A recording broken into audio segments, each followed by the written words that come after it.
It's behind the screen. Do you want me to wait?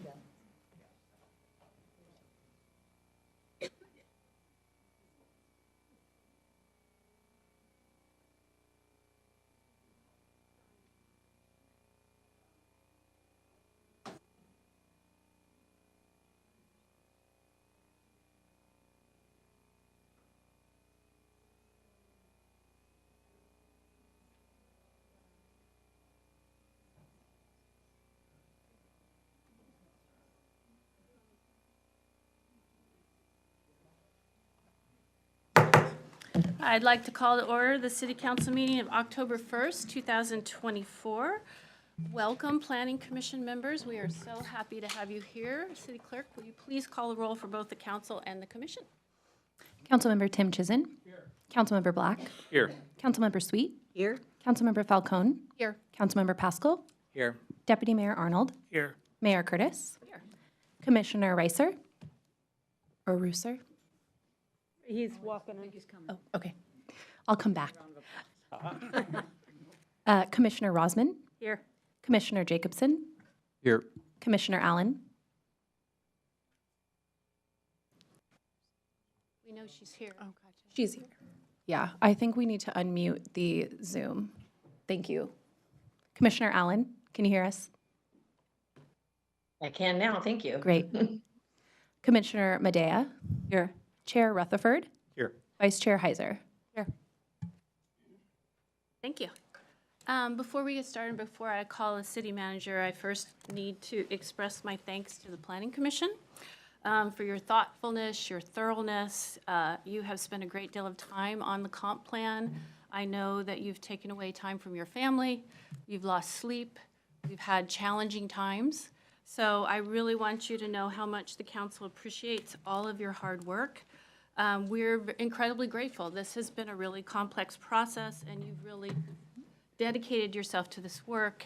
And we do appreciate the value of the diversity of points of view on the Planning Commission. So thank you very much for your work. You're now handing it off to us. Your work program doesn't get any smaller, but you can now say this belongs to council's hands. And I really want to stress that I know that you live in this community and that you are the neighbors of this comp plan and that you've given your heart and soul to it. So thank you very, very much. I also have to thank planning staff. Your work is not done, but you guys have been incredibly accessible to the community. You have been out there for every community meeting that you've been requested to do. You have responded to emails. You have met with legislators. You have met with the business community. So sincerely, thank you. And those of you over there too, thank you very much for your dedication to this. City Manager. All right. Thank you, Madam Mayor, Deputy Mayor, members of the council, and commissioners. We really appreciate you being here. Just a few introductory remarks. So this is a joint meeting. This is not a decision-making meeting for any members of the audience. This is the council's opportunity to hear from the staff and from the Planning Commission about the decisions that you made and ask questions and offer observations. We're hoping it's a dialogue towards the end. Staff is going to highlight some of the more challenging issues that we've heard from the community and some of the difficult decisions you made, but we hope to have a lot of time at the end to have some conversations about some of the issues going forward. The council will also get a study session dedicated to this in November, as well as time between now and the decisions we make in December. And we're also going to be offering planning staff to meet with individual council members if you want to talk about some of these or have amendments developed over time. So with that as the context, I'm going to turn it over to Adam Weinstein, our Director of Planning and Building, for introductions. Thanks, City Manager, and good evening, Mayor Curtis, Chair Rutherford, council members, commissioners. I'm really happy to be here tonight. Just want to echo some of the comments that the mayor made. You know, this comprehensive plan has been subject, as you all know, to a huge amount of debate, a lot of community discussion, many, many late meetings. There will be changes probably over the next couple of months, but also want to recognize that there's really a lot to celebrate in this comprehensive plan. Probably, you know, in the entire comprehensive plan, 90% or so of the plan has probably not been subject to very much debate at all or very limited debate. There's policies related to sustainability, to infrastructure, to transportation that'll help our city accommodate growth over the next 20 years. And I think there's a lot to be proud of in those policies as well. So I just want to recognize that. There's also, as you know, there's a lot of specific regulatory requirements this year that we are grappling with and trying to incorporate into our planning. You know, things like how much housing we have to accommodate and what the affordability levels of that housing needs to be and how our zoning translates into those affordability levels. And so those regulatory requirements that are imposed by the state and to a lesser extent by the county do constrain some of our choices. The goal, as the mayor and the city manager said tonight, is for the city council and planning commission to have a conversation about the recommendation on the comprehensive plan. So we have a very, very short agenda tonight. Is it possible to advance the slides? I'm so bad at Zoom presentations. All right. This is the agenda for tonight. Again, really short staff presentation. We're hoping to walk through how we formulated the alternatives for the comprehensive plan. And then we'll just open it up to, we'll go through each of the policies and the land use element and the housing element that were subject to a divided vote on planning commission. We're happy to stop after each policy, or we can get through all of the policies in each element and then open it up to discussion. So Mayor Curtis, up to you to give us some guidance on that. Happy to do it either way. And then we'll just touch on the history document that we put together for the comprehensive plan. A lot of community questions have come up around that, so we wanted to touch on that. Touch on the vision statement as well, which went through a lot of city council and especially planning commission work. And then we have all of our wonderful planning staff sitting here. If we ever get to any of the other elements of the comprehensive plan that we probably won't have time for, like sustainability and infrastructure. But yeah, folks are really happy to answer questions about that as well. So with that, I'll hand it over to Allison to walk through the alternatives.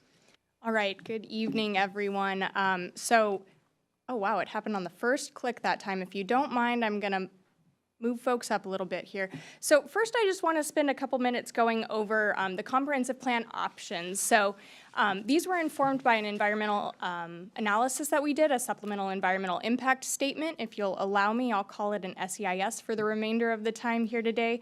So we studied two alternatives in our SEIS, a no action alternative and then what we called a growth alternative. Both of those alternatives plan for growth that accommodates our targets. So both of them include plans for how we expect growth to happen, where we expect it to happen, if we plan at our targets, which for housing is 13,200 new units by 2044, and then a little over 26,000 new jobs by 2044. So the key differences between those alternatives is really how that growth is distributed across that city, and then or across the city, and then additionally, how much capacity each of those alternatives would create. And so there's a difference between planned growth, which is at our targets, and then capacity. And capacity is zoning that could provide additional capacity beyond our targets. And so the growth alternative provides a high bookend of capacity for the city beyond our targets that we studied in the SEIS. There's also a difference between the alternatives in whether or not they meet our affordable housing targets. So we have a slide in the housing segment of this presentation that digs into a little more detail on that. We can also answer questions now if you want. But I think you're all aware by now that the state now requires us to show how we meet our growth targets for housing across a variety of income levels, with most of our targets being required to show how we can accommodate households that make 80% or below of the area median income. And so our no action alternative does not provide that capacity at the income levels that it's required. Our growth alternative provides a high bookend for how we could provide that capacity. And so as we've mentioned a couple times, there's a lot of options that lie in between the no action alternative and the growth alternative. And as we've added or deleted or amended policies, they could all provide a slightly different look. They could all moderate or encourage growth differently. And so there's a number of options, though not one discrete middle option, number of options that lie in between that no action and the growth alternative. Just to show it to you in picture form, so we've got a no action on one end, a growth alternative that was our high bookend that we analyzed in the SEIS, and then, again, many options in between. And so council could ultimately choose an option that lies somewhere in between there. And then we just wanted to note one more time, I know you've all heard this many times, but the comprehensive plan isn't adding any additional capacity. It's not making any zoning changes. We would have to complete zoning code amendments before any capacity is actually created. And that will come in future phases of the project. And so just to give you an idea, we've heard a lot of questions about how the plan could be more moderate. We've also heard some questions about how the plan could enable or encourage more growth. And so one of the ways that we studied growth in our high bookend alternative, or our growth alternative, was we studied these potential land use changes. The first 4 are community-initiated amendment requests. That includes the Parmack Business Park. Planning Commission recommended and council directed us to expand that Parmack community-initiated amendment request to look at additional growth in the whole kind of southern industrial segment of Totem Lake. We have the Goodwill site, the Michaels site, and we also studied the transit corridors. Now, and that's our high bookend. So just as one example of how Planning Commission has already recommended to moderate the growth, they eliminated the policy from the land use element recommendation that would have us add additional capacity in transit corridors. So the plan's been moderated in that way already. We're already in between, somewhere in between the no action and the growth alternative. Hearing the questions of other options that we could implement to further moderate growth, there's a few policies in the land use element as recommended by Planning Commission.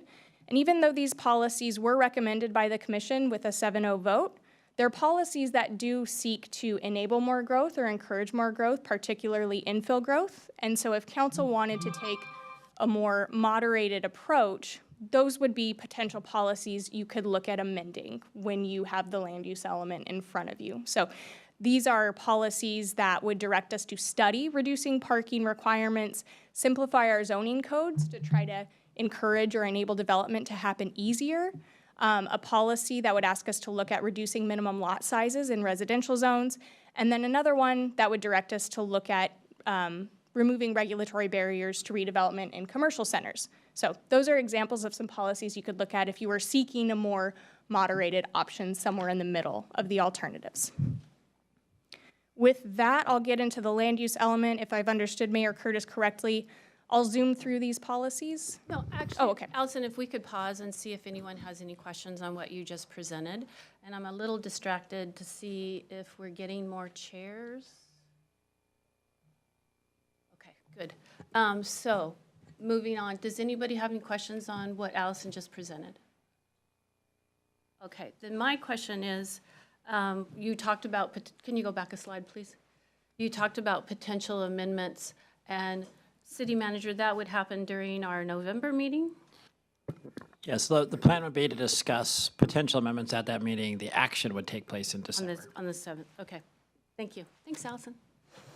Thank you. So we have Councilmember. Councilmember Tim Chisholm. Thank you, Allison. You talked about the city council being able to choose options between the no action and the growth alternative. Will there be drafted policies between those two options? Or do we have to use the amendment process?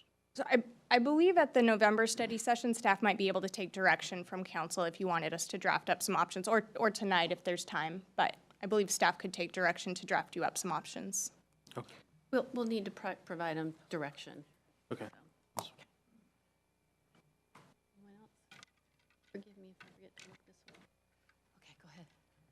All right, so moving on to the land use element update specifically. And so Planning Commission completed their deliberations on this element on September 12th after 4 public hearings, 2 which included opportunity for public testimony. Ultimately, Planning Commission did vote 7-0 to recommend this version of the land use element to City Council, but not all policies or amendments to the policies that the Commission discussed during deliberation were unanimous, and we're going to highlight some of those that had split votes. Many of the policies in the land use element do build on existing policies from the 2035 comprehensive plan. There are 14 new policies. I listed those on the screen. There are also policies that we relocated from the community character element, which is being proposed to be removed, and those policies are being rehomed. And so the rest of the policies besides those new policies are revisions to existing 2035 policies. So I've got 4 policies in total presented to you for discussion tonight. The first is the transit corridor policy. This is LU 2.4. Planning Commission did vote to remove this policy, 2.4, from their recommended version of the element. And then the commission also voted, as part of that motion, that they wanted to include communication to you, City Council, that the city should study adding a policy similar to this into the comp plan, but at a future date. And so if I understood the commission correctly, not taking it off the table forever, but taking it off the table for now, and they can elaborate. And then in addition to that, the kind of companion piece were transit corridor overlays on the 2044 land use map. The commission voted to remove those overlays from the map as well. And so we have a version in the Planning Commission recommended version. The land use map is shown without the transit corridor overlays. The next policy that garnered some discussion on the commission was a new policy that was recommended, and it's shown on the screen. I won't read it. So the motion to add this policy passed by the Planning Commission 5-2. So the initial motion didn't include, the initial addition, that's not a good phrase, I wouldn't recommend us trying to repeat that, did not include the language that says areas that have potential to be 10-minute neighborhoods and areas within a half-mile walk of full-service grocery stores. And so the policy was initially added into the element with a 5-2 vote, and then a later amendment to the policy after it had been added to the element did pass by the Planning Commission 7-0.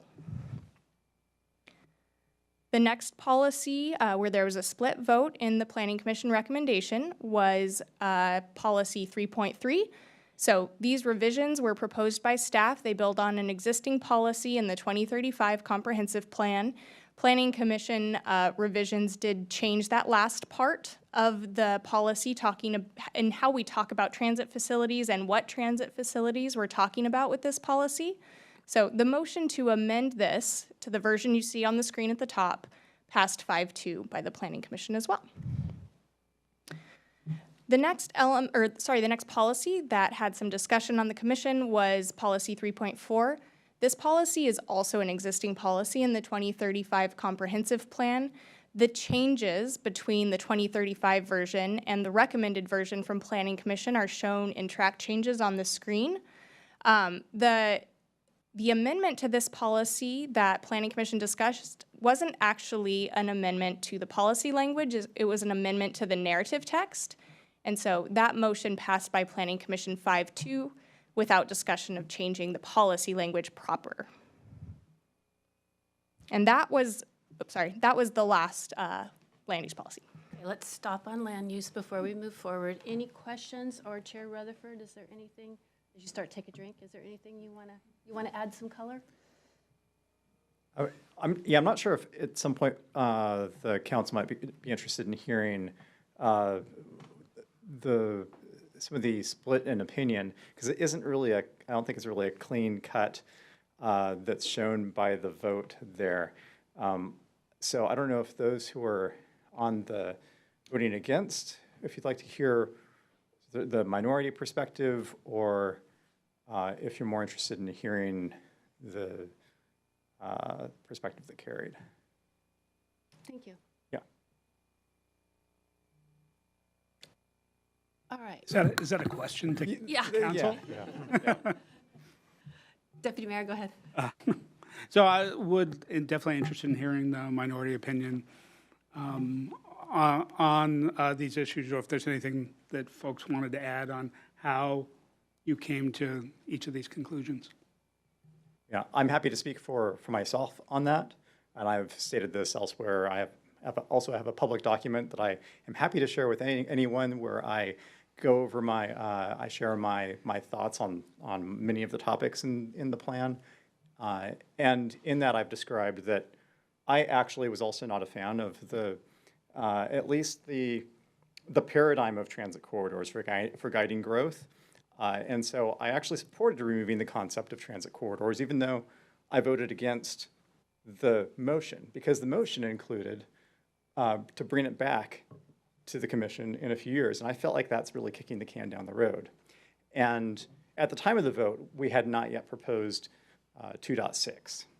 And 2.6 gets a bit more towards what I felt was a better paradigm for approaching this, which was more, leans more into further establishing the 10-minute neighborhood concept and figuring out how can we more effectively nurture that concept and build these nodes where that create a gravity for attracting and retaining the transit service to justify the transit service in the future, rather than scattering it along wherever the transit routes happen to go today, anticipating that some of those links may change in the future. So I don't know if there's others who were on the minority of that who would like to speak up on if there's any further color that I may have omitted. Go ahead. Sure. So I've been pretty open on my perspectives on a lot of this, and not specific even to the land use element, but generally to the comprehensive plan.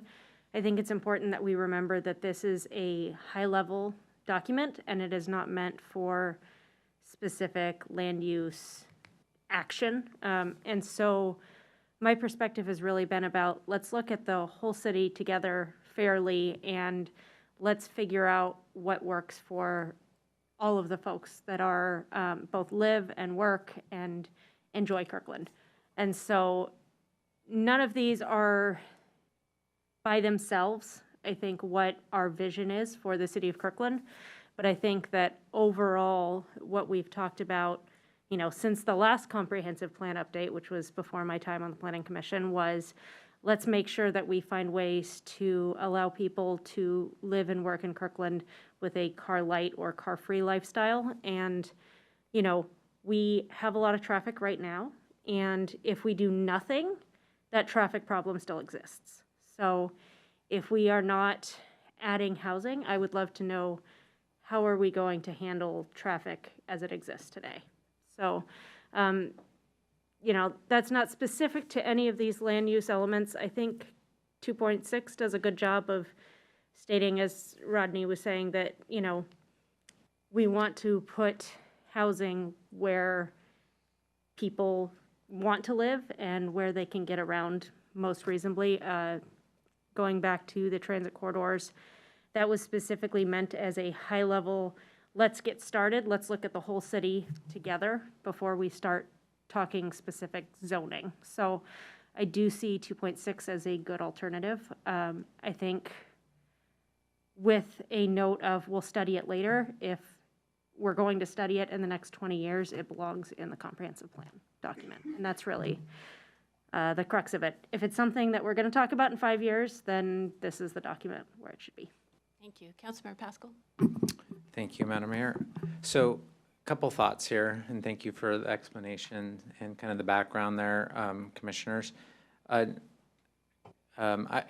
Just that kind of some thoughts kind of going around in my head here.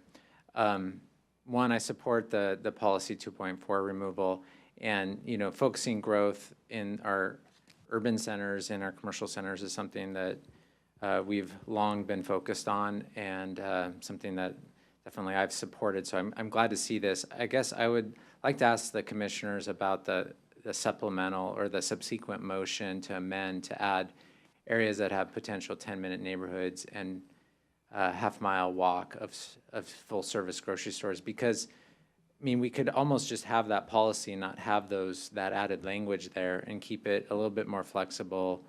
One, because we haven't fully analyzed that in any meaningful way. That would add in some areas that were not analyzed in the high-end scenario for the EIS. And I understand, Commissioner Rosman, your point about that this isn't enacting land use changes, but we have an EIS and we have the policies. And the reason why the EIS is done is so that we can understand the impacts of the policies. And so when we have an EIS that now would be inconsistent with this, that would concern me, and that we introduced that subsequent language later into the process when we haven't had that full public outreach or public input. We'd closed public comment on that. So I'm just wondering the commission's kind of thoughts on that subsequent motion. You know, why wasn't just expand access to housing by growing Kirkland's regional growth centers and neighborhood commercial centers, period? Okay. Hang on one sec. Commissioner Heiser, I missed you, but Shall I let Commissioner Reiser? Okay, go ahead. I think mine will, on this, and Commissioner Heiser. On that one topic, to begin with, we've talked about the 10-minute neighborhood since I was on the Planning Commission, and we've never come to terms with, okay, exactly what is it? I mean, yes, you can get goods and services within a 10-minute walk, either to transit or to your good and service, and to try and make, we wanted something in the comp plan that started to define the 10-minute neighborhood and actually start to note it, that we don't just have a concept of it, but that we actually want it implemented into the city. And that we want communities to actually be neighborhoods and communities together, and they can be a little bit more self-sufficient. One of the reasons why this commission really has been committed, and you've seen it in our previous policies and amendments that have come to you about grocery stores, that we have given grocery store incentives. We want to try to encourage grocery stores in Kirkland, and we want to try to encourage that people are not getting in their car always to go to a grocery store. And so having that in the comp plan, I think, is incredibly important, because it tells us as this high-end policy that, yes, maybe it will have to be Here, while I turn my head. Go one more. Yes, this one here. Did you want us to discuss this one as well? Okay, any policy? I would have voted against this because I find that the land use and the housing element was focusing on dispersed growth throughout the city. And that is something that we have heard from the community that they are not interested in. And so taking that from focus instead of locate and adding primarily in there doesn't have the same effect of focusing our housing efforts on 85th and our urban growth centers. So that's what I would comment on that one. Thank you. Commissioner Rosman?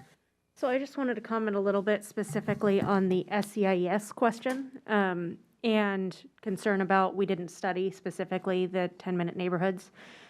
We did, though, study the transit corridors, and there was a lot of potential capacity in those transit corridors. And so with that removed, even talking 10-minute neighborhoods near grocery stores, we're still talking about smaller areas in the city. So I'm not really concerned, because the point of the SEIS was to have an upper number to look at. So by removing one part and putting another smaller part in, I don't see that as being a issue with the SEIS as has been studied. Thank you. Anyone else? Commissioner Jacobson? Thank you. Looking at staff, from what I remember, the Planning Commission amendment to this policy was to the narrative text. The changes that we're seeing on screen are from staff, from the staff recommendation, right? Correct. Okay, just making sure.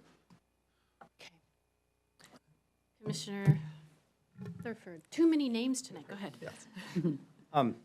Yeah, while I did support the 2.4 as, or let's see, where was it? Was it 2.4? Was it, no, 2.6 as ultimately adopted?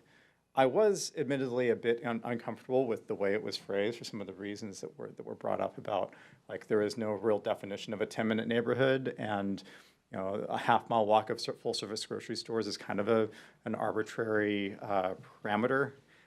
And what would have made me more comfortable is to convey some sort of proportionality of access to a diversity of destinations that meet vital and vibrant needs without needing to drive. And so I had offered an alternative to that, but really, like, focusing on the extent to which any given place has that access, and in proportion to the extent of that access, is a path that I think would have been a bit more nuanced and communicated the more of what I think is the intent behind this. Because really, a 10-minute neighborhood is different for each person and varies over time, depending on each person's unique needs. And so then, like, this sends us down a path of, like defining a, like this is a 10-minute neighborhood and this would be an 11-minute neighborhood, so that's outside the bounds. And it's not that clean cut. Each person has a different, that applies to each person differently even. But the intent here is to have, at least the way I understand it, was the Planning Commission's intent, was to have some sense of that proportionality, recognizing that diversity of need. Thank you. Deputy Mayor. Thank you. Well, I think we're all supporting kind of the goal of the 10-minute neighborhood, which actually we introduced in the last round of the comp plan. I'm not sure the impact of this clause in policy, though. And what I'm struggling with is when you're adding areas that have the potential for 10-minute neighborhoods and areas within a half-mile walk of grocery stores, I'm having a hard time saying what does that add given the previous discussion of neighborhood business centers, and wondering if there was a specific area that the commissioners that were in favor of this policy were thinking about, because I think it's covered with neighborhood centers. I think the example you brought up, Commissioner Reiser, about 85th is covered in the station area plan, and our other grocery stores are in the regional center. So I'm not sure what this adds us, but maybe I'm missing something. Thank you. Thank you. What? She raised her hand, sorry, Commissioner. Commissioner Allen? I'm sorry, it's hard for me to see you. Go ahead. Yeah, no, I understand. Thank you. You're like super tiny. Super tiny. Well, no one's ever said that before. Okay. Thank you. To give perspective on the previous question from Deputy Mayor Arnold, I think again, kind of going back to listening to a lot of our discussions around a number of policies and comp plan, previous cars, et cetera, we do talk a lot about the necessity for full service grocery stores. We can look at a neighborhood like Juanita, like especially downtown Juanita, that has a lot of density and no neighborhood. That grocery store went away, I think, when I was a teenager. So I think for us, it's kind of an emphasis that we want to make sure that while we're planning and while we're building, not the policy, but as we're building the land use and zoning and such around these areas, that we do everything we can to encourage yet more full service grocery stores. So I offer Juanita as a example. We heard a lot from people on Finn Hill that, when we were talking about transit corridors more, it was like, well, maybe it wasn't included in transit corridors, but certainly has a grocery store supporting it, as does, Kingsgate, et cetera, et cetera. We talked a lot when we were talking about bridle trails. What could we do to ensure that if the current grocery store, were gone, that the buildings that would be there would have the capacity for a grocery store. So again, this is just an ongoing conversation that we've had about the importance of it, that I don't know that just the word neighborhood commercial center encapsulates, because you could still have a vibrant center with a Walgreens and some Thai food, sense of, maybe even a gas station. But without the grocery, we didn't feel that it necessarily made it, made density near there truly walkable. So we really wanted to be able to have kind of that walkable access to grocery stores. Thank you. Thank you. Councilmember Tim Chisholm? Thank you. I share some of Deputy Mayor Arnold's concerns about the last 2 points on this. I'm not sure what it adds or that we've studied it as to Councilmember Pascal's concern. I will say that the Planning Commission's point on the emphasis on grocery stores is well taken. There's some things that the city is doing and the city attorney is doing right now to ensure that we maintain grocery stores within Kirkland. Maybe we can brief the Planning Commission on that at some point, but those are not necessarily Planning Commission issues, but I think the council is well aware of this issue and is taking other action. Thank you. Councilmember Falcone? Thank you, Madam Mayor. Well, thank you, everyone, planning commissioners and fellow council members for the discussion on this. This is something I've also been really processing and trying to figure out, what this will actually play out, how this might actually play out in practice to really getting us to achieve the vision that we all share for the future of our community. I do support the general idea, as others have shared, of including the potential for 10-minute neighborhoods in here. I do wonder the value of the last phrase with the full-service grocery stores. I did watch and listen to the discussion around definition of full-service grocery stores, and those are some of the questions that I had. Certainly, as Commissioner Allen mentioned, you could have regional growth centers and neighborhood commercial centers that do not have a full-service grocery store. I have a hard time imagining a place that has a full-service grocery store that would not, however, be defined as a regional growth center or neighborhood commercial center. So I do feel like that's already covered in the other parts of it, so I don't know that that last phrase is needed. The potential for a 10-minute neighborhood, some of this, I share some of the same concerns about the wording that Chair Rutherford shared.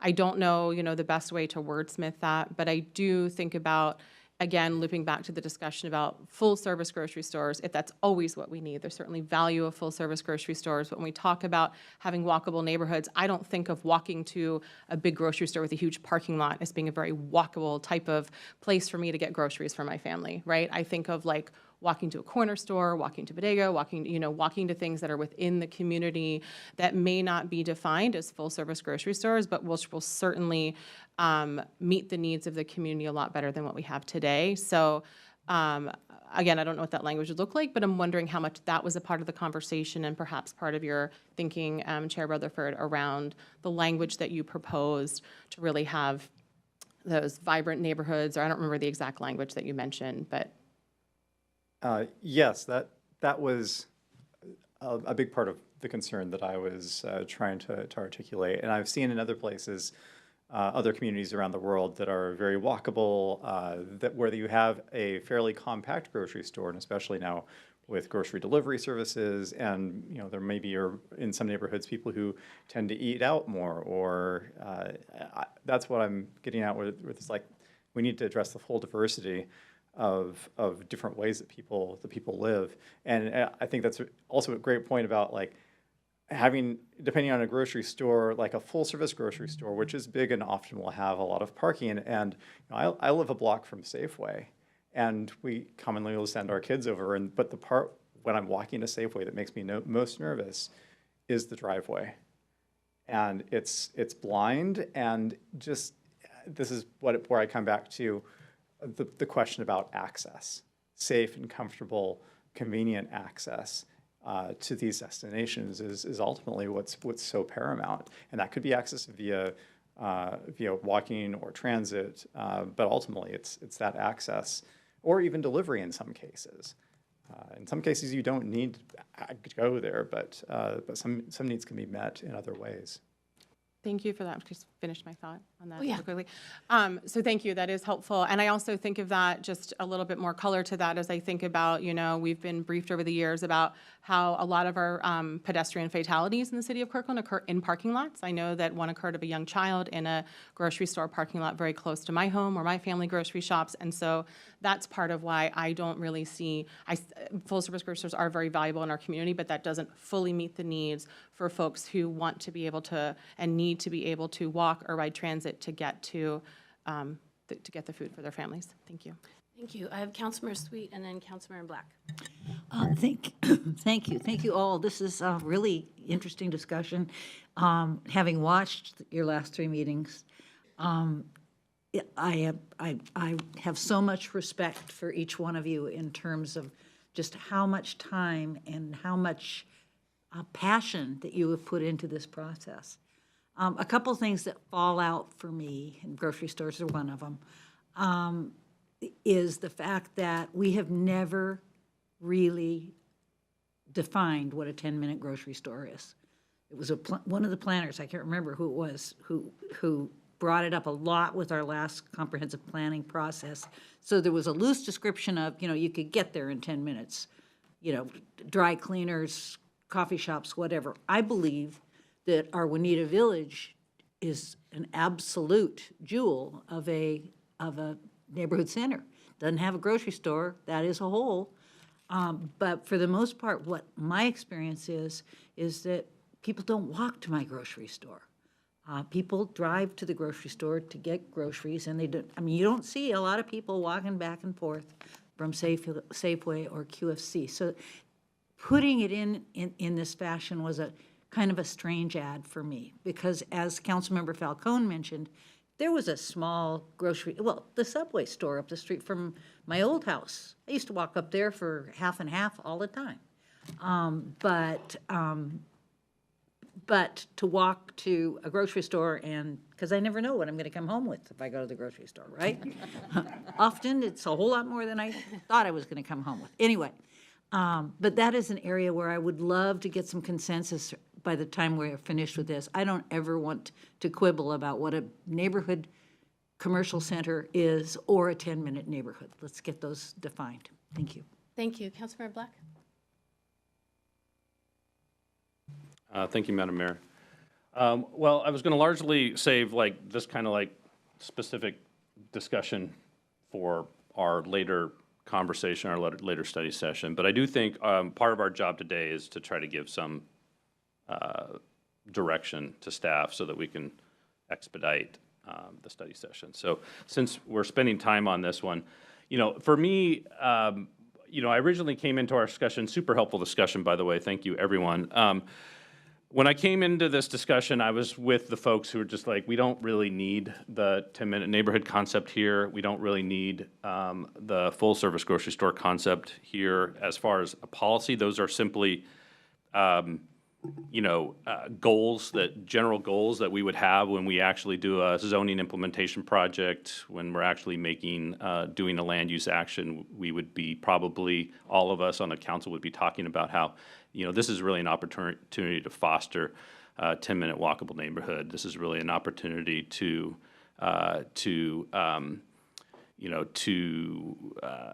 encourage future location of a full-service grocery store to this neighborhood center. Or we'd simply be talking about how great it is to take into account that this particular commercial center has a full-service grocery store.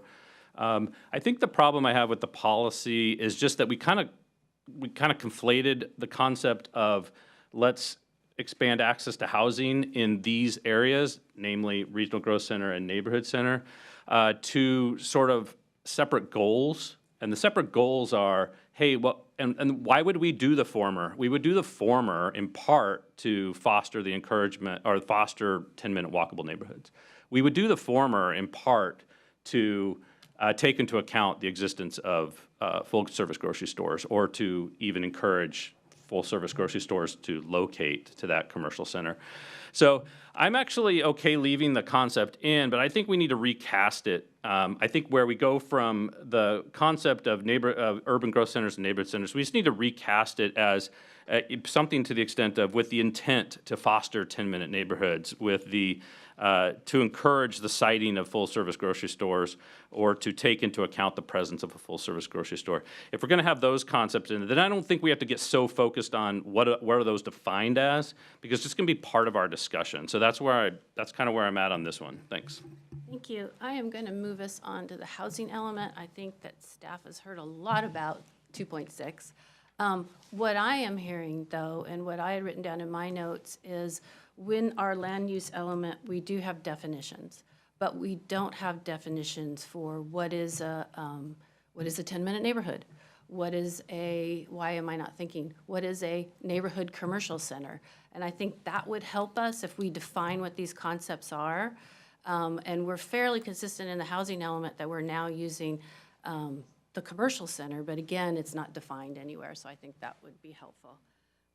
Let's move on to housing.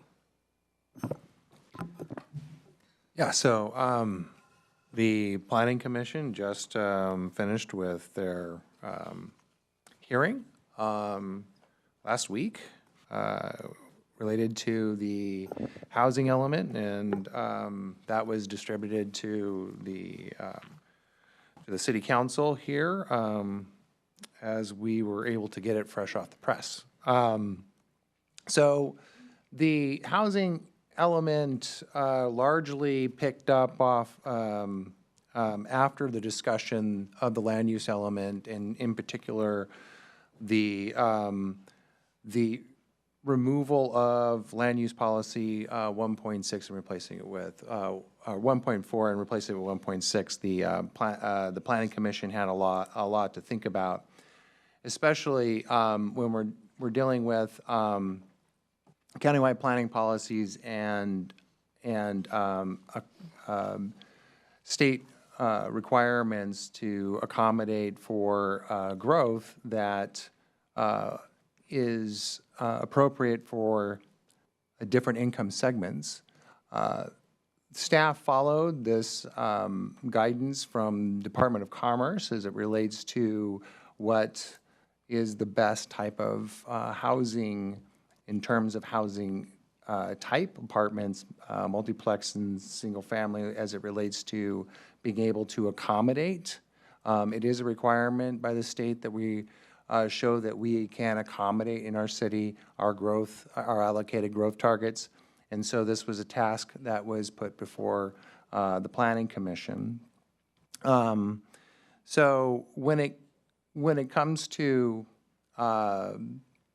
looking at policies that could accommodate this growth, Planning Commission had to really look at what type of housing, what type of housing are we talking about, and where should we accommodate it?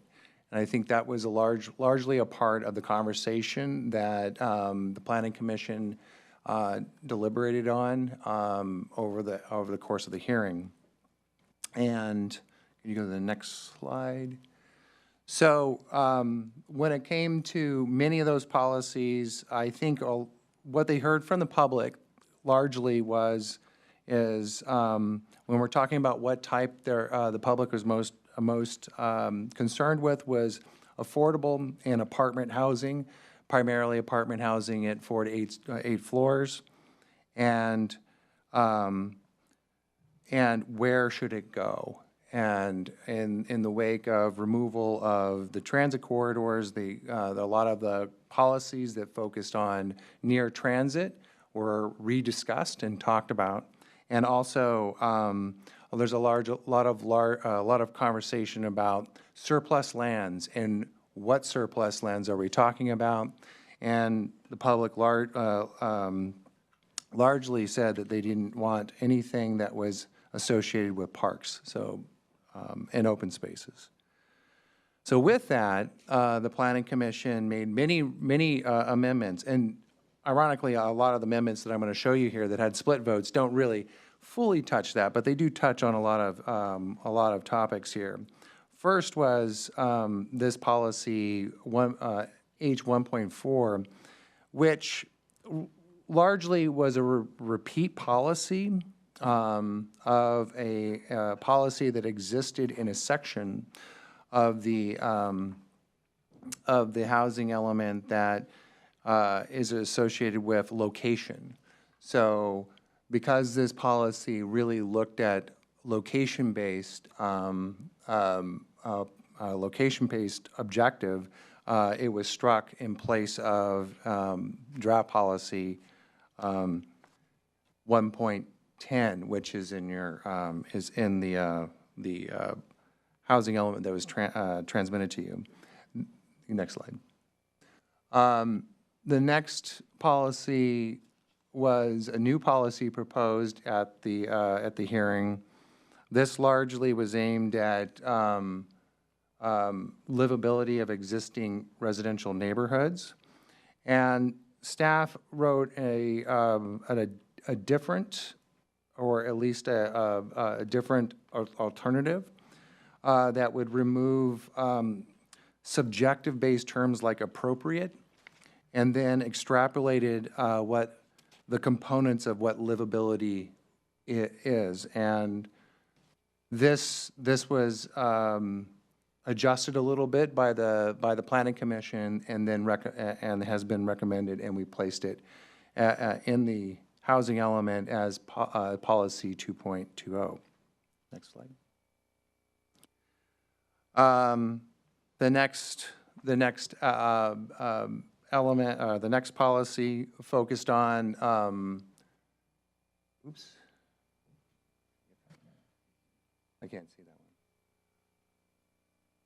Oh, yeah, okay, so sorry, I was looking at my slides and my notes are completely different, which is not good. So this talks again about the qualities of what we need when we're trying to accommodate families in increasing, like, certain types of housing. So reducing barriers and preventing obstructions, we wanted to make sure that we also had some sort of location that we can put that housing in terms of infrastructure, services, and amenity capacity. And that was a term, that was actually something that staff repeated in the follow-up policy, which I believe is 1.6, which starts talking about context-sensitive language that the Planning Commission had discussed this for a very long time, and what does context-sensitive mean, and directed staff to identify what context-sensitive is, and we inserted a term that was repeated, that it's a repeat from the previous policy, which includes sufficient infrastructure, services, and amenity capacity. Next slide. There was a lot of discussion about middle housing and accessory dwelling units. This one in particular talked about long-term rentals, and this recommended policy was passed. Next one. The following policy focused on anti-displacement, and this was this actually was a goal, and the point of this making this edit to this goal is to make sure that it aligned with policies under this goal that talked about displacement. Next slide.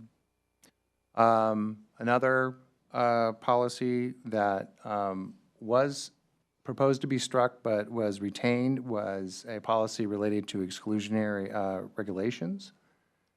It was proposed to replace it with a policy focused on fair housing. Next slide. We did have a fair housing policy already, and this was amended as shown here to really focus on an to add support for anti-discrimination programs. And that is all of the housing element. Thank you, Scott. How many total were there? 8. 8? Okay.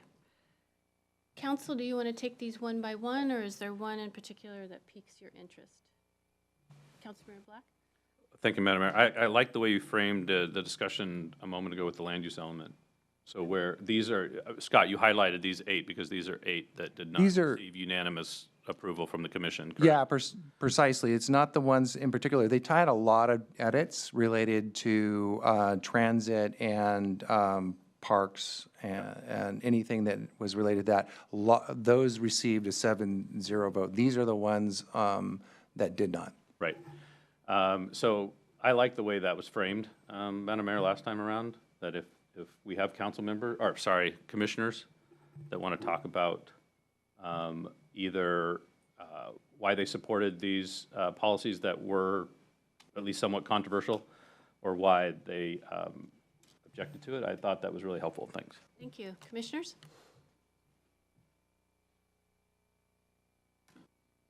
Chair, I'm going to look at you.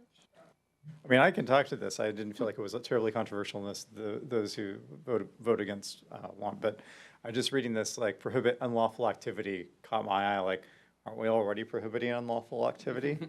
So I was like, well, how can we take the next step? And so that led to my proposal for support programs that deter discrimination, to look beyond just prohibiting, but how can we take forward active steps? Okay. Why don't we, Scott, let's take it to the top, the first one. Otherwise, we're just going to focus on that one. Not that slide, that slide. All right. Commissioners, do any of you want to discuss H 1.4? And if not, council, do you have any questions about H 1.4? Councilmember Sweet. In the discussion that I watched, it appeared that this was accounted for in another, okay. Yeah. So it's kind of hard to That's the- keep, what- right. Yes, that's what we heard. Okay, then let's move on to the next one. 2.20. Commissioners, is there anything you want to add to this? Commissioner Rosman? We can let Commissioner Jacobson go Commis- first if you want. I think he beat me on Yep, the hand Commissioner raising. Jacobson, I apologize. Go ahead. Thank you. We received a lot of feedback from members of the community asking for policy or policies to specifically protect neighborhoods and what makes living in neighborhoods great. Obviously, there was a bit of a split decision on exactly how we word it. I voted, if I remember correctly, in for. To me, all of our neighborhoods are different and unique, and that's what's great about this city. But that doesn't mean that we should put any one neighborhood ahead of another. And so I think the policy that we've adopted, 2.20, does a great job of saying that our neighborhoods are great, and we want to make sure to keep that and, in fact, enhance that. Thank you. Commissioner Rosman, did you have something?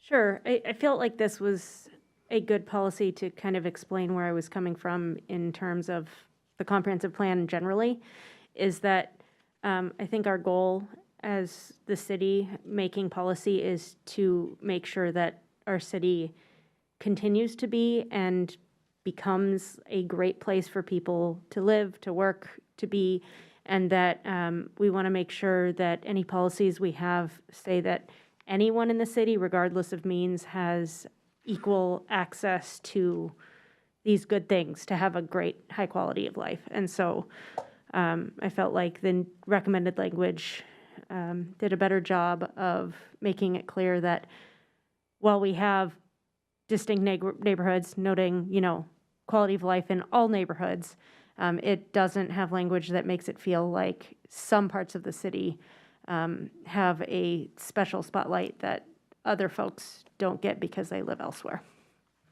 Thank you. Thank you. Commissioner Allen and then Vice Chair. Commissioner Thank you. Thank you. Just building on that, the language in the proposed policy, this idea of residential neighborhoods, I think was what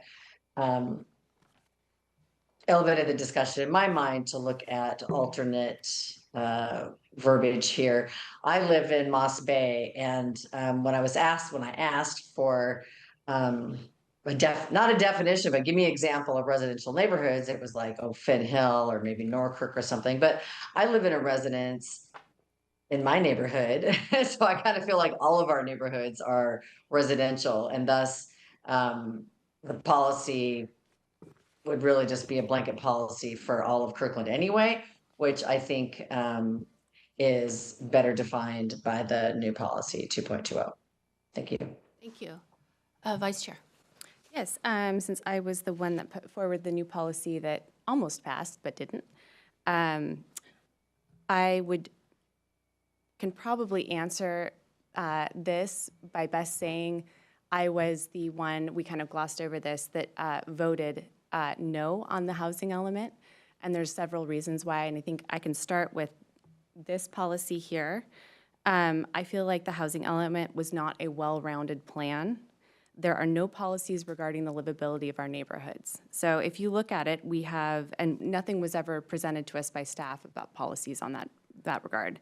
We have 24 policies regarding affordable housing, 7 policies regarding housing the unhoused or shelters, but no policies regarding the residents. And we've heard that they want those policies. So that is why I recommended that new policy. And I think that that's why I did get some support on that. I would say 2 other reasons, because we kind of glossed over the fact that we didn't pass this unanimously. I was the lone wolf.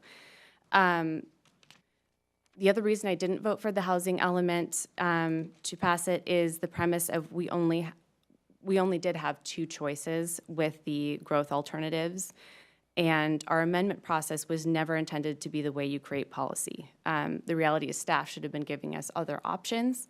We were out 5 hours one night trying to use the amendment process to create policy.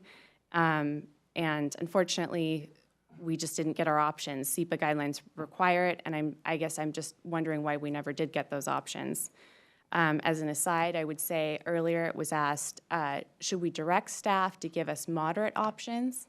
And I would say, yes, please do so, because you're not going to get the policies that you want to see that are moderate unless you ask staff to provide those options for you, because otherwise you'll be in the same boat we were in trying to do the amendment process by creating policy through the amendment process. And it's 7 voices in the room, and it's really hard to do.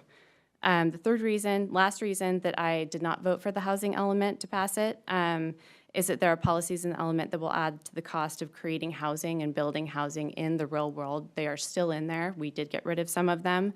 And these policies, to me, are anti-housing. So, thank you. Thank you. Councilmember, I got Alan. Okay, go ahead. Commissioner Medea, go ahead.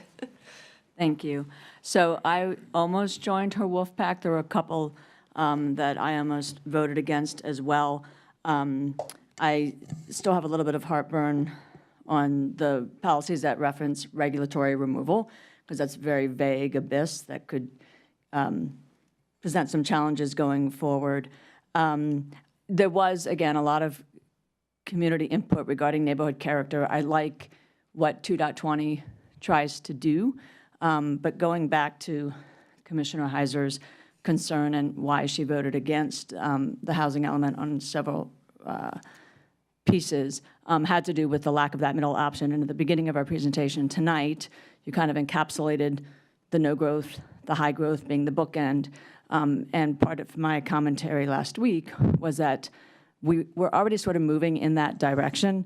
A lot of where we're at today is based on trying to navigate toward that middle. So I refrained from joining your pack only so that we could get here tonight and have this robust discussion regarding just how complex and nuanced all of what we're trying to do is.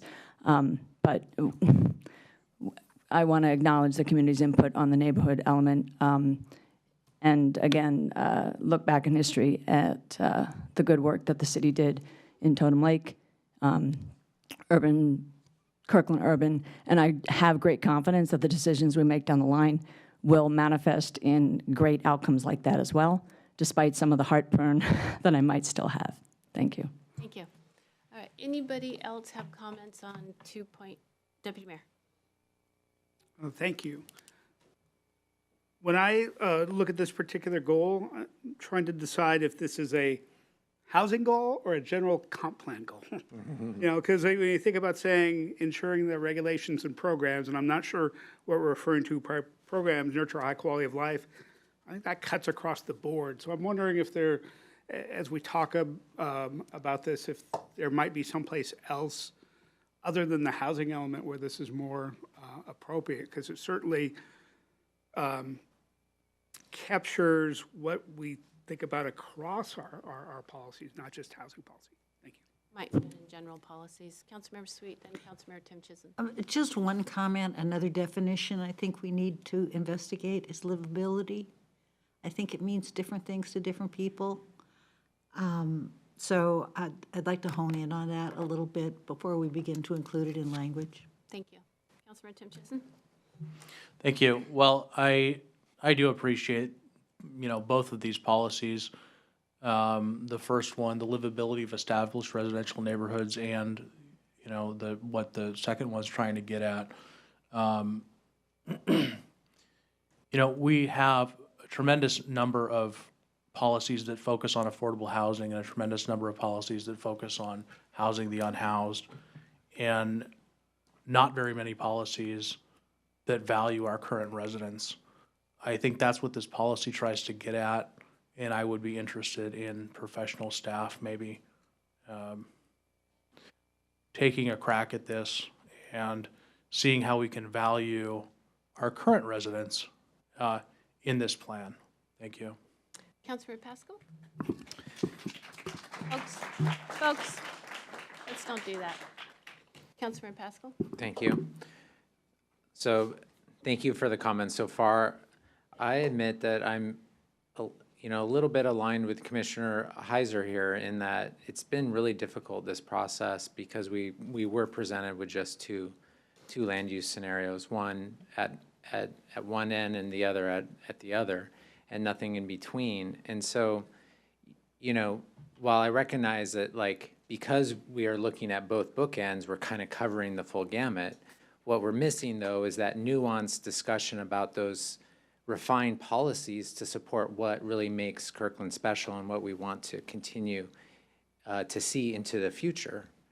And so this discussion resonates with me because I support this new policy, but what I've heard is that, we don't have too many policies that really celebrate our neighborhoods and what kind of creates what makes Kirkland special.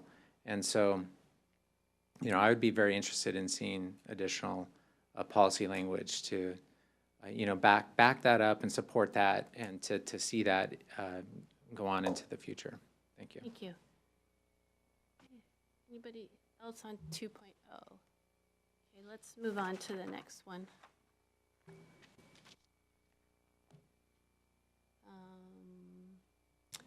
1.5. Council, any questions on this one? All right, we'll move on. 1.10. Okay, I do. Commissioner Jacobson. I just want to add that this is another example of the commission trying to respond to public feedback.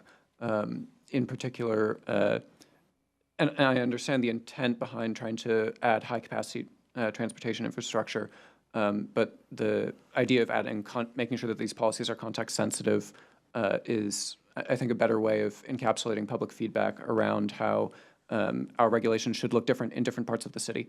And so this is one example where we got specific public feedback in regards to this policy, which really comes from a state law that requires us to have a housing density bonus for religiously owned properties. And so this language, I think, does a good job of encapsulating that feedback. Thank you. Councilmember Black? Thank you, Madam Mayor. This is as good a time as any to mention, again, I'm going to try to reserve as many of my specific comments till we actually, as a council, have this discussion later. But this is actually one area where I sort of have an overarching comment to staff where, and this kind of goes back to the whole infrastructure concurrency that we've talked about as a council since at least August. And I think the commission obviously has been talking about it as well in this context. There are places where we say infrastructure services and amenities. There's places where we specifically say that and transit, and there's places where we say that and transit and parks and school capacity. I just think when it comes to us talking about these infrastructure concurrencies, which I do think are incredibly important, I would just like to get one concept: parks, schools, transit, infrastructure, amenity services. If we are going to exclude one of those, I think we should do so intentionally. And there should be a reason why I'm making this up, but why in policy 2.3 we don't mention school capacity, because there's actually an intentional reason to not mention that. Otherwise, that was, so just an overarching comment throughout the housing element. Thanks. Thank you. I had the similar observation. Commissioner Rosman. Can I respond to that specifically? Just because I know that we're not talking about some of those policies tonight, but you'll see that we have specific language that we have in like 5 or 6 different policies that kind of list out, and we tried to copy and paste it in a bunch of policies so that it looked the same. As far as why we did not have transportation specifically in this one was because we wanted to make sure that if this was home ownership, in terms of affordable home ownership with faith-based or other nonprofit, we don't want to exclude parts of our city from that sort of housing just because it is not near transit or 10-minute communities or whatever. This is a broad policy talking about all possible, one of the commissioners talked about this being like some of our best opportunities for affordable housing. And I would really love to see us have more affordable home ownership in our city. And I think by, shoehorning it just into certain parts of our city, it limits the potential of future projects. Thank you, that's good input. Deputy Mayor? As we look at the term context sensitive, I know you kind of mentioned this in your opening remarks, Scott, but I was not tracking how we're going to define that or when we discuss that. Is that going to be something that comes up or something that will be a definition within the comp plan? I'm not sure we'll define context sensitive, but what we're trying to do here, at least what staff was directed to do, is try to figure out like what that means, and that happens within those parentheses there. This is language that is, I think, speaking towards Commissioner Rosman, was what she was trying to illustrate is there was a lot of repeating a lot of the same language. So infrastructure services and amenities was, those are three terms that kept coming up over and over during the hearings.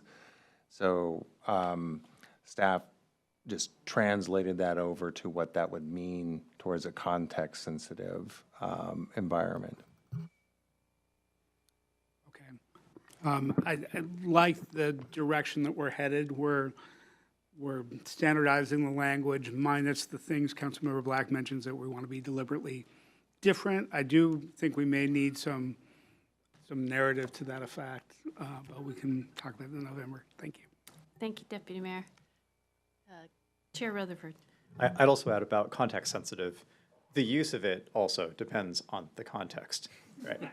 Because like in this case, it's, the context is the infrastructure services and policies. In other places, it's the context of like the physical streetscape and the scale. In other places, it's like the environmental context. So I don't think it would be context sensitive to have a all-encompassing meaning of context sensitive. And thus, 5 hours of Planning Commission meeting. All right, anyone else on 1.6? Thank you, let's move on. 1.7. Anybody have any questions about this one? I think it's pretty self-explanatory. And H2.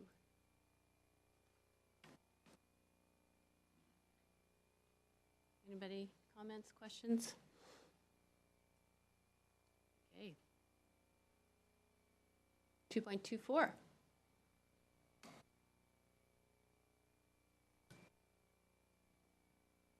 right. 2.12, anyone? Okay. We'll move on to the historical narrative. Thank you. Well, thanks for the discussion. We did just want to spend a slide or two talking about the history narrative, which has attracted, a lot of community conversation as well. I think a lot of you know the background of the history document. The real intent of the history document was to do two things. One was to satisfy new state requirements, which require us to address the history of discrimination and racial exclusion in our community, and this is being done in communities across the state per state law. And we also wanted to stitch together these disparate histories that exist in our comprehensive plan right now, put them together, and really focus on what everyday life was like for people living in the community as well, and how their lives changed as Kirkland grew as a city. So we hired Dr. McConaughey to write the history. She's a historian. She's a published historian. She worked at MoHi for a while. She won an award for her contributions to Pacific Northwest history. She really expanded the history document. And the one thing I really want to make clear is that she worked really, really closely with the Kirkland Heritage Society to write the history. She spent hours, in the basement of Heritage Hall looking at old documents, working with Louita Hawkinson. Louita is an absolutely amazing person. She's made the history a lot richer and more complete and more accurate. Louita has sent us many, many rounds of edits on the document. We've included some amazing things that have come out of her research. The first Black man that settled Totem Lake, for instance, the history of Japanese in the community, lots of different things were added to this history document as a result of Louita. So we're really thankful to her work, and we're continuing to work with her on edits to the document as well. That said, I would say that there are some disagreements between the history that Lorraine is putting together, Dr. McConaughey is putting together, and Louita's perspective on the history document. And that's, I think, not a big surprise, right? Our history is a little bit messy. Even published documents on Kirkland history that we're relying on for the history are sometimes contradictory. So there's going to be some disagreement, I think. There's a disagreement on the use of oral histories, for instance, right? Not everything has been published in newspaper articles, for instance. So Dr. McConaughey does rely on oral histories as part of her history. And these are histories that you can still listen to at the Eastside Historical Center. I guess the big sort of overarching point is that, this is a 65-page history document. I think that probably several of the pages of that history document are probably have pieces of history that are more critical than others. I don't think those pages really govern our history, right? I think the general gist, the general impetus of our history is that we have a lot to be proud of in Kirkland, right? It's a very, very positive history. I don't think that when you read the history document, you come to the conclusion that, yeah, racism has shaped the history of the city, right? I think that is absolutely not the case. There's a ton to be proud of in the history document. But regardless, we're still working with the Kirkland Heritage Society to make it even better. And this next slide, I won't spend a lot of time on this, but yeah, this just gives an example of some of the questions that we asked Dr. McConaughey to answer to establish some trends and themes in our history to help people better understand how the city has evolved over time. So, Thank you. yep. Any questions on that? Any comments? And this history is required. We're required to put this in our plan. Kelly? Councilmember Sweet. Back in 2004, I was fortunate enough to be able to help putting together our centennial event. And I spent a ton of time with Alan Stein and Louita and Matt and reviewing pictures. We did not use oral histories, but we put together a lot of our history. And a lot of it, I have found in retrospect, wasn't the same. And there was a lot of discussion in our conversations about what was accurate, who had the accurate story. So I think that's true in history, and I think it has to do with some gap between the written word and the oral histories that we've received so many of, and they are fabulous. I mean, if you want to spend a couple amazing days, go down there on a rainy day and just listen to some of these things. But clearly there are discrepancies where history is concerned, and I just want to echo what Adam just said. We have so much to be proud of. We have such an amazing historical past, unlike any other city on the east side, that we can look at and point at. And, we know where the lake was when it was lowered. We took advantage of it. We knew where the dance halls were, and we were part of it. So I just want to take a moment to say that. Thank you. Thank you. All right, what do you have next?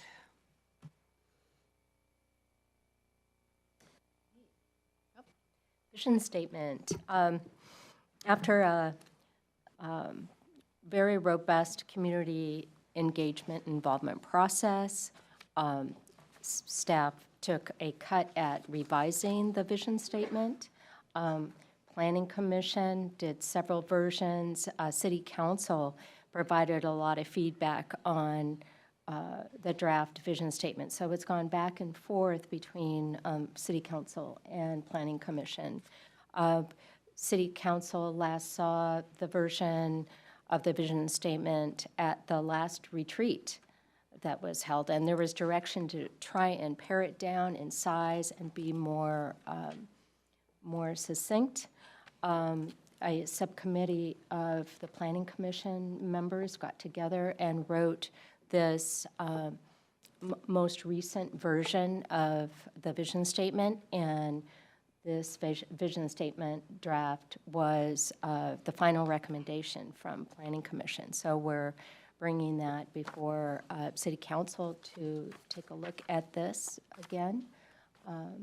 So wanted to know if there's any questions of planning commissioners. Do you have any comments about the current draft as it is? Or we can just open it up for comments? Council, do you have any comments on the vision? And you also have a copy at your seat also of this version. Deputy Mayor? Thank you. I am not good at doing what I'm going to be asking to be doing here, because I like everything that's on this page. But we also have a couple of sentences that are on top of every document that reflect kind of a summary of our vision statement, and I don't know how to get from this to that. And that's, I recognize the document already has kind of two versions of the vision, and I think we probably need a third as well. Thank you. Thank you. Anyone else? Councilmember Falcone. Thank you, Madam Mayor. This is still a lot, but it's definitely a lot smaller than I think than other versions we've seen. So thank you so much for that. I agree with the Deputy Mayor that we may need to have another version for that purpose.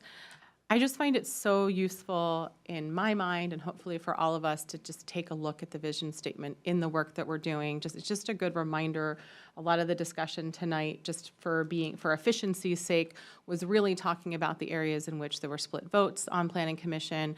But the vast majority of it is stuff we all agree on, and we agree on the vision for the future of Kirkland. Yes, there's some disagreement in the details, but it's really helpful for me personally. So I just wanted to share that this is something that is just such a valuable part for us to just continue to come back to in our discussions. And what is our vision? Why are we hoping to achieve these things? Because that's something that I know we, almost all of us agree on. So thank you for the work that was put into revising this. Councilmember Black? Thank you for everyone's comments, and thank you, Madam Mayor, for a chance to speak. I guess I'm going to turn quickly to staff. How close are you to finishing the presentation? I did have one question for the commissioners. It's sort of an overarching question, and I want to ask it at the appropriate time. We have one more slide to talk about the remaining meetings on the Perfect. Okay. Well, we kind of, we dived straight into some detailed policies at the beginning, and that was fine. It made sense to do so, and I appreciate all of those remarks. I did want to sort of take a step back and just, like some of my fellow council members have already done, thank the commissioners for all of the hard work that they did, and the staff too, of course. I really appreciate all of the hard work, and I said this I think in the August meeting, we see you, and we know how hard you guys are working on this. We know that you are listening to the public. We know that you're meeting with the public. We know that you're reading the communications that you get and that we get. And what I really saw was just how hard you worked to tailor the ultimate comp plan between the bookends that the staff has talked about and that are captured in the SEIS. And a lot of that came from this learnings from communications with the public. So I just wanted to acknowledge that and say how much I appreciate it. Council, obviously, we're going to have an opportunity to do more, right? Study session, ultimately a meeting to adopt. One of the things I really wanted to highlight that I really appreciate, aside from what I already mentioned, was just the ability of the commissioners to engage in despite the fact that there has been a lot of high conflict on the comp plan this time around, the ability of the commissioners to engage in healthy, thoughtful debate and discussion of these without necessarily getting pulled into a high conflict. I think that is really extremely difficult. And the fact that you were able to do that and disagree without being disagreeable and have healthy discussion and debate is extremely admirable. We know, and everybody else knows, you don't get paid for this work. There's only one reason you're doing it, and that's because you live here and you care. Really appreciate that. The question I had, a lot has been said about the process, and questions have been raised about the process. So comments that we received or questions we received, has it been too rushed? Have too few options been discussed? Has there been a lack of transparency? Has there been a lack of opportunity to get public input? Those and a few other sort of comments and questions have been sort of posed as fairly definitive statements in some of the communications we've received. And what I wanted to get from you all is, oh, and by the way, you guys know, the commissioners know, and staff knows that we've talked about having a postmortem about the 2024 comp plan update. We are going to be looking at the lessons that we can learn from what did become a high conflict comp plan in some narrow regards. So we're going to be doing that. We've talked about that since I made that comment in August. But I wanted to get your take on, do you think the process that you've engaged in over these, has it been 18 months, 2 years? Do you think they lend themselves to such definitive statements? Or do you think the story of the comp plan and the process is more complex than that? Commissioner Allen? Thank you. I do feel like we've gone through a very robust, long process, and I think it's natural, for people who come in late in the process to feel like something just happened because they just found out about it. But when I look at all of the public hearings we've had, the hundreds of people who've given testimony, the thousands of emails that we've received, I think we have heard obviously from a lot of voices. And so is it difficult? Yes. I don't know that having a middle plan would have made it, as defined, would have made it easier. I think we still probably would have been working on a lot of amendments. We had, multiple options for 85th, and that took a long time too. And, we did kind of end up in between some of the options, as I recall. So, so as painful a process as it has been, I think we have been robust with the outreach. And so no, your question, no, I don't think that a lot of those definitive statements, I can't say that I agree with them. We've heard from a lot of people. Thank you. Thank you. We moved off of vision and are now going to closing comments.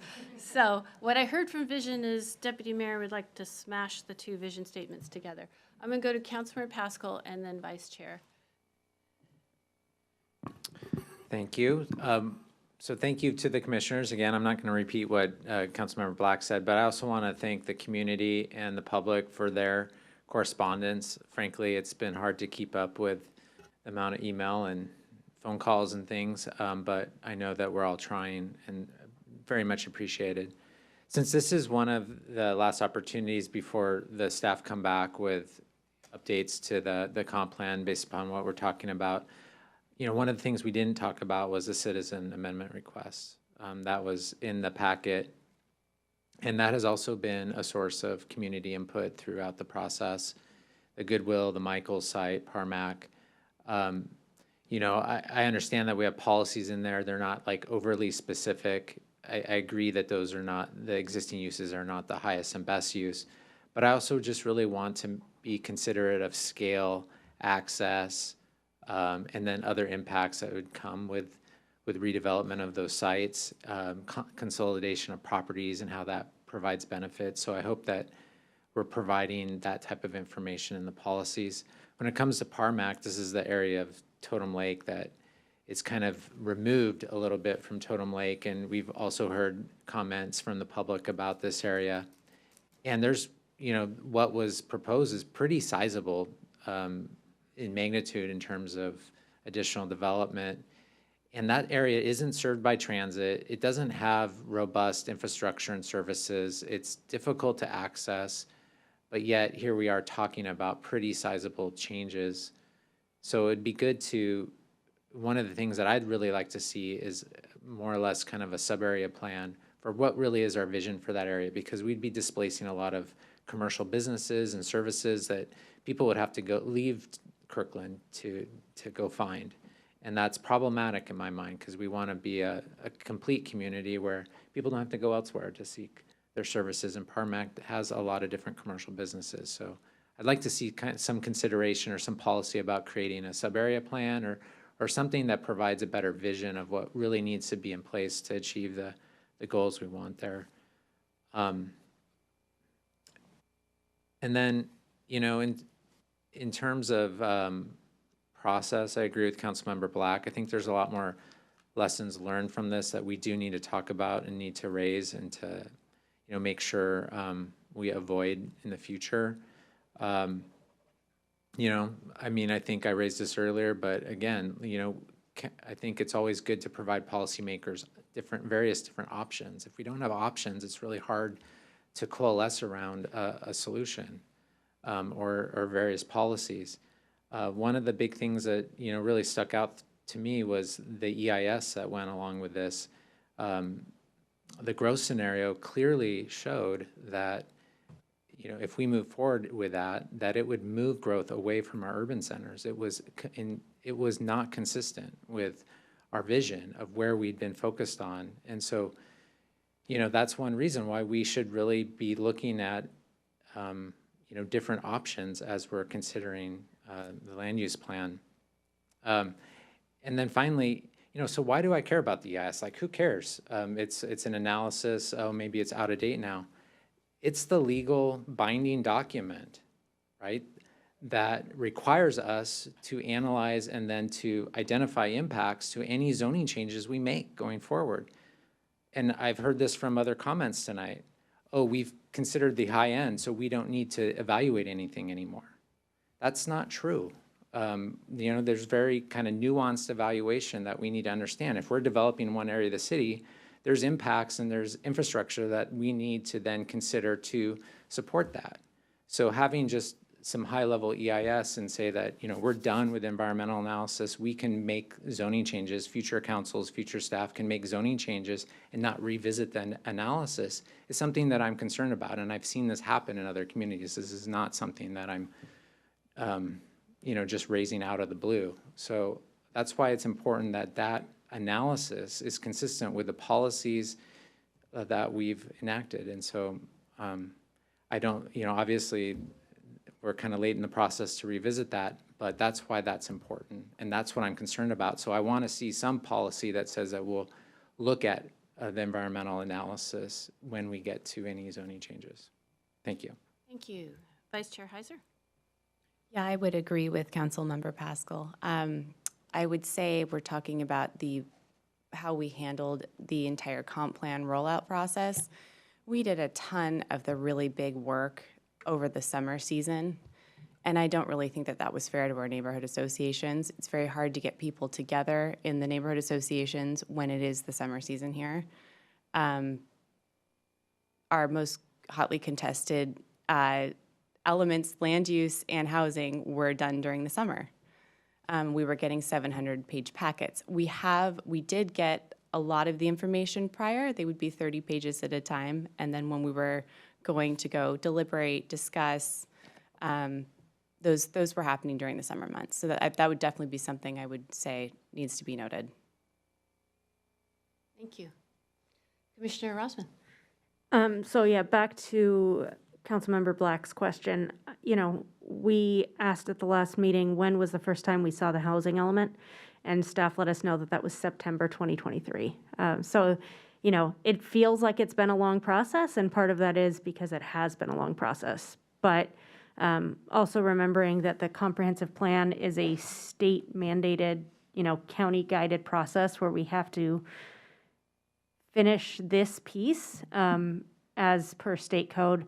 And I feel like sometimes we talk about this process like at the point we finish the comp plan, then we can just, you know, say job well done and, you know, we'll never think about it again. But, you know, we update the comprehensive plan every year. And We go through zoning processes and, you know, the entire planning work program. So I would say, you know, we've had a ton of engagement. We've had a long process. We had surveys done and outreach done even before we started the comprehensive plan.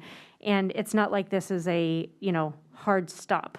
I would really encourage folks that have started to be part of the city planning process for the first time that this isn't a one-time, one-item deal, and we would love to continue to have that community engagement as we move forward. So I think we have had a very robust process. Of course, it's going to be very complicated, and folks are not going to agree about the very, you know, nitty-gritty pieces. I think overarchingly, you know, there's been a lot of comments on how much people love Kirkland and how much people have loved the way Kirkland looks right now. So I think that's important to remember, and that this isn't a conclusive process that ends at the end of 2024 when council signs off and, you know, rides off into the sunset. The work continues. Thank you. Chair Rutherford. Oh.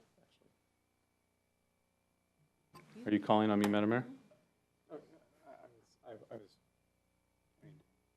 Well, Councilmember Black already spoke. Oh, wow. Yeah. So, Okay, I understand. What I was going to say, I asked a question and I got some responses, and I wanted to follow up on that, so. make it brief. Okay. So I appreciate the candidness and the feedback, and that was, my question really was was designed to sort of solicit some of this early postmortem. And so I just wanted to make sure that any commissioners who want to be part of a postmortem know that you're welcome to be part of that. And certainly any of you who want to talk to council members, including me, offline about any of what we've learned from the process, I want to make sure, you know, I'm making myself available for that. And then I do have, Madam Mayor, I do have a question for staff about the concern that Councilmember Pascal raised. Go ahead. Okay, so quickly, in earlier conversations that we had, I think in the July, August timeframe, we talked about the EIS. And one of the things I heard from staff, if what Councilmember Pascal described is it, then I would share his concern. But what I've heard from staff is that if there was a major implementation project, a land use action that we were taking in an area similar, let's just say hypothetically similar to like the station area, that the city would do an EIS supplemental, I'm not going to use the terms properly, but we would do an environmental impact statement of the proper form for that site-specific major implementation project. That's what I've heard in the past. I just want to confirm. Yeah, that's correct. I think that, you know, the challenge, and I think we share some of the concerns of Councilmember Pascal. The challenge with doing a program level environmental review for something like the comp plan is that a lot of the details have not been identified yet, right? So it's really hard to identify the specific impacts of really high level comprehensive plan policies. So I think our position has always been that when we get to the zoning stage, we will do environmental review, and we'll be looking at what additional analysis needs to happen beyond the analysis that was in the supplemental EIS. And as a matter of fact, for the, you know, when the transit corridors policy was in the comp plan, we had designed some options that spelled out exactly what the process would look like for implementing a transit corridors policy. And it did include things like supplemental environmental review, and it did include things like a corridor plan. So that is absolutely the intention, that when we do zoning, we'll do supplemental environmental review. It might not be a supplemental EIS, right? It might be a different type of SEPA document, but I think we have committed to doing additional SEPA work. Thank you. And Councilmember Black, I did appreciate your comments inviting the Planning Commission to participate in the postmortem, so thank you for that. Anybody else have closing comments? Because staff is going to have to break this down by 7:30. So Councilmember Tim Chisholm, thank you. If you do, go ahead.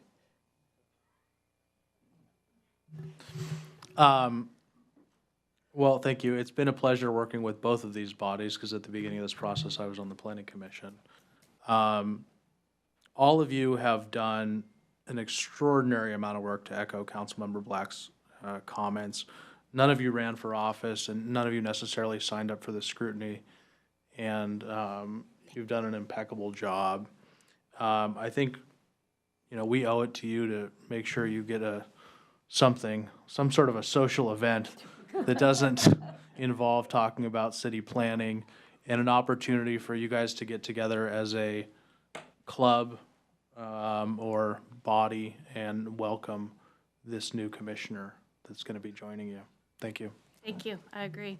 Chair Rutherford, did you have anything closing you want to add? Yes, I just wanted to recognize that this is Commissioner Allen's last meeting with us, as far as I understand it. And so I wanted to take a moment to thank her for her contributions, and you know, we hope to hear from you further, you know, of course, in the future. But and you know, I wish that we were here in person, but you know, hopefully we can invite you when it's time to celebrate the completion of the comprehensive plan. Yes, Commissioner. Thank you. Thank you. Commissioner Allen, I also want to echo my thanks, and we'll look forward to you speaking to us from items from the audience. So, all right, let's bring it home, Allison. So with that, it would take me longer to share the screen. I'll just note verbally that we do tentatively have a study session on November 19th scheduled with City Council. And after that, you are scheduled to consider adoption on December 10th. Thank you. Thank you, everyone. And again, I hope, commissioners, that you are hearing how much we appreciate you and your work. So thank you. We are adjourned. We will be back. We are done with our study session. We're not done. We'll be back at 7:30 for our regular meeting. And commissioners, there is dinner in the back room if you want to partake before you leave. So thank you, everyone.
All right, we are back in session following a special joint meeting with the Planning Commission.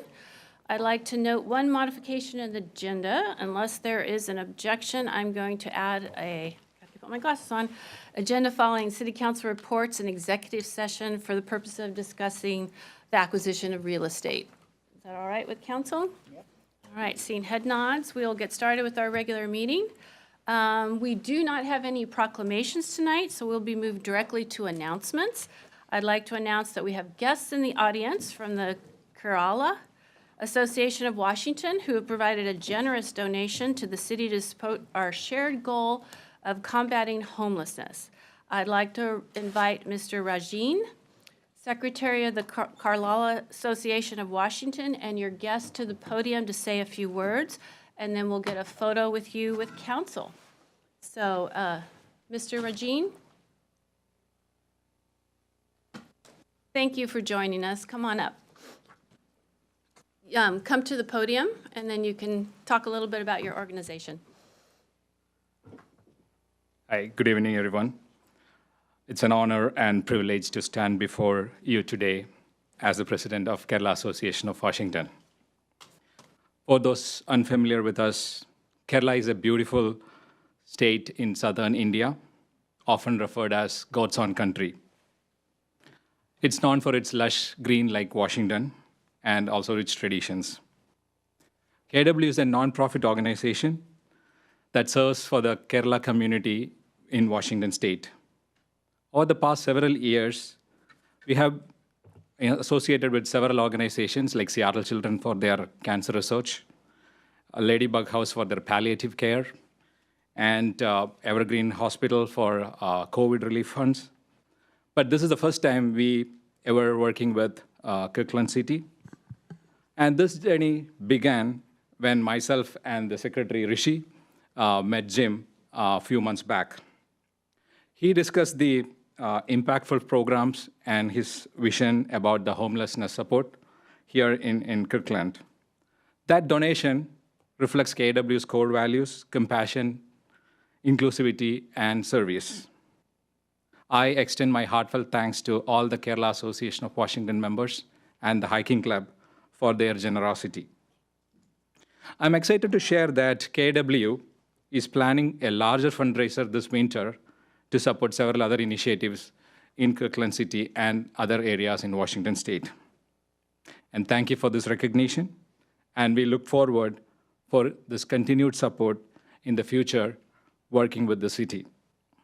I'll leave you with a quote from Jawaharlal Nehru, the first Prime Minister of India, from his book, Discovery of India.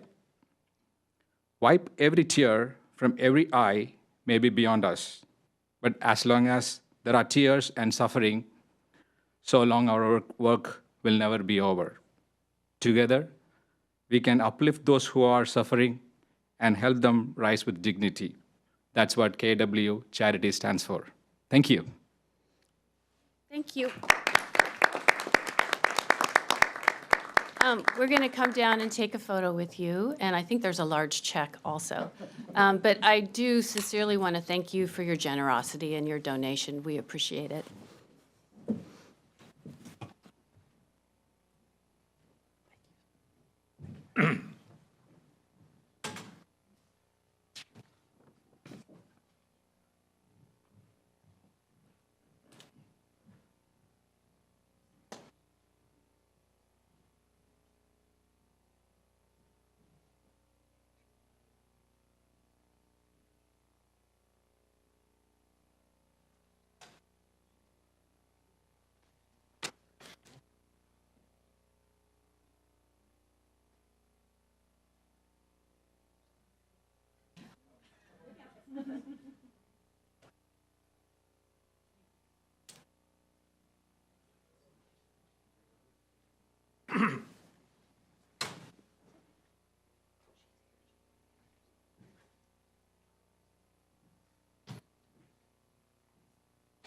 I'll do it.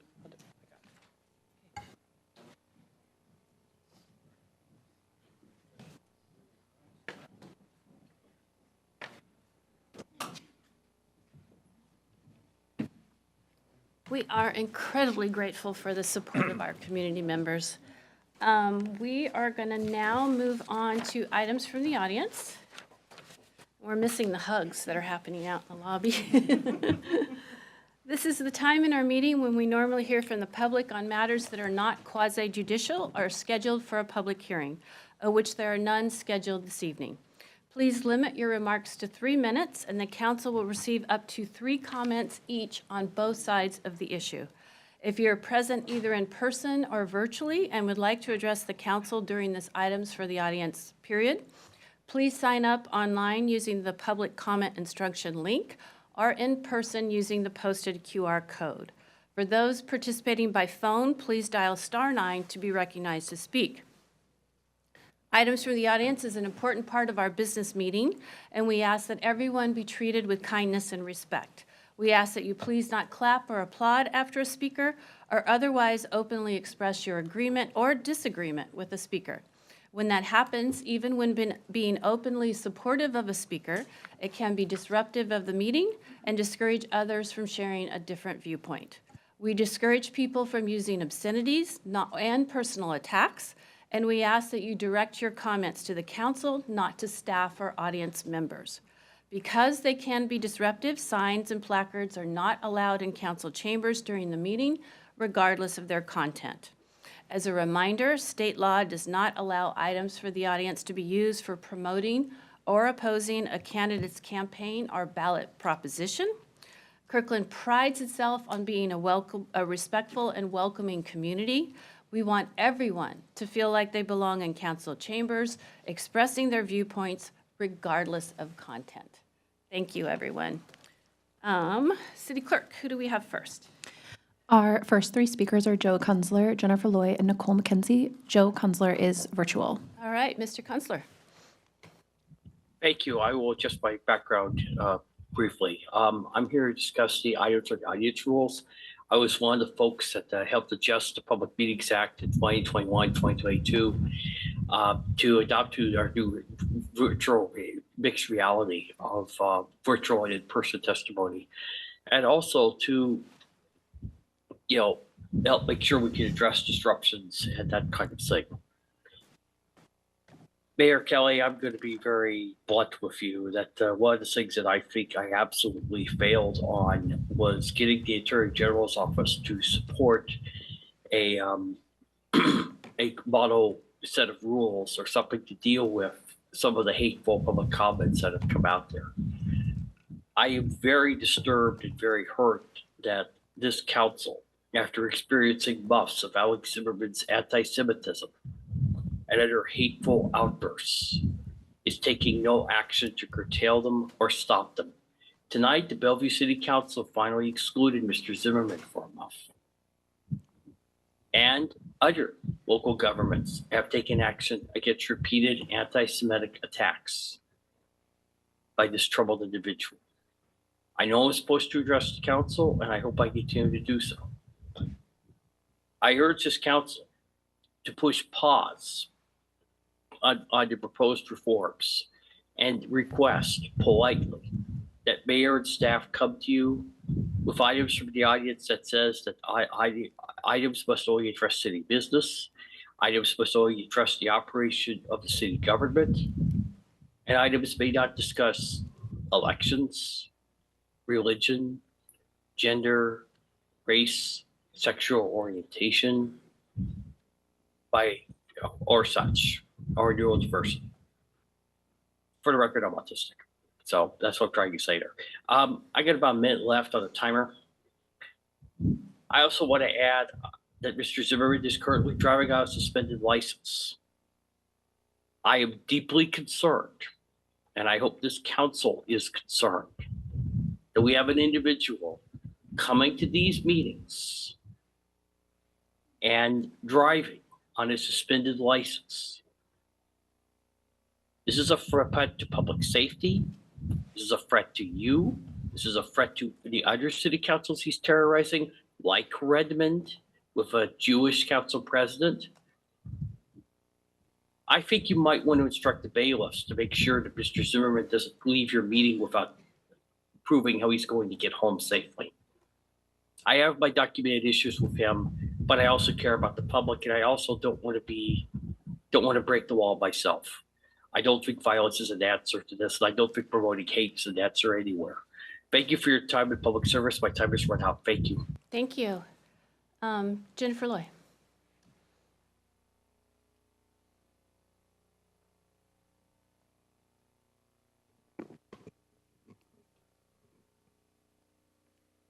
The Carolyn Woods Chronicles, The Disagreement.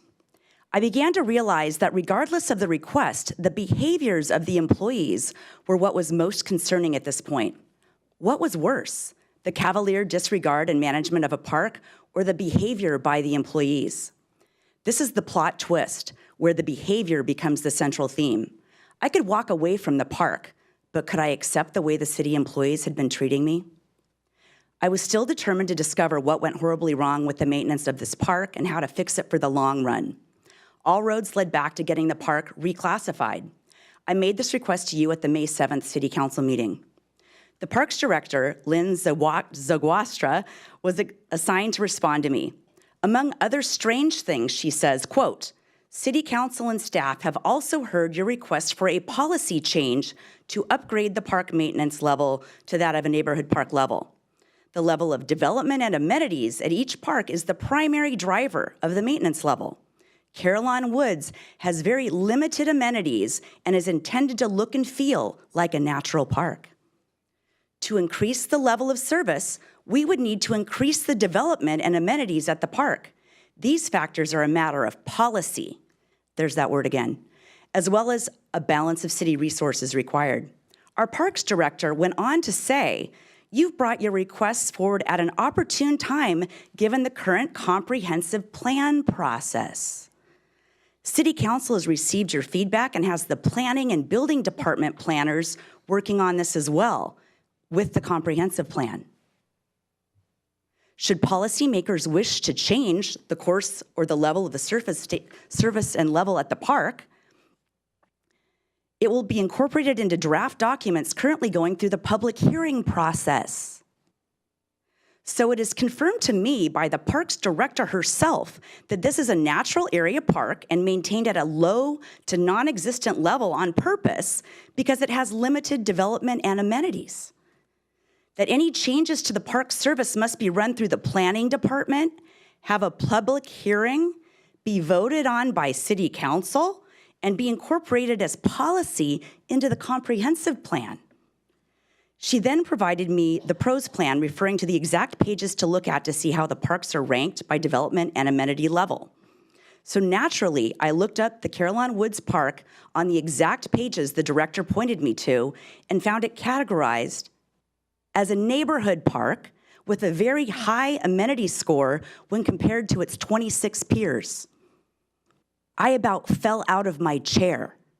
I was stunned. How could this be? This behavior should give all of you pause. Thank you. Nicole McKenzie.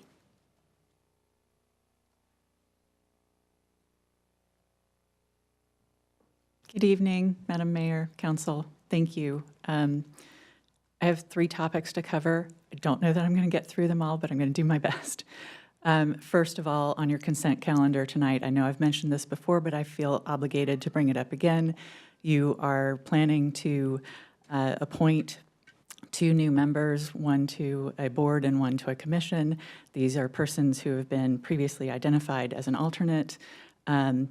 Under Chapter 8 of your policies and procedures, if there's a vacancy for a board or commission, council will initiate an open and competitive process. That has not happened here. There is nothing in any part of the chapter that modifies that or allows you to deviate from that, aside from if there is a current member who has indicated an interest in being reappointed. That's the only time that you're not required, in my personal opinion, of the reading of the chapter. And I think that that stands. Moving on. Regarding your study session with Planning Commission and some comments regarding public outreach and public engagement, there were some questions about whether or not that was considered by the planning commissioners to be a fair and open process. You all know me very well. You know my husband well. You know Liz Hunt well.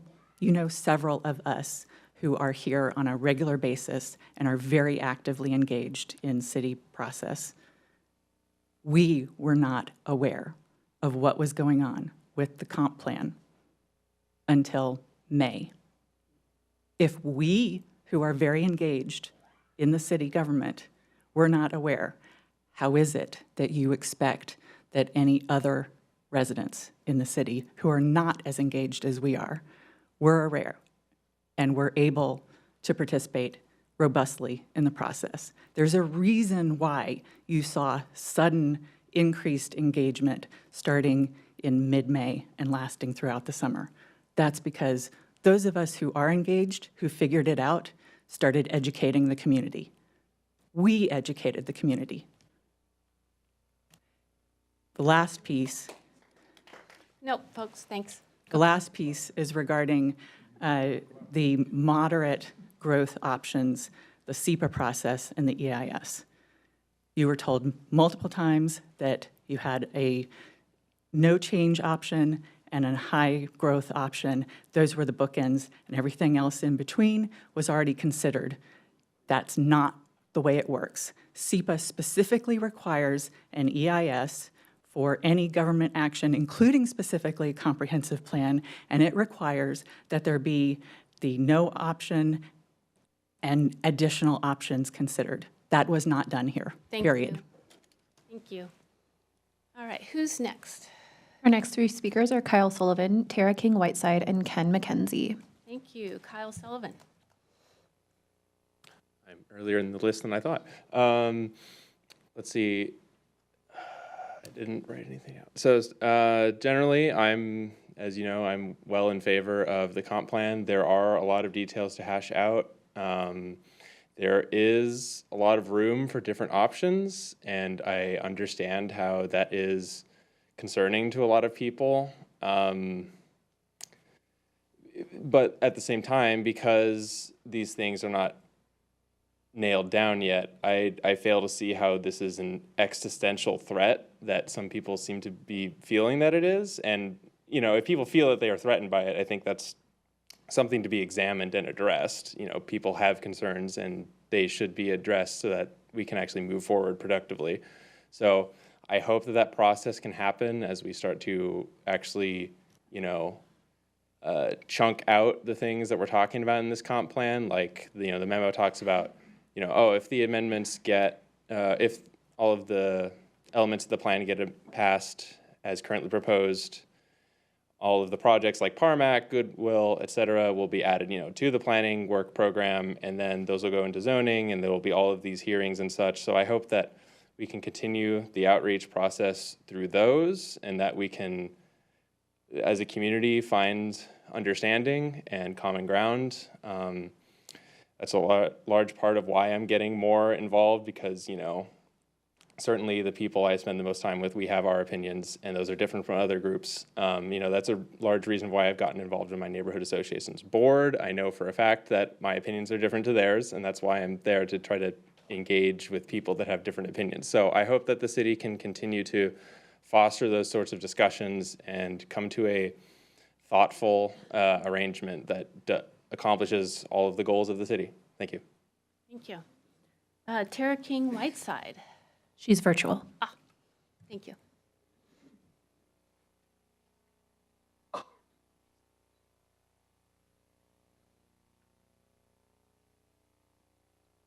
Ms. Whiteside?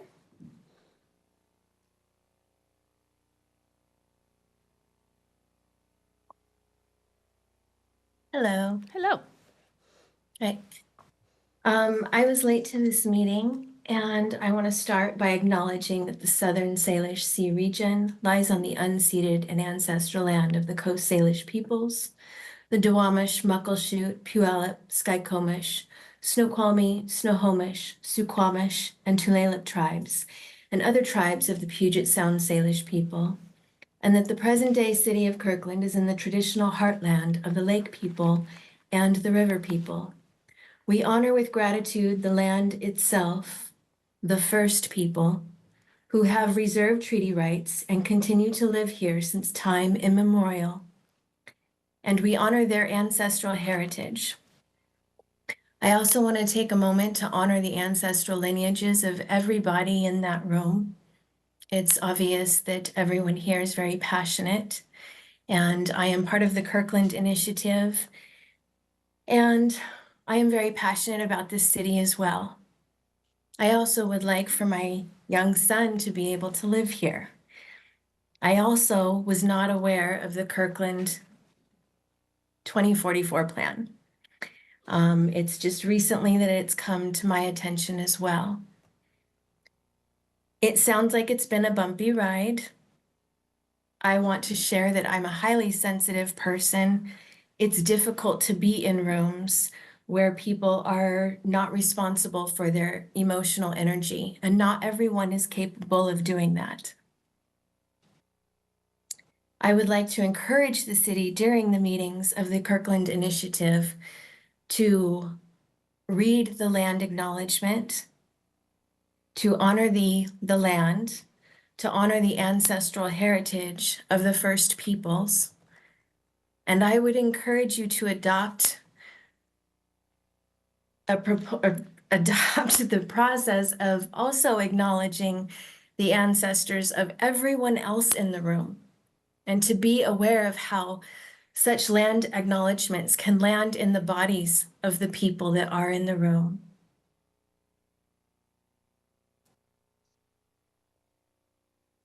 That's all I have to say. Thank you for your time. Thank you very much. Next, we have Ken McKenzie.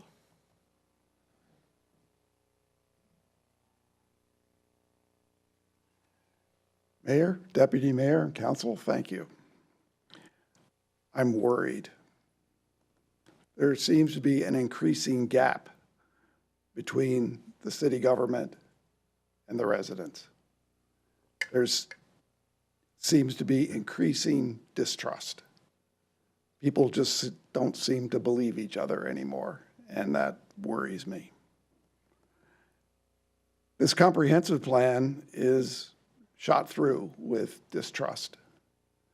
Yes, there's been outreach. Yes, there's been a lot of emails. Yes, there's been testimony. Most all of the public testimony, most all of the public input, as far as I can figure out, has been just simply systematically ignored. Oh, there's a few areas where changes have been made, like LU 2.6 was removed, but another policy was slipped in its place, which is actually more aggressive. So the community did not gain anything from that change. In fact, it lost. And the big difference between this comprehensive plan and previous ones is that the community was denied the pen. Previously, the neighborhoods had input. This time around, the neighborhoods were cut out. So nobody had a chance to provide input. Another example, well, let's talk about this meeting. In this meeting, which was an overflow situation, and everybody could predict that, this entire area over here was empty. Somebody could have rolled a bunch of chairs in so that more people could have been in the room. But no, they were excluded to the Peter Kirk room or to the lobby. And then lastly, the historical section of this document. It's divisive. It's discriminatory. It's hurtful. And when it was presented, the author was referred to as doctor. And the people in the volunteers, the not paid people, were referred to by their first name. That's an indication that somebody believes that the people from the Kirkland Historical Society are not as worthy as the person that was hired to write the thing. It's just a shame that that document was structured the way it is. Thank you. Thank you. City Clerk? The next two speakers are Michael Brocken, Bia Nahan, and Lohita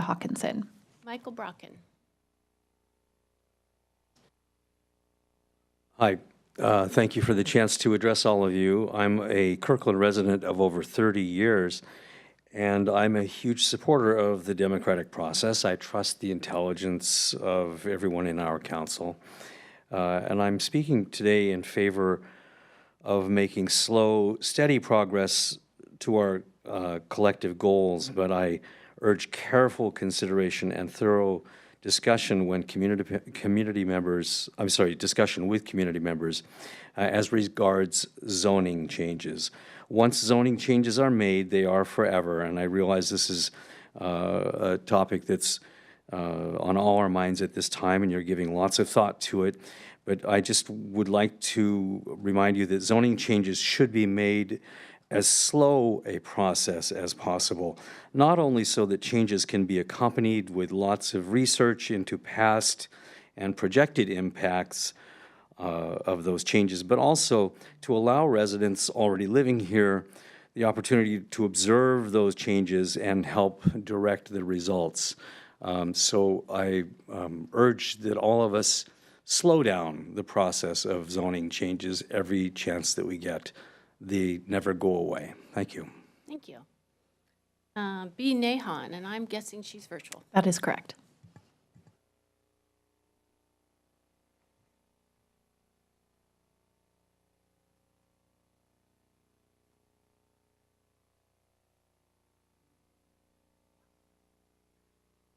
You know, you'd think I'd get this by now. Hi, everybody. Good evening. My name is B. Naon, 27-year resident, and I'm here tonight regarding comments from the audience and your discussion tonight about council procedures. It was 20 years ago, almost exactly tonight. It was the 2nd October meeting, 2004, and I presented what I believe to be the very first PowerPoint during comments from the audience, which just stunned the council. But the subject matter is so ironic. The subject matter was grocery stores. Totally different context, but still the subject matter was grocery stores. A lot has changed in 20 years. Once upon a time, we could come to the mic and in 3 minutes, we would have revelations and council would change their minds. Now, the world is different. We know so much more. Prior to the meeting, you have had coffees, you've had emails, you've participated in social media, there's chats with staff. The bottom line is comments from the audience is a process that needs to modernize. And what I really want to embrace is what Mayor Curtis said, I believe it was at the last meeting, and I want to salute this and I want it framed and hung in chambers. What she said was, we want a place where we see each other as neighbors first. If I could create a Ted Lasso sign equivalent to believe, I would have that in chambers. So as you consider how comments from the audience should go from here forward, I suggest to you a 3-pronged test. Number 1, what is it that you really want to accomplish? What do you want to learn? How do you want to benefit the city, yourselves, and your citizens? This isn't about just checking a box. And it certainly isn't about having people try to get to you in 1 minute or less, or 1 minute or 2 minutes. You'll never get any benefit out of a 1 or a 2-minute presentation. So what is it you really want to accomplish? Number 2, why are so many people showing up? I mean, there has been a phenomenon where more and more people are coming. The issues are nuanced. More people are coming. What is it? And let's address that. And finally, how can you manage it effectively while managing it efficiently? Again, limiting us to 1 minute or less will not get anything. We've all done that in Olympia. It's frustrating and almost worthless when we do that. So how do we manage it effectively and efficiently and do it both? We can make it better. And as a member of the public, I'm happy, as many of us are, to help in that process. Thank you for all you do. Good night. Thank you. Lolita Hawkinson? Oh. You were hiding.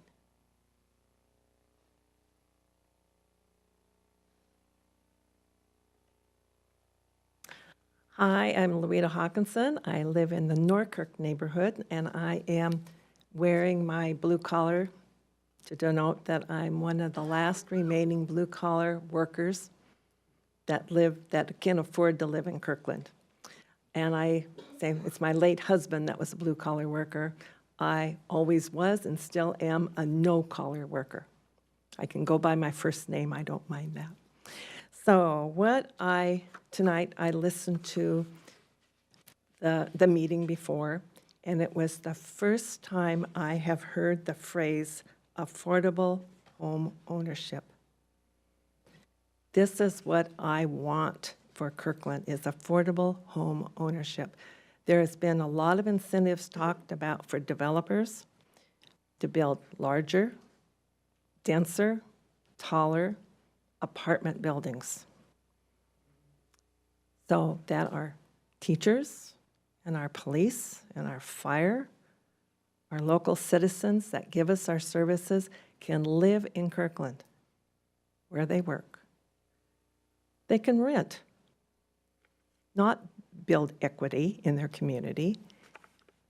I want to know, are there any incentives for people like myself that if we ever sold, to sell to someone that's going to carry a mortgage rather than someone who is just going to, the developer who has cash in hand and don't have to fix the drippy faucets, don't have to have an open house, don't have to stage the house.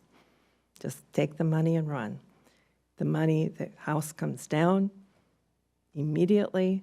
A huge house comes up, built on every square inch with grass, automatic sprinklers, when we're encouraged not to water, to have native plants so that we don't need the water because we're in the middle of a drought, and yet the developer is allowed to put in sprinkling systems and grass and some token shrubs.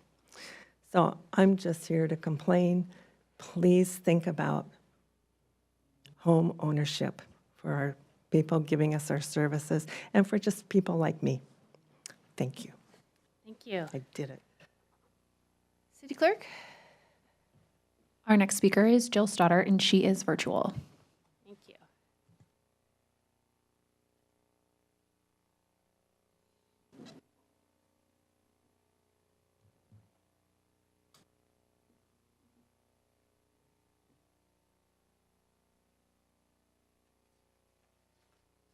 Hello, can you hear me? We can, go ahead.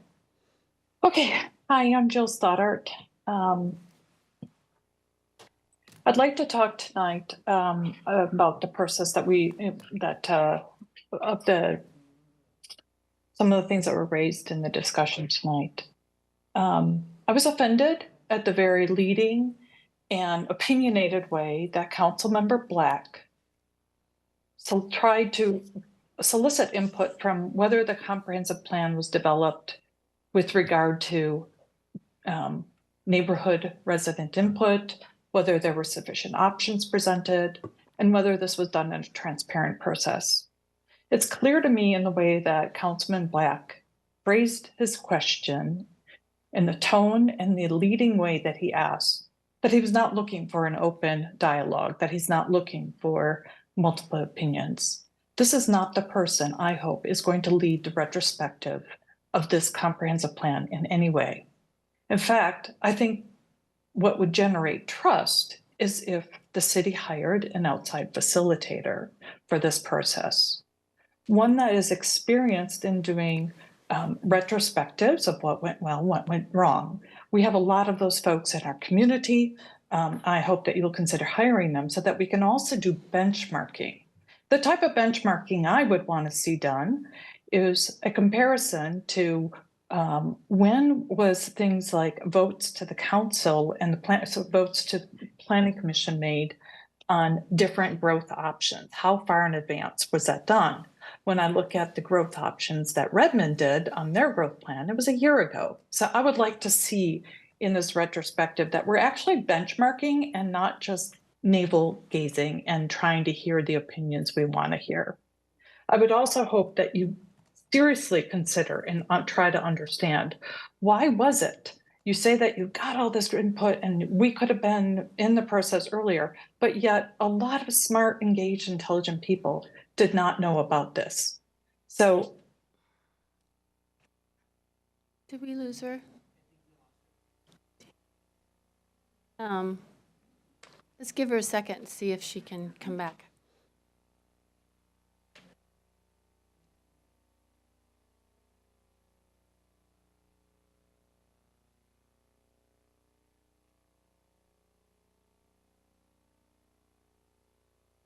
She coming back?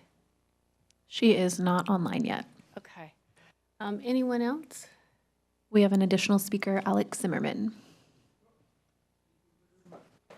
If she makes it back, let's go back to her.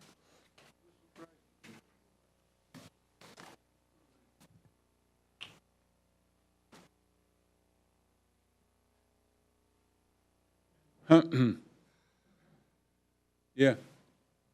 Sie Heil. Dori dem Nazi anti-Semite fascist junta. Theoretically, is a normal pig. There's too many people here who don't like government. I love government. You know what this means? What as I see in Bellevue, in Redmond, in Kirkland, 3 government, 3 mayor, all women. Wow. I'm only a little bit surprised. Yeah. Like Redmond mayor, for example. She's very good. She looked to me like a real Führer, you know what I mean? Every meeting she come and talk about rules. What is she find? I don't know where. Probably in her kitchen, you know what I mean? So a little bit confused. How is this possible, you know what I mean? Mayor of city of Kirkland for 100,000 people use something what is never U.S. American president use or Congress use. Yeah. So she's mean, is she a real my English not so good. Führer. Yeah, exactly. Guy, I speak right now to everybody who listen to me. How long you will be keep these people under power so they can do in everything to you what is they can? You know what it means? Make you shut up, make you feel like a cockroaches, you know what it means? And you cannot do in something what is all civilized people can do in this. Look what they did with Bellevue right now. Bellevue right now, first city in America who have white people minority. You go everywhere, commission, everything is only color. Where is white people coming? They gone. 4 years ago, what as I come to Bellevue, it's a white, nice city, you know what it means? I white man, and I'm a Jew, so everybody have problem. Yeah, absolutely. So my question right now, how is this possible, you know what it means? So we have something what has never before happened in America. How long this will be? Who will stop control this Nazi, Gestapo, anti-Semite, fascist, what is Führer, who can do everything to us? Everything. We need stand up. It cannot be forever. Or like my friend Musk talking, this can be last election. It's exactly what is will be happen in America. It's not what as I come in America like refugee, political and religion, for fighting for freedom for everybody. You need wake up, guys, or this will be end of America. And I told you before, it's not only my opinion. 10, 15 years in America we paradise like a dream. This experiment we need keep for another 250 years. Thank you very much. Madam Mayor, Jill is back. Okay, before we bring her on, I want to offer a comment on behalf of council. Mr. Zimmerman's statements are consistently hurtful and offensive to the community. The City Council does not condone these comments. We are committed to making Kirkland a safe, inclusive, and welcoming place for all. At the same time, items from the audience provides an opportunity for community members to express their views to council, regardless of content. Thank you. Ms. Stoddard, welcome back. You have 48 seconds to finish. Okay, two things I would like to just add. We talked about livability, defining that. Livability, first and foremost, that means we keep our neighborhoods and our children and our schools and parks safe. So for me, livability must require that we don't intentionally bring in housing options that are going to allow for a high concentration of high needs people that have a long history of crime. So that's number one. Number two, we asked what makes Kirkland, what makes it special? For me, it's really easy. One of the things that makes Kirkland special is that there are so many places in Kirkland that I can walk down the street and see the lake and see the mountains. And that's what brings people to Kirkland. Don't lose that by allowing so many of those streets to have Thank you. 4 to 8 story buildings. Thank you. Your time is up. And I want to welcome back our audience members who removed themselves during Mr. Zimmerman's comments. All right, I think that's it. There are no more speakers signed up. We are now going to move on to petitions. There are 2 for consideration tonight. The first is petition G24243, which requests the relocation of residential vehicles near North Lake Academy. City Manager. Okay, thank you, Madam Mayor. So we are recommending that the council do motion 2, which is have staff, refer the matter to staff for follow-up. As I've communicated to the council members, we are working with the RVs on 126th. Our goal is to have all of them in a different location or moved by the end of the year. We've been communicating that with the folks who did the petition, as well as the businesses and residents around 126 Place. We'd be happy to provide individual council members with much more detail if anyone likes, but that process is underway as an interdepartmental effort of our Parks and Human Services group and our city attorney's office and our police department and our homeless outreach coordinator in particular. So our goal is to find everybody stable housing and alternative locations by the end of the year, but have the RVs off of that street. Thank you. Council, is there anyone that'd like to make a motion to accept the petition? I move to accept the petition and to proceed with option B. 2? Did I say B? Yeah. 2. Thank you. Is there a second? Second. Deputy Mayor, thank you. It has been moved by Councilmember Sweet, second by Deputy Mayor, to move option 2 for petition G24243. All those in favor, please say aye. Aye. Aye. Any opposed? Motion carries 7-0. The second petition is G24244, which is entitled Petition Against Residential Neighborhood Densification in Kirkland. City Manager. Okay, thank you, Madam Mayor. We are also recommending option 2 on this is referred to staff for follow-up, and the intent is for us to bring back the options that this petition addresses as part of the discussion that the council is going to have at the November study session, and then there'll be opportunities for council members to provide direction at that time for final action in December. Thank you. May I have a motion to accept the petition? Councilmember Pascal? Make a motion to accept the petition and refer the staff for follow-up. Second. All right, it has been moved by Councilmember Pascal, second by Councilmember Tim Chizen to, I assume, accept option 2 for petition G24244. All those in favor, please say aye. Aye. Aye. Any opposed? Motion carries 7-0. Thank you, everyone. All right, we are now moving on to special presentations. We have 3 special presentations. First up is an update on the King County's Health Through Housing project. City Manager. Okay, thank you, Madam Mayor. We have quite a few special guests in the audience today. Kicking this off is going to be our Deputy City Manager for External Affairs, Jim Lopez. We also have our Human Services Manager, Jen Boone, our Human Services Coordinator, Amanda Judd, and then we're honored to have the Director of King County Department of Community and Human Services, Kelly Ryder, and Health Through Housing Interim Initiative Manager, Shanna Clinton, and finally, DCH staff members, Carolyn Sanders and Francis Nelson, who will all make the presentation.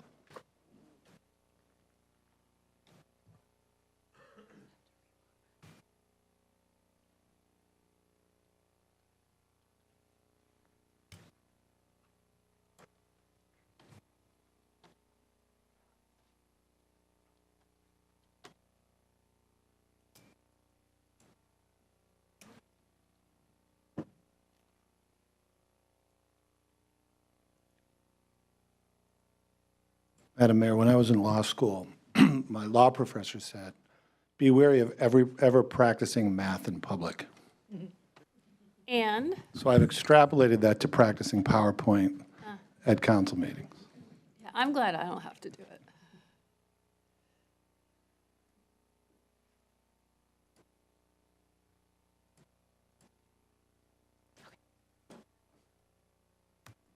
Thank you, Jen. Thank you very much, City Manager and Madam Mayor and Deputy Mayor and Council. It really is very exciting to be here tonight, because tonight I get to introduce our friends from King County. It's great to see you all, and our new friends from Plymouth Housing. And we're going to talk about the next iteration of the Health Through Housing program, and I'll do so with my good friend and the person that really is truly doing the lion's share of the work, Jen Boone, our Human Services Manager. So thank you, Jen. Yeah, I echo that applause. So the City Manager identified our friends from King County, and I'll talk about our Plymouth Housing friends as well. We're going to do a sequential county first, Plymouth Housing next presentation. And tonight is an update, as you know, on what's next in the permanent supportive housing facility at the former La Quinta. What we'll do tonight is review the homeless continuum of care. I'm going to talk about that myself. We have already been working. We've started meeting already as a team. I think Plymouth Housing has only been on board for 6 weeks or so. So our teams are meeting now. So we're going to talk a little bit about that and how we're prioritizing our work coming up in 2025, where we hope, I believe in the third quarter, that the facility would be up and running. But before we get into that, I wanted to talk just a little bit about the homeless continuum of care as context for tonight's presentation. And I don't know if you remember this, Councilmember Black, but we met in the Peter Kirk room when all of this was getting started, and you said, talk about the continuum of care. And this was at early days of the process. And the continuum of care has kind of evolved and in many ways flourished since that conversation a couple of years ago, I think. And what's, I think, very important tonight is to bring context as to how the continuum of care as a system is so dependent on the topic we're going to talk about tonight, which is permanent supportive housing. And it starts in this continuum, which are each interdependent steps along the types of issues a person suffering from homelessness might experience, and how interdependent each of the steps are. And the points that we made very early on in this process is that if we don't have a complete systems approach, if we didn't have that final leg of this system, we would have a serious gap and deficit in our system. And that's really the context of how important tonight is. Prevention is all about connecting to individuals prior to the possibility that they might suffer from homelessness. There are plenty of examples in the city for where we engage in prevention. Some common examples are HopeLink, where we offer rent and utility assistance to keep families in their homes. Another example would be Eastside Legal Assistance, where we provide legal assistance to help tenants stay housed. Each of these entities are funded by our human services work. So in this instance, the city plays a critical role in providing necessary resources for that important service to happen in the continuum. The second part of the system, outreach and response, as you know, Council, we've been spending a lot of time here. We've become rapidly before our eyes a direct service provider in the outreach and response system. The city manager has galvanized our forces to create the HEART team, led by the amazing Melly, where we're actually in the streets talking directly with folks suffering from homelessness and offering this critical care.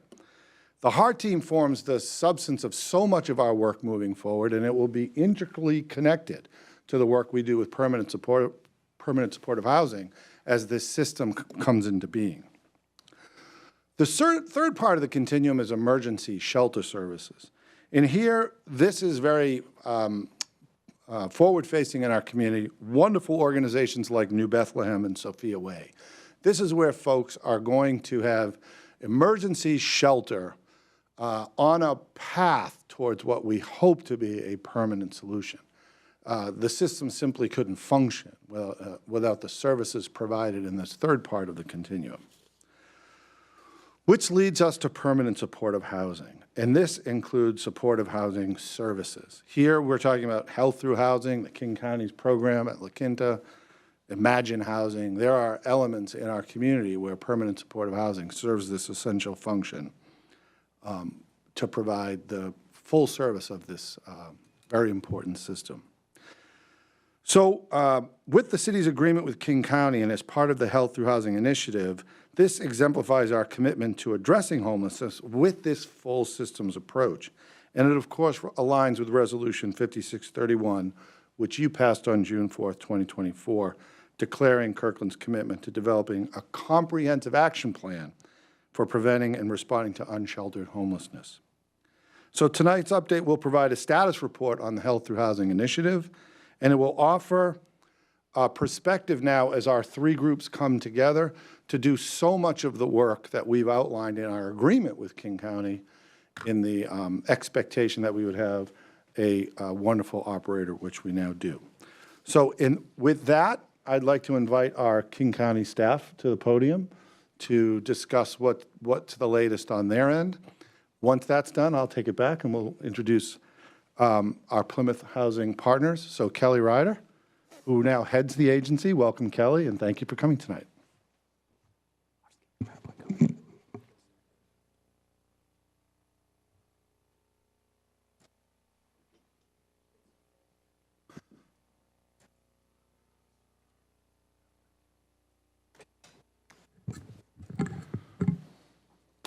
Welcome. Hi, good evening, Mayor Curtis, members of the council. For the record, Kelly Ryder, Director of the King County Department of Community and Human Services. I am glad to be with you all here again, talking about our latest update on our Health Through Housing building. As folks will likely remember, our Health Through Housing initiative is financed by a 0.1% sales tax authorized by the legislature and approved by the King County Council. We were grateful to partner with Kirkland in your goals for developing permanent supportive housing to be able to purchase the former La Quinta a couple of years ago, and we've continued to make progress that we will be able to update you on tonight. Here you'll see a list of the many organizations that we continue to partner with at our Health Through Housing facilities across King County.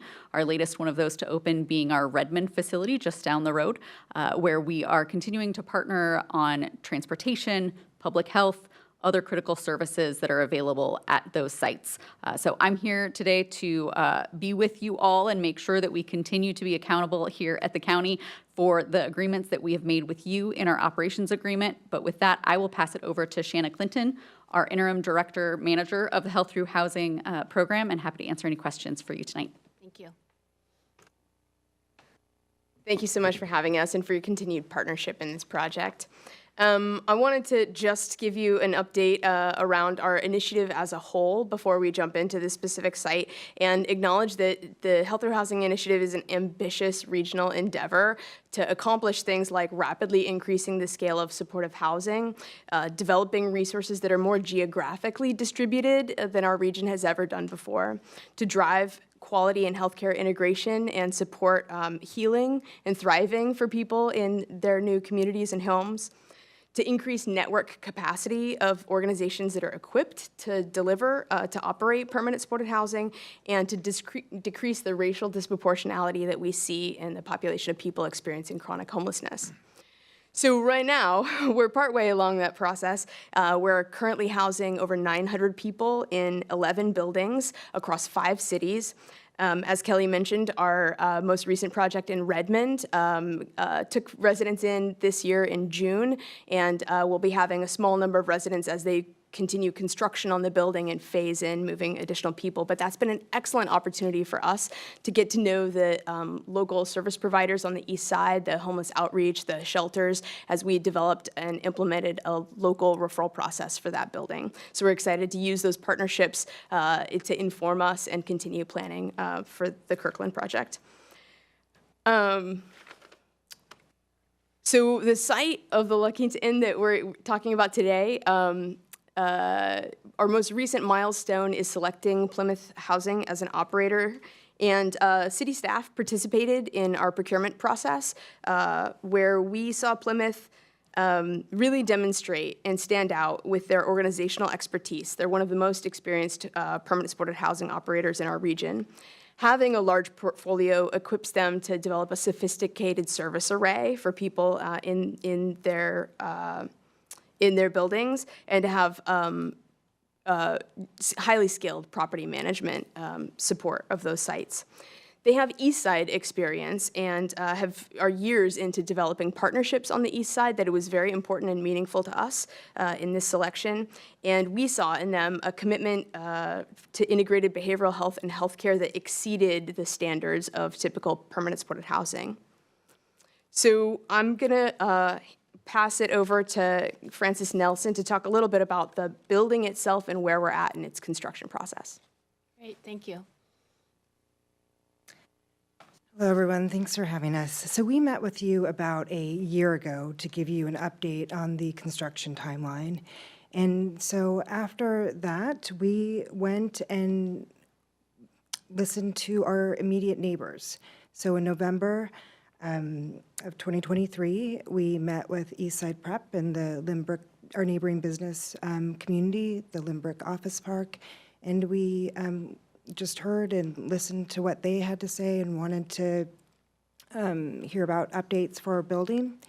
And then we got to work with our architects. We went through a general procurement last year, and we brought them on board late last year to start the work.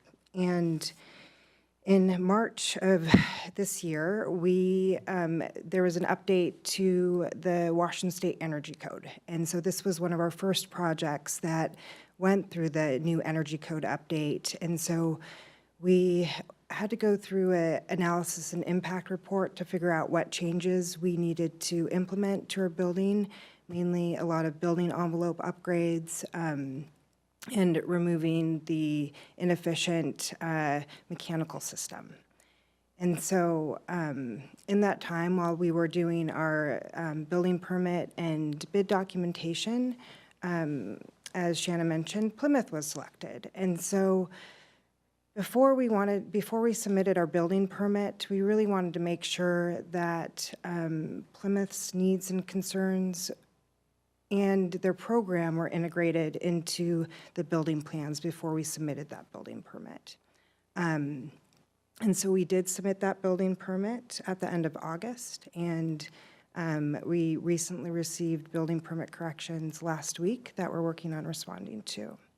And also during that time, we brought on a general contractor to start working on the sprinkler design. I think, as you know, that building only had sprinklers on the basement level. So we're working on bringing sprinklers to the upper floors. Now we are on target to open up the general procurement for our contractor to actually work on the construction of the site in November. That's the date that we're hoping for, and we currently are on track with that. We would like to receive the building permit before that ideally happens, but definitely before the bid opens, which we're aiming for the end of December. And then if all goes well, we're hoping for a partial certificate of occupancy to open up part of the building in July of 2025. And then full certificate of occupancy sometime in October of next year. Thank you. Thank you. So some of our next work ahead is collaborating with City of Kirkland staff and with Plymouth and King County staff in development of 4 documents that are deliverables in the operational agreement that we have with you. So the community relations plan, the good neighbor agreement, a code of conduct for residents, and a safety and security plan for the site. Now, Plymouth's expertise in this, they're not starting from zero. They have documents like this in many other sites, and it's going to be about customizing it to this particular site and this community and developing those plans. So we're at the beginning of that process and are looking forward to coming back to you with those documents that will be approved by city staff. We'll next be doing some local referral planning. As I mentioned, we already have some great partnerships and information. We have been able at each site to develop kind of a custom local referral process that meets the needs of those service providers in that community. And then we'll be continuing with community engagement. We have already begun that process, and as we develop a community relations plan, that will inform what's next for our community engagement process. Thank you so much. I'll turn it back to Jim. Thank you. And I think we now transition to a new deck. Is that right? New PowerPoint? Jim, are you going to take questions question. about this part before we move on to Plymouth? I think that would be helpful. And I want to thank you all for coming and for the work that you're doing. I think the answer is yes. Thank you. Council, any questions? I'm the only one? Okay. So I think my question is to Shannon. So you said community engagement, I saw it on your slide, November 4th. Can you talk about who's going to be included in that November 4th meeting? Yeah, I might not actually be the very best person to talk about So it is Plymouth. Ben and Plymouth are at the table for that, but it is the local partners right around the neighborhood of the site. Yes, thanks, Shannon. Sure, I can take that.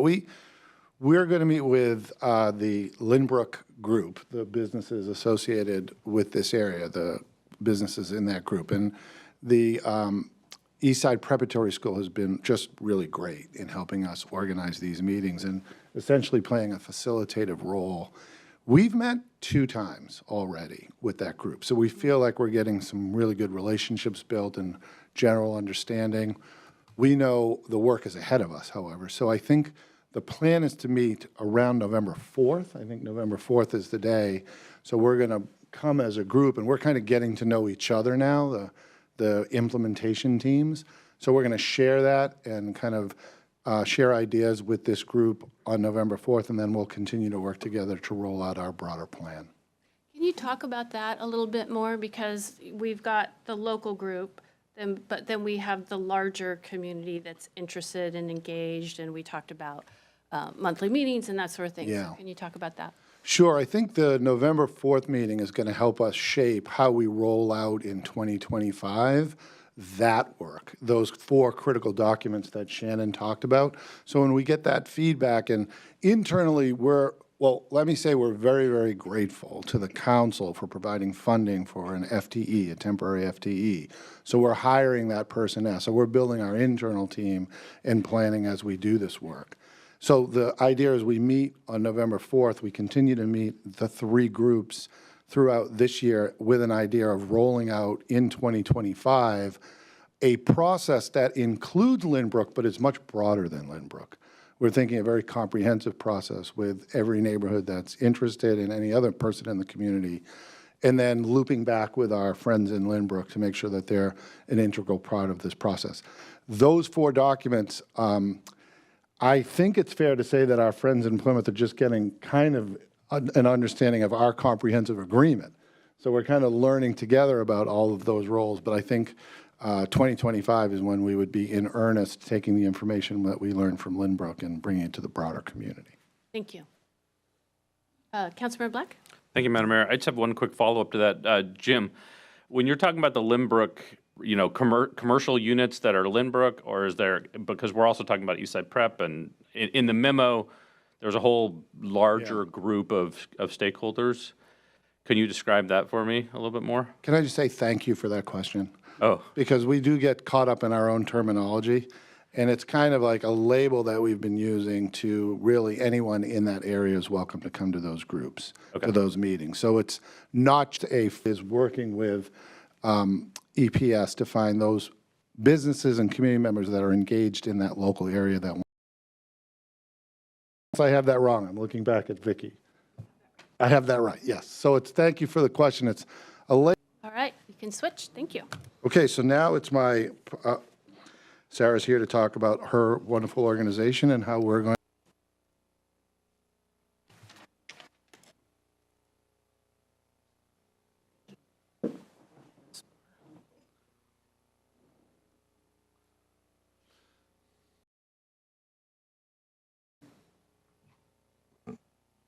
Jim is taller than I am.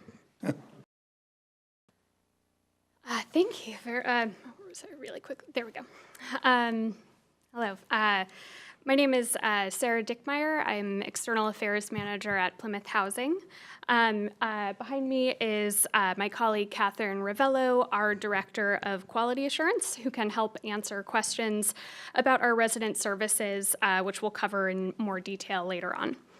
Just wanted to say thank you for having us tonight and for your support of compassionate and evidence-based solutions for our most vulnerable neighbors. We appreciate you providing space for us to formally introduce our organization and answer your questions at this early stage of our partnership. So to start, we'd like to ground our conversation tonight by sharing our mission, Plymouth's mission, to eliminate homelessness and address its causes by preserving, developing, and operating safe, quality, supportive housing, and by providing adults experiencing homelessness with the opportunities to stabilize and improve their lives. Plymouth was founded in 1980 and has been operating for more than 40 years. We have 17 buildings in King County, including one in Bellevue that opened summer of last year. We focus on serving adults who have experienced homelessness, and in alignment with our values, we believe everyone deserves a home. Our model of permanent housing, coupled with on-site support services, gives our residents the solid base they need to rebuild their lives and leave homelessness behind them. As you can see, our model is in the name. By permanent, we mean that there is no time limit on our housing. By supportive, we mean that we connect our residents with services that can help them thrive. Examples of services include case management, on-site healthcare, prepared meals, and more. And we believe in housing before anything else. In line with the Housing First philosophy, we know that people cannot improve their lives until they have a safe, stable place to live. Plymouth serves formerly homeless adults. Of our nearly 1,400 residents, 62% are seniors, 52% are people of color, and 11% are veterans. The gentleman you see in this photo, Michael, had lost his job and was living out of his RV in Redmond. And last year, he moved into Plymouth Crossing, our building in Bellevue. He receives on-site clinical support tailored to his individual health needs. Combined with a more stable living environment, he's doing much better and looking forward to what the future may bring. Everyone's path in and out of homelessness is unique. And while there are many similarities, we know from our decades of experience that every individual who comes into one of our buildings has a different set of needs. Because of this, we build our services around each individual.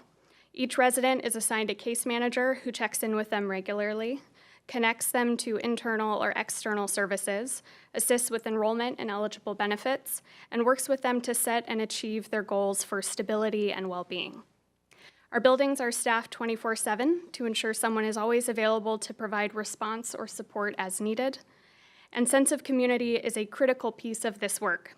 And we build this through community events, shared spaces, and for our newer buildings, implementing trauma-informed building design standards. Because of our service model, more than 95% of residents who come to Plymouth stay housed permanently. And we find that our work is not only a compassionate solution, it is also cost-effective and saves public dollars. For the same cost of 16 days in the hospital or 10 weeks in jail, we can house someone at Plymouth Housing for a whole year. We know that homelessness is a regional issue and that more resources are needed in more places. And as mentioned earlier, we opened the first permanent supportive housing building on the east side last year, Plymouth Crossing in Bellevue, as you can see on the right.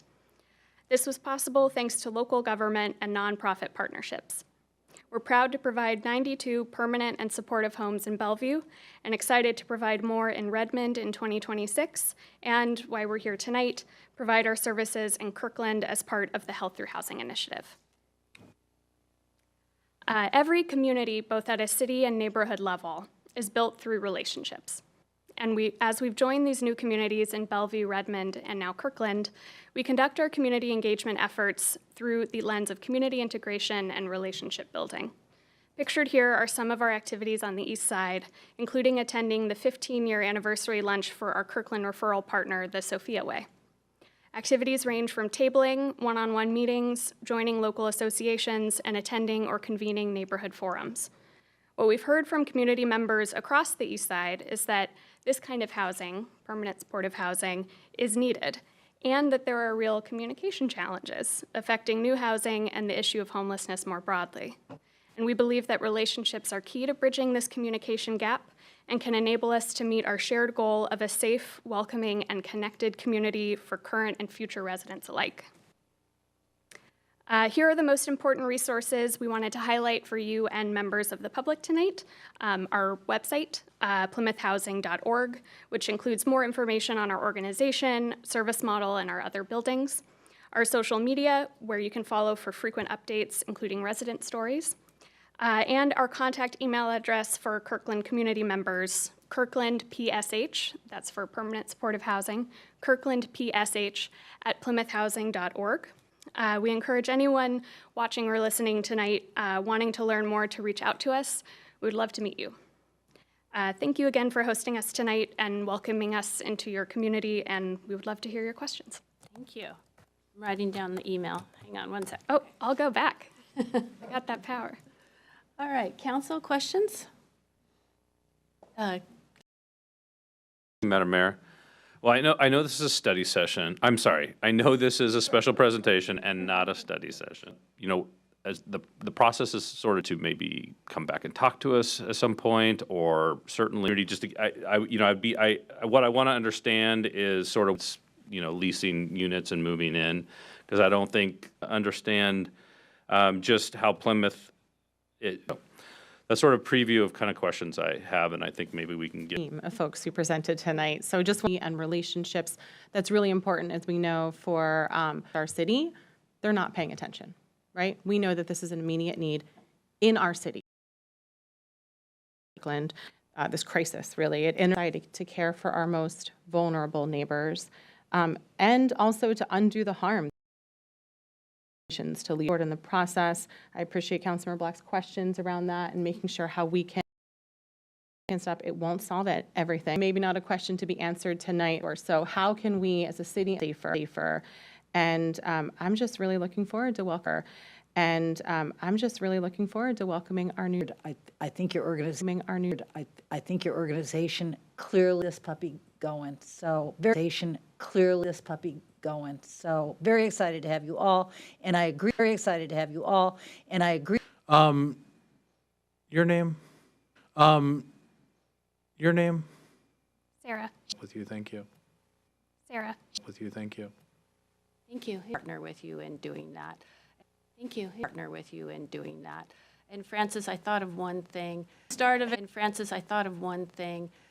continued conversation, and I believe some.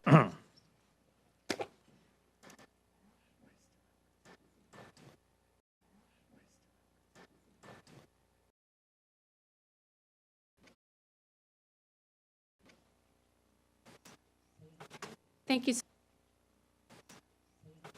Thank you, Sarah. Sarah. I'm up. I'm standing. I'm up. I'm standing here waiting. And make sure that the council can, get an update in your packet, detailed update of all the get an update in your packet, detailed update of all the diversity, equity, inclusion, and belonging here on after called DEIUB manager and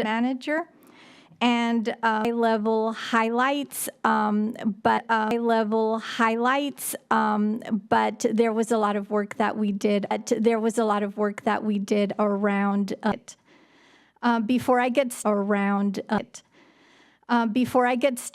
I do want to thank all our directors and their staff across the organization for. Okay, let's get started. Last time I delivered an annual update was in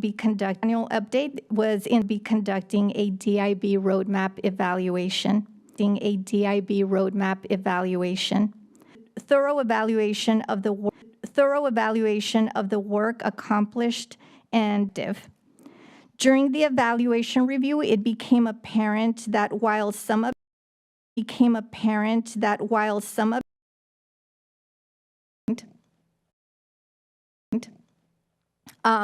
We do have some we do have some developed a structured approach which determines when ongoing of institutionalized objectives, those that have been designation on attachment 1.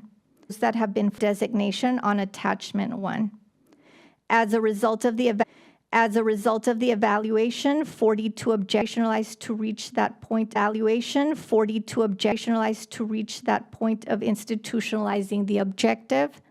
And the last 3 cultural events that Parks hosted. And my plug is for the Dia de los Muertos attended. And my plug is for the Dia de los Muertos attend. And belonging. And belonging. 24 community survey, but I did want to emphasize that the survey showed that about the city's activities. In conducting a crosstab review, this is the highest that we've seen this number with the community. The survey also revealed encouraged color rate, also show that they have been engaged and informed diverse communities are yielding positive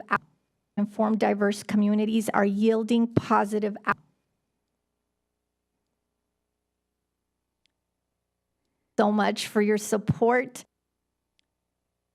And celebrate one another at planning and building project. This meeting was for community-based organizations, LGBTQIA+ and other cultural groups.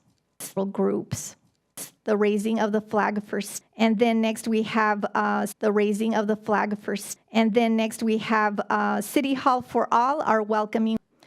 But even then, we had about 1,000 community members on the photo. On the photos is a city spot. Was a beautiful educational. Was a beautiful educational event with an authentic African dinner that was prepared on Sun. There are of course many other events that the city. Now I'm moving on to talk about the second theme, leadership. The theme towards building a community wherever everyone feels like the DIB champions. This effort is led by our. She has generated a lot of excitement at areas of interest to start the work inside the organization. Also known as the Kirkland Initiative. This fall is our second class, currently ongoing until mid-November. This Thursday will be our 5th week out of 8. Marking the mid-20 participants at a time to help allow for proper community members. And we just feel that if the purpose is to teach a curriculum that, by the way, is taught by our city's top leadership, and 18 attended in 2024, and a spring 2025 class to accept all applicants and ensure that team has done wonderful work this year to complete most of their DIB objectives. The objective highlight here is 9.4, diversity hiring and tracking software. The next 2 slides will show in our workforce from 2021 with 15%, rising to 18 employees.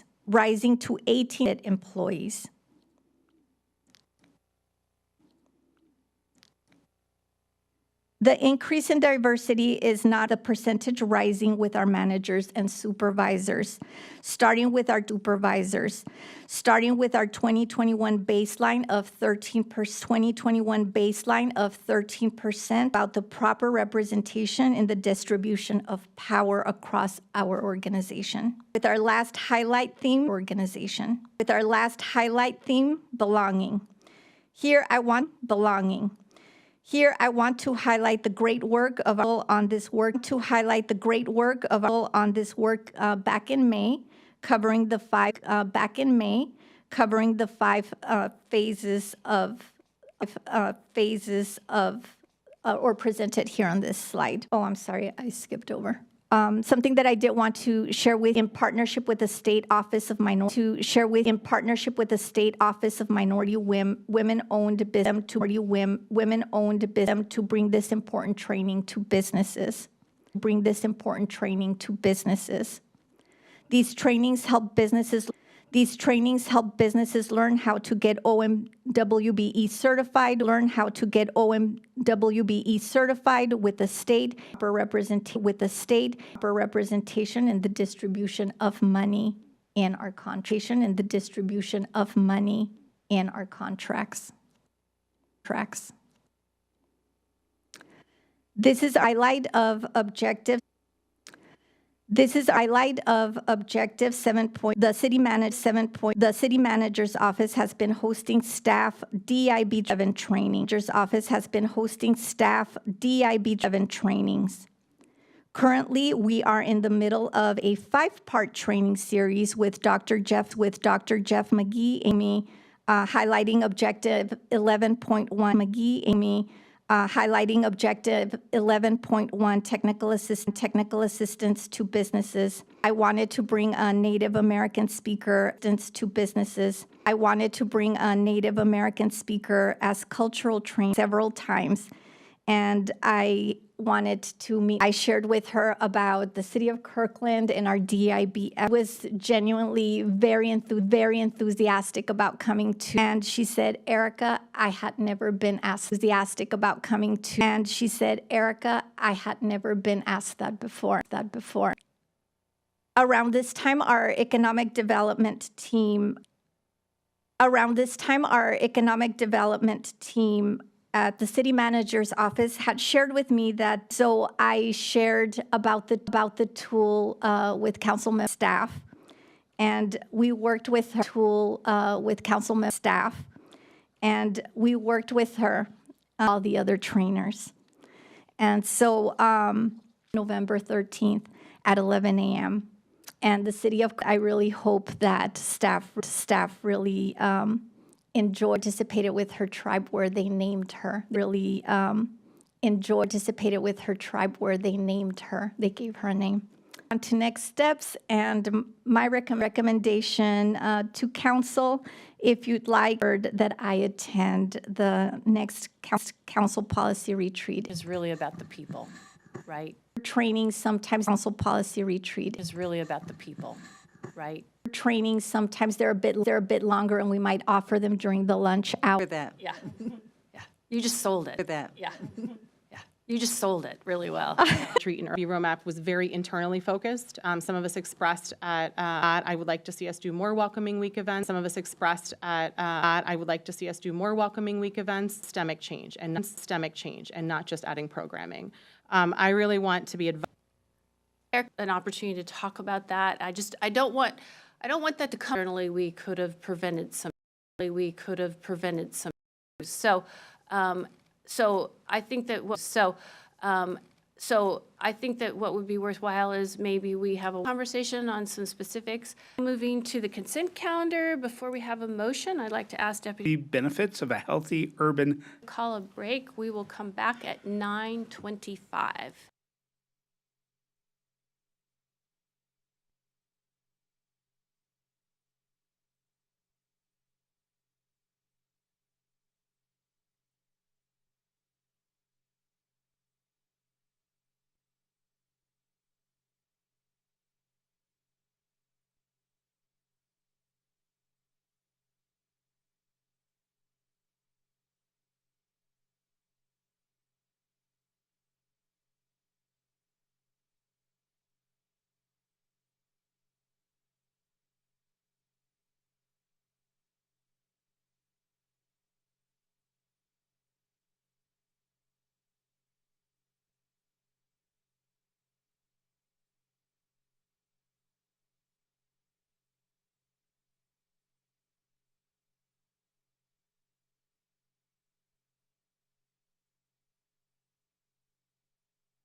Thank you, City Manager. Good evening, Madam Mayor, Deputy Mayor, members of the council, and/or new ideas to consider.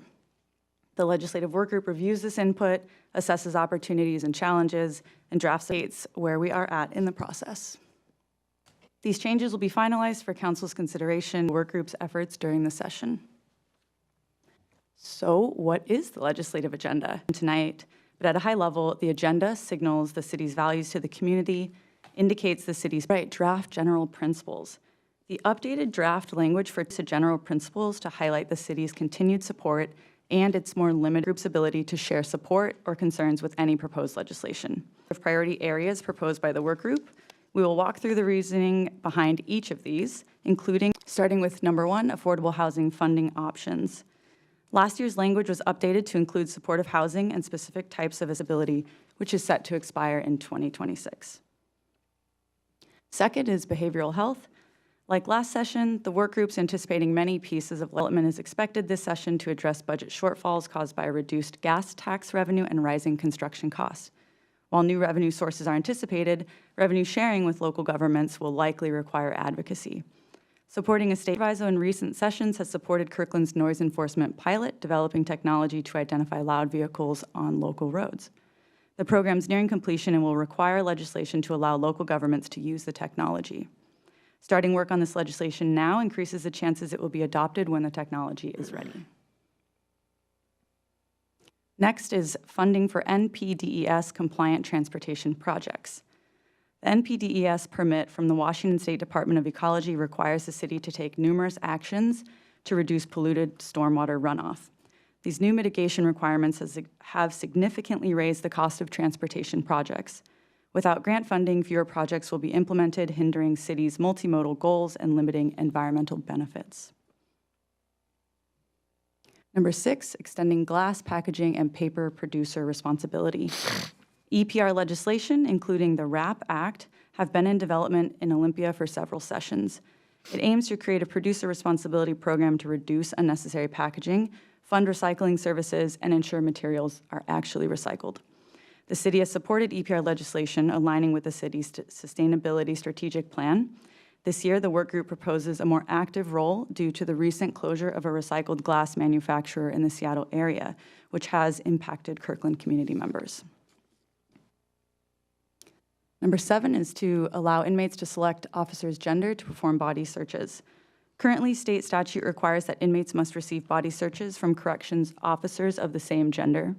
This outdated law is not in alignment with national guidelines that were developed in partnership with the LGBTQIA+ community, which recommends that inmates should be allowed to choose the gender of the officer that conducts body searches.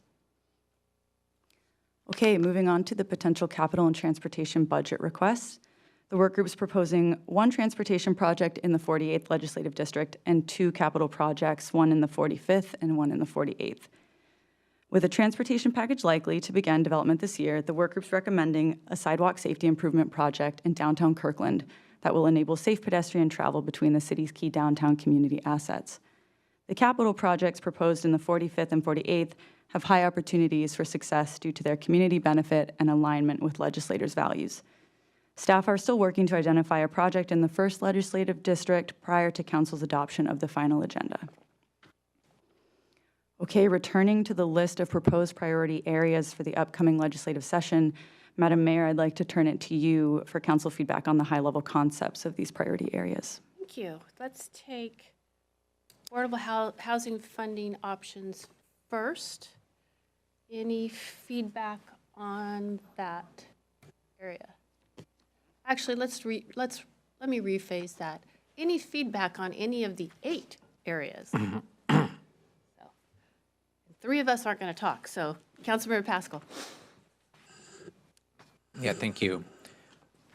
This is just a question about number 7 regarding the jails regulations. You know, it seems like this policy is supported by national guidelines that, you know, it's obviously there's a state requirement that appears to be outdated, but this is something that's not just impacting Kirkland, it's something on a statewide basis. So I'm wondering kind of just the conversation or the thoughts around why Kirkland would be kind of taking a lead role instead of a state kind of organization playing that role, like the AWC or I don't know, the police chief. What is it called? WASPIC, the Washington Sheriff's. Sorry, all the acronyms I forget. But yeah, just kind of wanting to understand the background on that, because it seems like this is something that we definitely support, but do we need to be taking like an active lead role on it? It's a good question. So, City Manager, you said the chief is going to join us tonight? I believe the chief has joined us virtually. There she is. So, Chief Harris, did you hear that question? And your thoughts, please. You are muted. Yep, we can hear you now. Okay. I do support considering working with AWC. And just like Councilman Pascal said, the RCW, the state law, is just antiquated and outdated. So I think that's a great tactic to work with other agencies, and whether that's through AWC or whether that's through a coalition of other cities who might have, there's other municipal jails that are impacted by this as well. Councilmember Sweet? Sherry, does WASPIC have a position on this yet, or are they waiting? They don't necessarily have a position yet. No one that I know of has done any work on trying to change this RCW. Okay.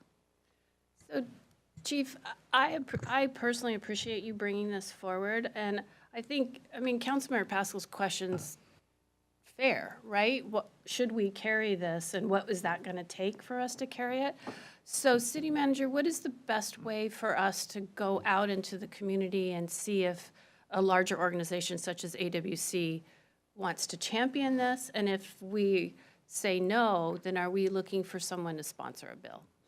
Yeah, that's a great question. I think our recommendation would be obviously to contact our network. So Chief Harris could reach out to WASPIC. We could have our lobbyists talk with AWC and just get a reaction, folks, to bring that to the legislative work group for first feedback. I think to your original point, I think our chief was the first to actually raise it, and we definitely see that it has utility for everybody, but someone has to at least say, hey, we should look at this. So what we can maybe do is between now and our next legislative work group, although is that Friday? Next Friday. That's a week from Friday. Okay, we can maybe try to get some intel for you all on what the statewide groups look at in terms of this. Because my preference would be if no one wants to run with it, that we do, but it's worthwhile checking to see if others are. Councilor Black? Thank you. The only thing I would highlight is AWC board. My understanding is already adopted their legislative agenda for 2025. So we may not be able to, there's probably the point at which you could get formally included in their legislative agenda is probably passed, but that doesn't mean that we can't convince them to take a position on it. But like the mayor said, if no one does, given that Chief Harris is the one that brought this forward, I think that was our thinking, was if no one else picks this up, it would be great for the city of Kirkland to try to pick it up. And what we'd really be looking for, I think, is we'd be looking for one of our 9 legislators to, consider sponsoring a bill. So, thanks. Thank you. Councilmember Falcone? Thank you, Madam Mayor. Well, first, thank you so much, Chief Harris, for raising this. It's honestly, when I read it, I was, thought it was kind of wild that this isn't already happening, right? So I really appreciate you bringing this forward and your leadership on that. It makes me even more proud of Kirkland and of your work, so thank you. I do have some other thoughts. I'm not sold yet on the noise camera enforcement authorization. To me, I think this could potentially be creating some unintended consequences on equity issues. We've heard from community members, I know I've heard from community members with concerns over the impact of individuals who may have older cars that they can't afford to have a newer car, and they tend to be louder. So I want to better understand that before I would support this. Also, under affordable housing, I support the continued flexibility. I have some reservations pending some questions I have on the additional REIT increment. I have questions around just the impact that would have. Generally speaking, I don't love the idea of taxing housing to create affordable housing and to address the affordable housing crisis. That's not the way to do it. I know our tools are really limited, and I understand that. But in particular, my questions are really around the impact that this would have on existing affordable home ownership. I think of like some of our programs through ARCH, the conversations we've had at the Houghton Village. Will the equity that folks have built when they sell an affordable unit be impacted by any sort of additional REIT increment here. I don't have an answer to that question. I don't know if staff does, but if so, I would not support it unless we created that nuance or successfully advocated for that nuance in a bill. Thank you. Yeah, so the discussion we've had in the legislative work group that I will admit I'm the one who proposed was that we would look at a concept that would start at a high level. So, I'm just use $1 million, for example, as that. The whole east side has this issue. The whole east side would like a REIT increment, and the average cost of a home on the east side is super, super high. So I think that we could consider setting a new increment at a level that wouldn't impact an affordable home. But we haven't drafted anything yet. But that's the concept. Thank you. And as a follow-up to that, my thoughts on that are that maybe not set a set dollar amount, since that could change over time. And in a decade or 2 decades from now, I hate to think of it, but $1 million may not be a huge amount of equity and might be something that we could then have to fix then. So maybe tying it to, I don't know, inflation or I don't know, something, average housing cost or something would be helpful. Thank you. Thank you. So, Councilmember Falcone, can I just clarify, you would be interested in keeping this REIT but it needs some massaging? Correct. Thank you. Deputy Mayor? Just back to the noise camera enforcement issue. It's been a while since our last update on this, and just wondering if the team could come back with this, because last I remember there were some challenges with the technology they were working through, and would like to understand what the capabilities of it are. And to Councilmember Falcone's, is it precise enough to get the most egregious violations? Thank you. Chief? And we can schedule a formal presentation, but I think the chief can give us a quick update for tonight on the status of the current pilot. Chief, go ahead. Yes, so it is, the technology, you are correct, the technology is still under development. The vendor is working, microphones are very sensitive to weather.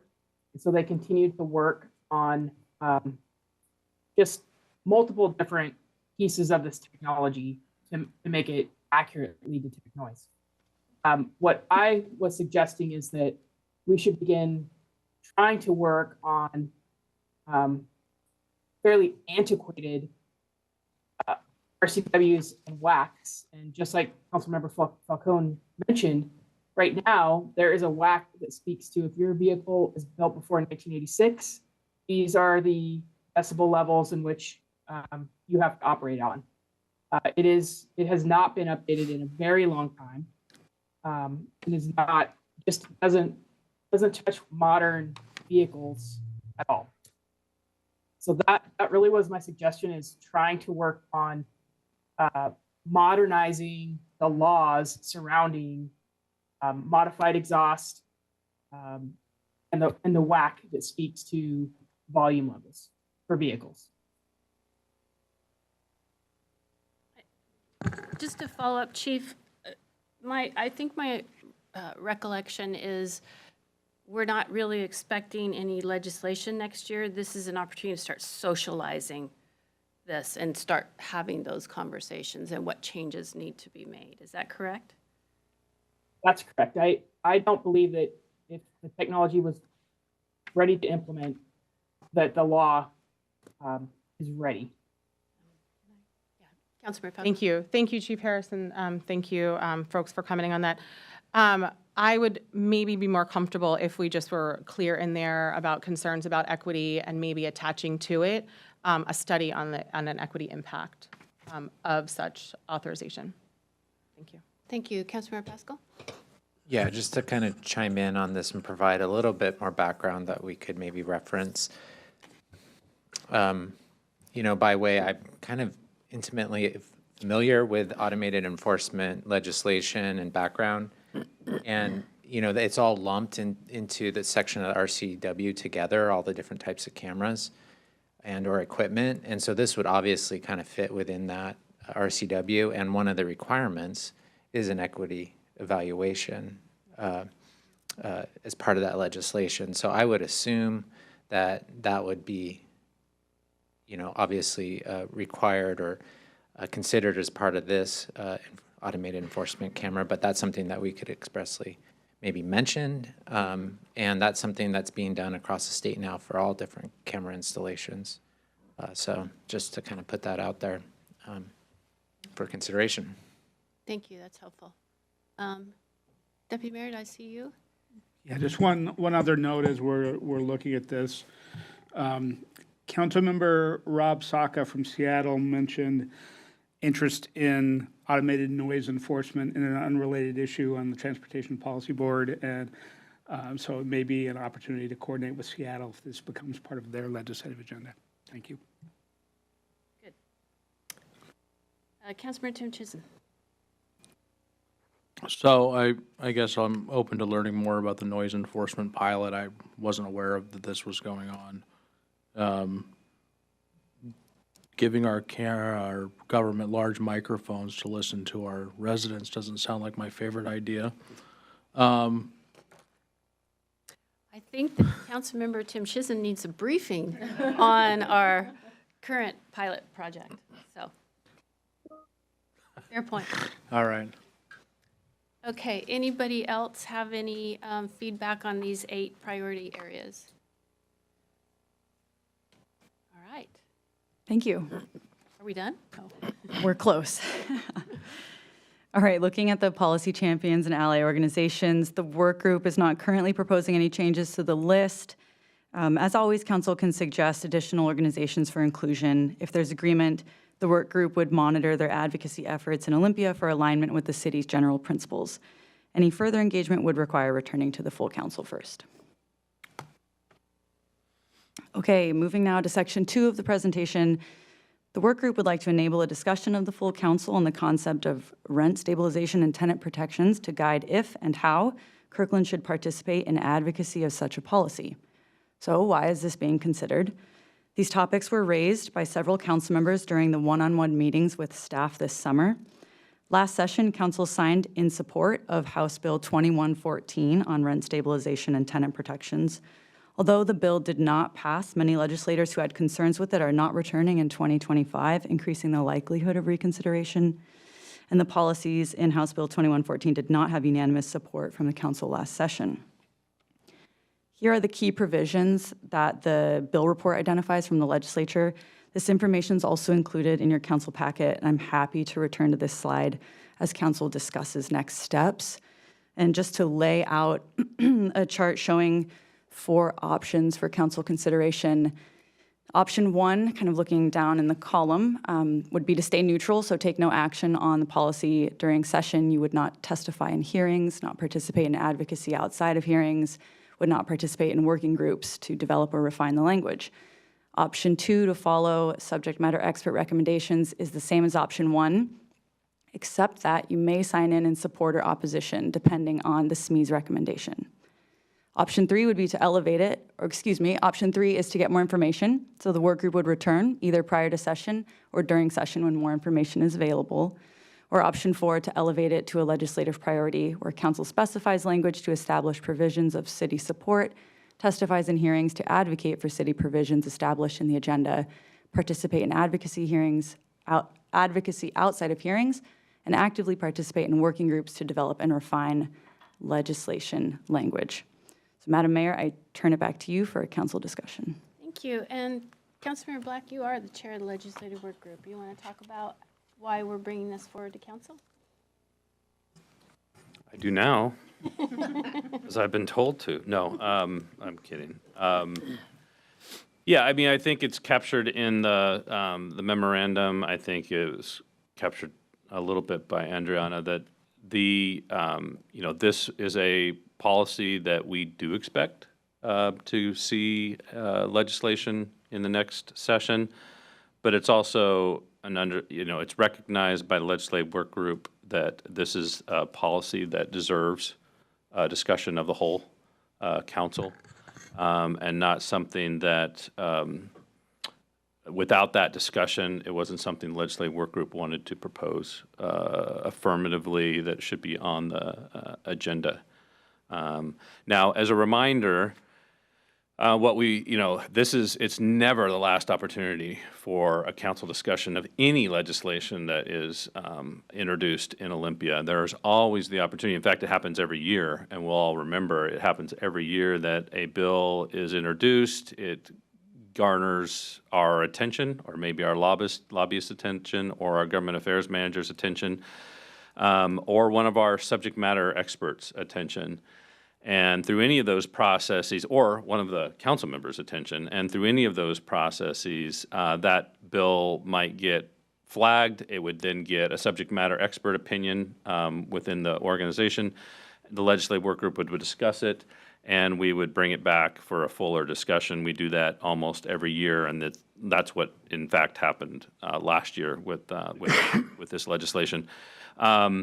And what was I going to say about that? Oh, and one of the reasons we meet weekly, the legislative work group does meet weekly during the session, is just to be prepared to respond rapidly to those kind of things and to rapidly be in a position to sort of bring these topics to a discussion of the entire council. Thank you for that. Mayor? Sorry, Yes, you guys said one other element that we haven't talked about because it's been a couple of years. So as we're coming out of COVID with the high inflation, there was a big push by many groups to have individual cities take up tenant protections. The city of Kirkland did as well. There were some arch recommendations that cities took up. One of the main pieces of feedback we heard from a lot of the groups who were not in favor of that was there should be a statewide solution, and this really didn't belong as a city-by-city decision. This really should be a state decision, and so that was one of the reasons last year that we thought this made sense to engage rather than have different cities adopting different restrictions or permissions. So, Thank you. Deputy Mayor. Thank you. Thinking about the process last year, I think that worked really well, where we monitored 2114 until we determined that the bill was moving and it had some specific parameters and we could discuss that. We had a debate within the council and ended up supporting it, as was noted in the presentation. It wasn't unanimous, but it happened at an appropriate point in the process, and I would support a similar thing to give the work group direction to monitor this and come back to us if there's an issue that's ripe. And then that way we've got the policy details of what's in that particular bill, because I would expect for a topic like this, it's going to be quite fluid. And in your mind, is that option 3? Yes. Thank you. Councilor Pascal? Thank you. I'd support the deputy mayor's proposal. I think we all know that some of us have different opinions and perspectives on this. And I think it kind of reflects what we're hearing from the community too, or what we've heard from stakeholders generally. And so, plus, when you look at the length of the different issues that this kind of comprises, there's a lot of different things that are kind of going on. So it's not just one policy point, it's many different things all contained within rent stabilization and tenant protection. So I just don't want to get out ahead of the legislature too much. And I really think that kind of waiting and seeing and then responding is going to be the best approach, both for our staff, our consultants, and I think to, have the best chance of success. Thank you. Councilor Falcone? Thank you, Madam Mayor. Well, not surprisingly, I think most of us do, support options to help keep folks housed, right? And that would be the intent with any sort of bill like this. But just like almost anything else, the devil's in the details, right? And so it's hard to say without knowing the specifics of any bill what the council would or wouldn't support. That said, I feel like there might be a hybrid option that might really help us here. I think of, looking at option 4, well, take a step back. It sounds like a bill on rent stabilization and tenant protections might get some traction this year. That's what I'm hearing you say. And that said, given that the devil's in the details, we want to be at the table as much as we can, right? We want to help influence that. And so, although I appreciate my colleagues' comments, I don't know that I want us to kind of take a back seat and just watch what happens and see if we support it.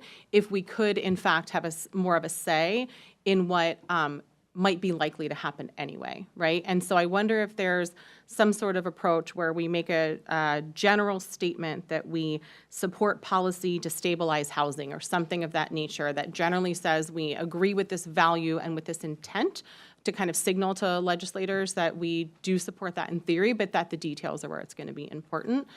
And that we do put a little bit more resources like we would in 4 to participate in advocacy outside of hearings, to actively participate in working groups to develop and refine the legislation language. Those are the activities that I would like for us to be involved in if we think this is legislation that's likely to pass. Councilmember Tim Chisholm.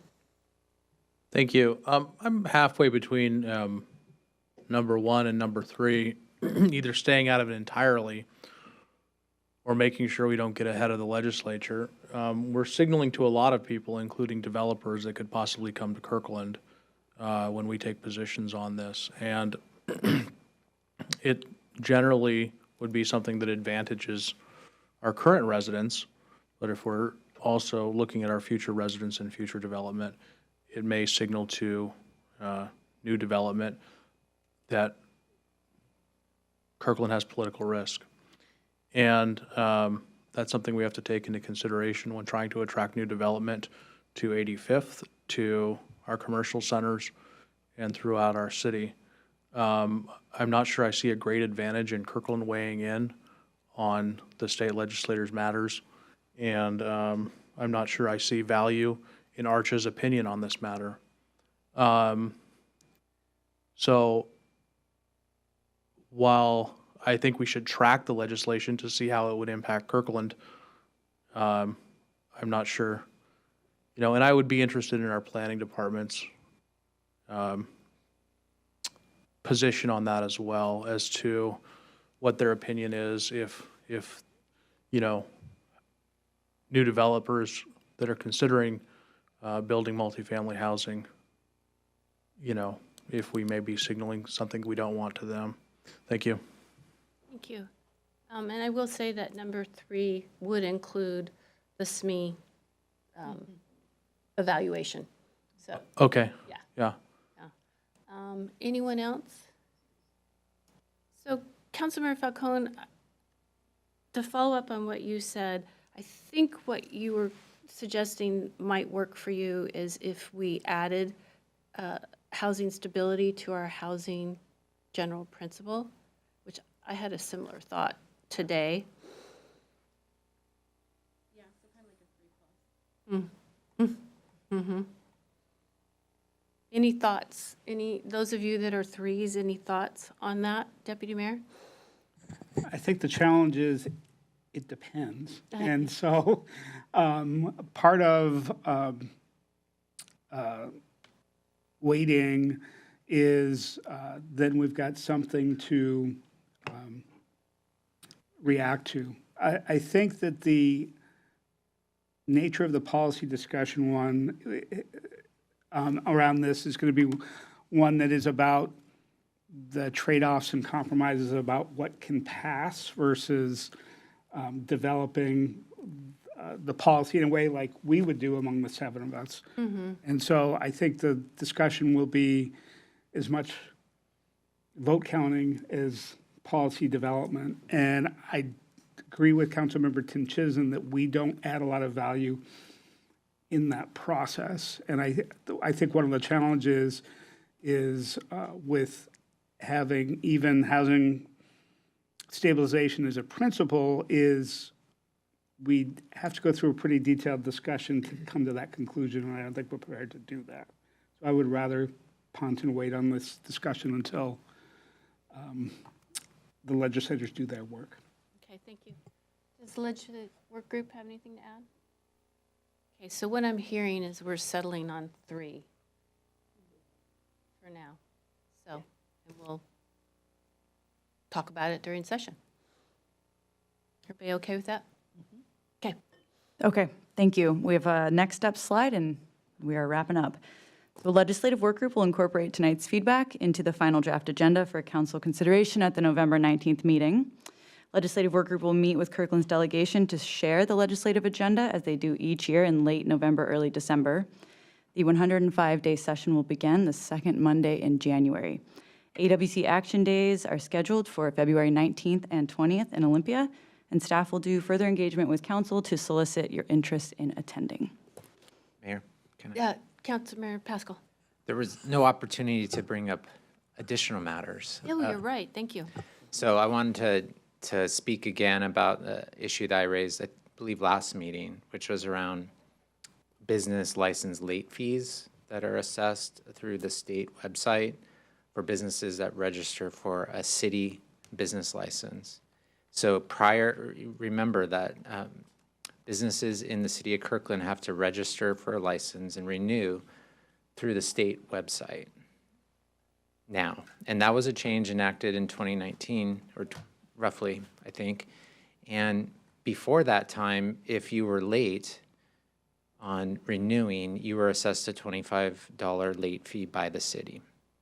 Now, because we go through the state website, you're assessed a $25 late fee plus a $115 late fee by the state. So now a business is almost paying more than half the business license fee as a late fee. So this impacts our small businesses. It impacts us in trying to encourage more of our small businesses. And what I mean small businesses, a one-person or two-person business that operates out of their house for registering for a license, because now they could be significantly impacted if they happen to forget to renew on time. So this is something that has to be fixed at the state side, and it's probably going to be a legislative fix, I would guess. So how can we consider that as part of our legislative agenda would be the question. I guess my question, may I? Yes, you may. Would it be a legislative fix? Have we talked to the Office of? Yeah, that's what why I was looking at Andriana is, I think we need to do some due diligence before we suggest a bill. Because if we put it on our legislative agenda, if no one else is picking it up, we're going to be sponsoring a bill. So. Staff are currently evaluating the RCW, KMC, all that we're looking at, but it's still in the works. I wouldn't say we have something to bring to our legislators yet, but we can keep it in our minds. Can we, when we. Michael Olson's department. Yeah. Is who I would talk to. Yep, and we are working with them. So, so when we meet again to talk about the legislative agenda, we'll have much more information. Yes. Okay. All right? Yeah, no, it's good, just as long as we're actively working on it. I've raised this about a year ago, and, you know, nothing has really happened, so I'm hoping that we get some traction. Thank you. Thank you. Deputy Mayor?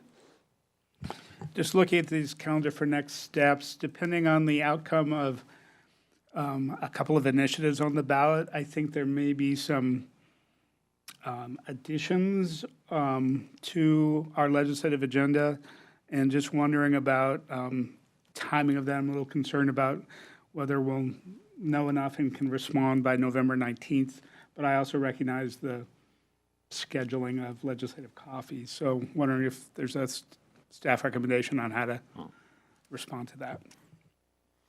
Yeah, so in the past, we haven't done it very often, but in the past, we've brought amendments to the legislative agenda in December and even January, where something new has come up, and we said this is, you know, so we adopt one and then we amend it significantly if we have to. So we could track that. We may know enough, I mean, I hope we know enough on a positive way, but we may know enough to have something to say on the 19th. But we can always add it at the end. Thank you. Councilmember Black? Thank you, Madam Mayor. Not a lot to add. I was just sort of thinking aloud a little bit about that question Deputy Mayor asked and City Manager's response. And I think, I haven't seen, I think you said, Deputy Mayor, that Redmond had kind of created two optional. Did you mention that? I did. Okay. I haven't actually seen that. One thing I do know is that when it comes to the Climate Commitment Act, I know that Redmond has identified very specific projects that they expect to be funded by the Climate Commitment Act. We're not quite at that point yet. So I'm not quite sure exactly what our version B would look like. And I think given our flexibility to act in December, or even, I think it's actually January, I think our meeting's on January 2nd or something painful like that. Gives us, I don't think the session starts till January 13th. So I think there's a real opportunity in December and January for us to show some, to call an audible, and maybe have a lot more information when we do that. So that's what I would suggest. that okay? Okay. Andriana, I sent an email a couple weeks ago, not to you, asking for the AWC Action Days to be a calendar invite to us. Oh, yeah. So Oh, yeah, I can do that. agree. that would be great. Awesome. Thank you. Thank you. Welcome back. Thank you. How's it going? Councilmember Black? One point of clarification, our first meeting's on the 7th, so still before the session, though. All right, our next item of business is on the utility rate ordinances for 2025 and 26. City Manager. All right. So thank you, Madam Mayor. We're looking for action tonight on the 4 ordinances that would approve the utility rates. Here to give you that presentation is our senior financial analyst, Grant Raup, and we have 2 options for you to adopt them all together or one at a time, depending on the council's pleasure. That's not in my script. Welcome, Grant. Thank you.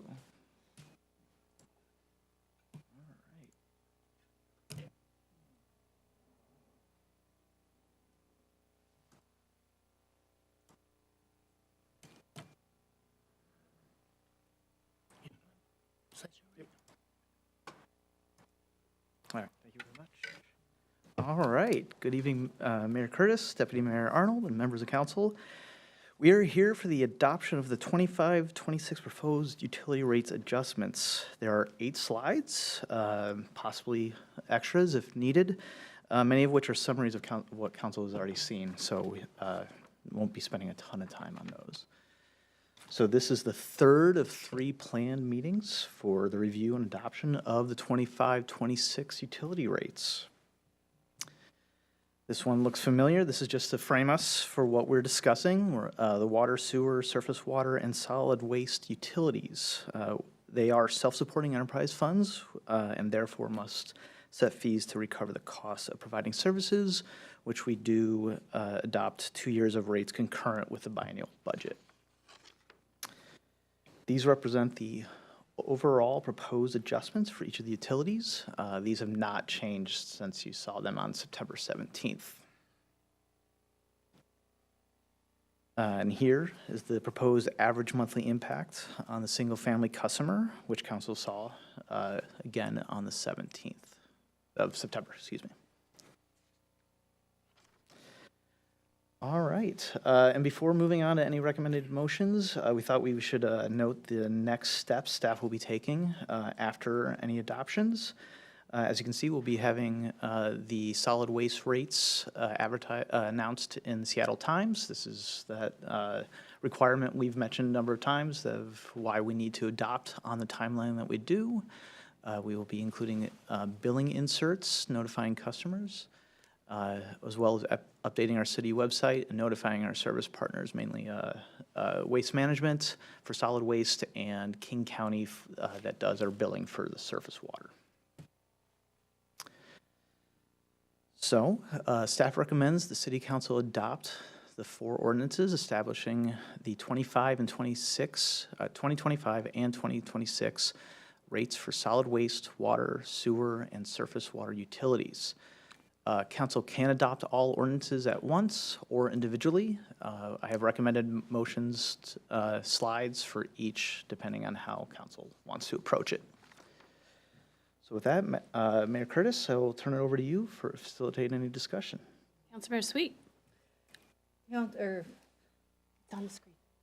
oh, neat. Thank you. Madam Mayor, I'd like to move to adopt ordinances, Ordinance 4883, Ordinance 4884, Ordinance 4885, and Ordinance 4886, and their publication summaries, establishing 2025 and 2026 rates for solid waste, water, sewer, and surface water utilities. All right, it's been moved by Councilmember Sweet, second by Councilmember Falcone to approve all 4 ordinances at once. City Clerk? Councilmember Tim Chizen. Aye. Councilmember Black. Yes. Councilmember Sweet. Yes. Councilmember Falcone. Yes. Councilmember Pascal. Yes. Deputy Mayor Arnold. Yes. Mayor Curtis. Yes, thank you. And thank you. All right, well, thank you so much for a successful 25-26 utility rate setting process. Woo. Thank you, council. All right. Thank you, Grant. last item on the business is proposed updates to city council policies and procedures. City manager. Okay. So thank you, Madam Mayor. So this is a joint presentation from our Communication Program Manager, David Wolbrecht, and our Deputy City Manager of Operations, Julie Underwood. The council gave us some direction to bring back some options on a couple policies and procedures, which we'll talk about tonight. And then at the end of the presentation, we'll also ask if there's any additional issues with the policies and procedures you want us to explore before we bring back proposed language for adoption. So I believe I'm introducing Mr. Wolbrecht as the next speaker. Indeed. Thank you, City Manager, Madam Mayor, Deputy Mayor, Council. Good evening. As City Manager mentioned, here to discuss some updates to council operations. So where we're heading tonight, first talking about updates to the council regional and committee reports, then talking about the items from the audience portion of the agenda. We'll next just touch briefly on staff's proposal for a pilot for accepting digital presentations for public hearings. And then just make sure if there's any other additional topics that council would like staff to analyze, come back with some options at a future meeting. And as a reminder, as a follow-up from the September 4th council meeting, we are slated to talk about the social media portion of the council's policies and procedures at the 2025 policy retreat. And so I'm going to be leading most of this presentation, but Deputy City Manager for Operations, Julie Underwood, is here as well to support if there's any additional questions that I can't answer. So what we'd like to do is first just start with proposed update, which is on your screen there. It was in the memorandum for this item. And so happy to talk through it, but also happy to turn it over to you, Madam Mayor, if council's ready to discuss, and here to answer any questions. Sure, everyone has read it. So council, any feedback on this update? It is what we talked about the last meeting. We'll take quiet as looks Okay. good. 3.09, move forward. Great. All right, one down. So next up, I don't know what, oh, there it is. Okay, great.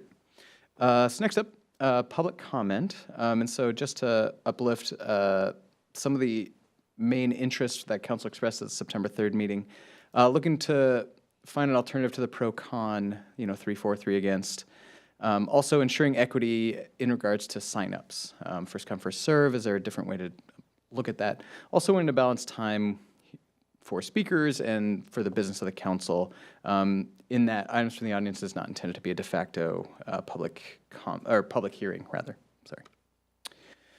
Just a quick overview of where we looked. And so these are all the cities that we looked at the policy and procedures via MRSC. And so we tried to cast a broad net to see kind of any best practices, what are people doing? What we found was there's, among other options, but we really identified 5 potential kind of levers that you can pull. So different ways you can kind of mix and match these, and we'll get to the staff recommendation here shortly. So first, just limiting the number of speakers or the total time per topic. Next, modifying the speaker's time based on the number of signups. You could limit the total public comment period time, so set a time box. Randomizing the signups, and then also prioritizing new speakers. So those were some of what we found in the staff analysis. And as before, and as was in the staff memorandum, here is the staff recommendation on how we sought to best meet the council's expressed interests. So turn it over to you, Madam Mayor. Thank you. And before we get started, David, I do, and Julie too, the analysis in the memo was great. Oh. It was, you had to sit there and time it. But it was really worthwhile for us to see it. So that was greatly appreciated. Who would like to go first on this one? And why don't we go back to your other slide? Yes. Thank you. Councilmember Black. Thanks, Madam Mayor. I'm happy to share sort of where I currently think I am, although I'm curious to hear everyone's comments. So just a couple things. I generally like the idea of just a flat 45-minute limit with that necessary flexibility in case we're just, right at the 45 minutes and we have somebody coming up to the podium. So I think that we can afford a little bit of discretion there. And I really like the analysis that was done on that. Where I'm currently at is 3 minutes per speaker until we get to 45 minutes. I'm not terribly excited, even though some really good analysis was done about sort of having a tiered approach where, depending on the number of speakers signed up, we would limit time. I just think that's a really bad experience. We've all experienced it testifying in Olympia, and I don't want to do that to ourselves or our public. And when I say to ourselves, it's because I'm not sure how much we can really learn in that 60 minutes, especially if the member of our community who's up speaking has had to sort of trim it down to a minute in a hurry. So I like the idea of just speaking fixed 3 minutes. I already mentioned about the 45. I know that we identified sort of a potential problem with, but rather, a problem that we might want to solve around sort of frequent speakers. But I guess I sort of understand the problem statement, but it's not a problem. I think by trying to fix the problem, if there even is a problem, I feel like we're going to create other problems, and I just don't think that's particularly worth it. And then I like the idea of the randomizing the order and I think, actually, David, can you go to the next slide? Because I think it's in there. Randomizing the order, but giving the presiding officer an opportunity to group speakers together for efficiency and effectiveness. Is that in? So this version does not have the randomization in there. Okay. We did see that in the memo. I'm just going to say that I like that idea with that. However, the presiding officer can, for sake of effective and efficiency. So again, I think that sums it up. That's where I am. Thank you. Councilmember Sweet. I'm pretty much in agreement with Councilmember Black. I like the idea of limiting it. I think it makes it more dependable in terms of how the rest of our meetings are going to go. And I think we need to encourage people to continue to reach out to us. I'll have a comment on that at the end, through our regular email system. And the randomization, I think, is one thing that we should look at. I agree, prioritizing new speakers doesn't make sense to me. And modifying the time, no. So just 45 minutes and randomization. Thank you. Councilmember Falcone? Thank you, Madam Mayor.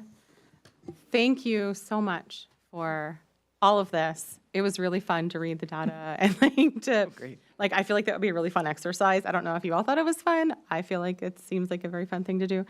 But maybe that's just like the data nerd in me that likes to see that. First up, I love when people want to come speak to us, regardless, as long as it's not hateful, slanderous comments, and it abides by our rules. I love, regardless of perspective, that people come. I really like and appreciate the statements that we have prepared for the mayor to make sure that, we're all here as neighbors, right? Talking to one another, and for our neighbors to feel free to communicate with us, and this is one of many ways. So I want that to be as accessible as possible, and for folks to feel welcome to do that in an orderly fashion, right? Because this is our business meeting.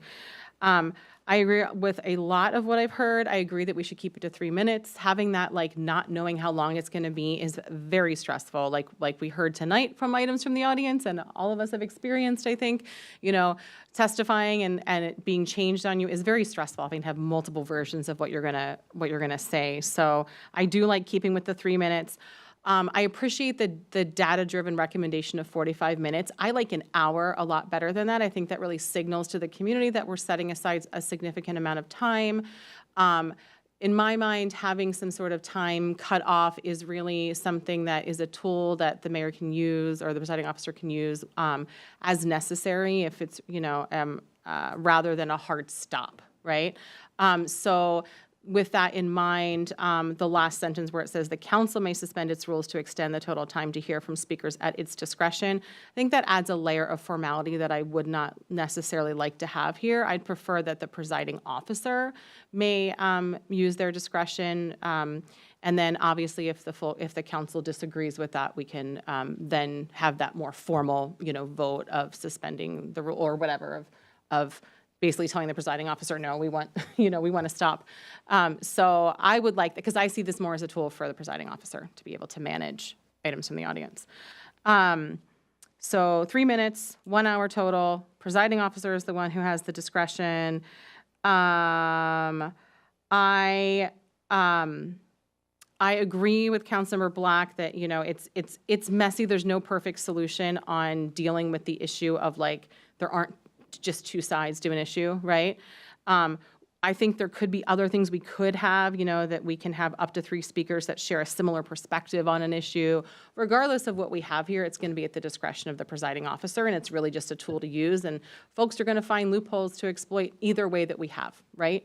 And so I think that having language like that at least signals to the community our values, that we understand that issues are more nuanced than just being in favor or opposing, right? And so I think that would still likely play out similarly in practice to what we have now, but the language I think would more align if we had something like, we can have up to 3 speakers that share a similar perspective on a topic. I do like the randomization. I do not like randomization for the 6 speakers in total, or however many speakers, 3 per perspective in total. I really would like that within each perspective, because otherwise it could disproportionately benefit those who have the least barriers to attending our meeting. In other words, we could have 100 speakers on one perspective on an issue show up, and only because it's very easy for whatever the issue is that they're able to speak up about that issue. And then we may have just 1 or 2 folks that share a different perspective that may share that perspective because of their lived experience and have barriers to participating. And then we may end up with all of the speakers being from the same perspective. And so to have that balance, the randomization, I feel strongly should be within each of those buckets if we're going to do randomization. All of that said, I think some of this is complicated, and I think we don't know how it's going to play out. So I would like for us to consider piloting some of this before we kind of set it in stone. What are our options for how we can kind of test out to see if something works? What might that look like? I'd be interested in that. And I think that's all of my comments on this. Thank you. Thank you.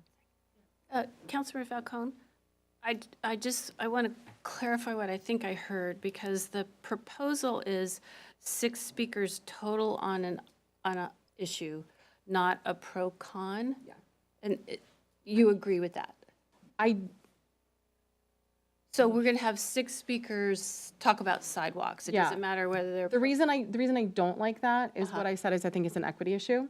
I think that if there's an issue that's really hard to speak up about because of one's lived experience, but there's a lot of barriers to participating. If it's about, affordable housing, say, or something that's really a struggle maybe for some folks to show up, we may have disproportionately people show up who are on one side of an issue. And if we're only randomly selecting 6 from within that, then we're not going to get the other perspective. Hear from that exactly. person. We're not going to have a balanced positions presented to us. So that's my concern that we need to address in some capacity. So I'm not in favor of 6 speakers and randomly speaking within that. I feel pretty strongly that that would be an equity issue that we are setting ourselves up for failure on. Okay. Thank you. Deputy Mayor? Thank you. Really appreciate the discussion and perspectives here. I support the staff recommendation on having a limit of 45 minutes. This is our business meeting, and often we have things we have to get to. And, even for a short business meeting tonight, we're going to hit 11 o'clock, and just want to have some predictability on that. For the other issues, I think we are trying to come up with policy for every one of these. I can come up with a reason why we wouldn't want that policy, and I don't see anything here on the different ideas on limiting speakers and not making this a public hearing that's any better than what we have today, which is the presiding officer is making the determination. The one aspect of this that I do like from Councilmember Falcone's suggestions is changing pro-con to similar perspective. But as far, I'm not in support of randomization. We have often student groups that have an organized set of presentations. We have had other reasons where really I think we leave it to the mayor to manage public comment, as she has done very, very well. So with the exception of the 45-minute overall limit and a change for a similar perspective, I think those are the changes of what's before us that I would support. In addition, I am intrigued by Joe Kunstler's public comment tonight about Bellevue taking some action that has prevented Alex Zimmerman from testifying. Other bodies that have done this have limited public comment to items on the agenda, which I don't support. But if they did something like focusing on business related to the city, I'm interested in options for that. So I'm wondering if we could get some information on what Bellevue did and bring that back, because may want to maybe in support of something that would limit items to the audience to things that actually are related to the business that we control here. Thank you. Thank you. Councilor. Oh, Just want to let council know that I reached out already to their acting city attorney, so I'll let you know when I hear from them. thank you. Good job. Councilor Tim Chisholm? Thank you. I support 3 minutes. I don't support changing it. Would probably support 45 minutes. I support first come, first serve without randomization because I think randomization will eventually make it appear to our audience that we're choosing who gets to go first. I'm not sure how the randomization would work and how it would present to the public. I'm just generally for a really standard procedure so that if people get left out and don't get to speak, they'll understand why and they'll be able to speak next time. And next time they'll maybe show up earlier or whatever. I would tend to agree that 6 total speakers on a subject would be good. Trying to lump similar perspectives or pro-con seems very difficult.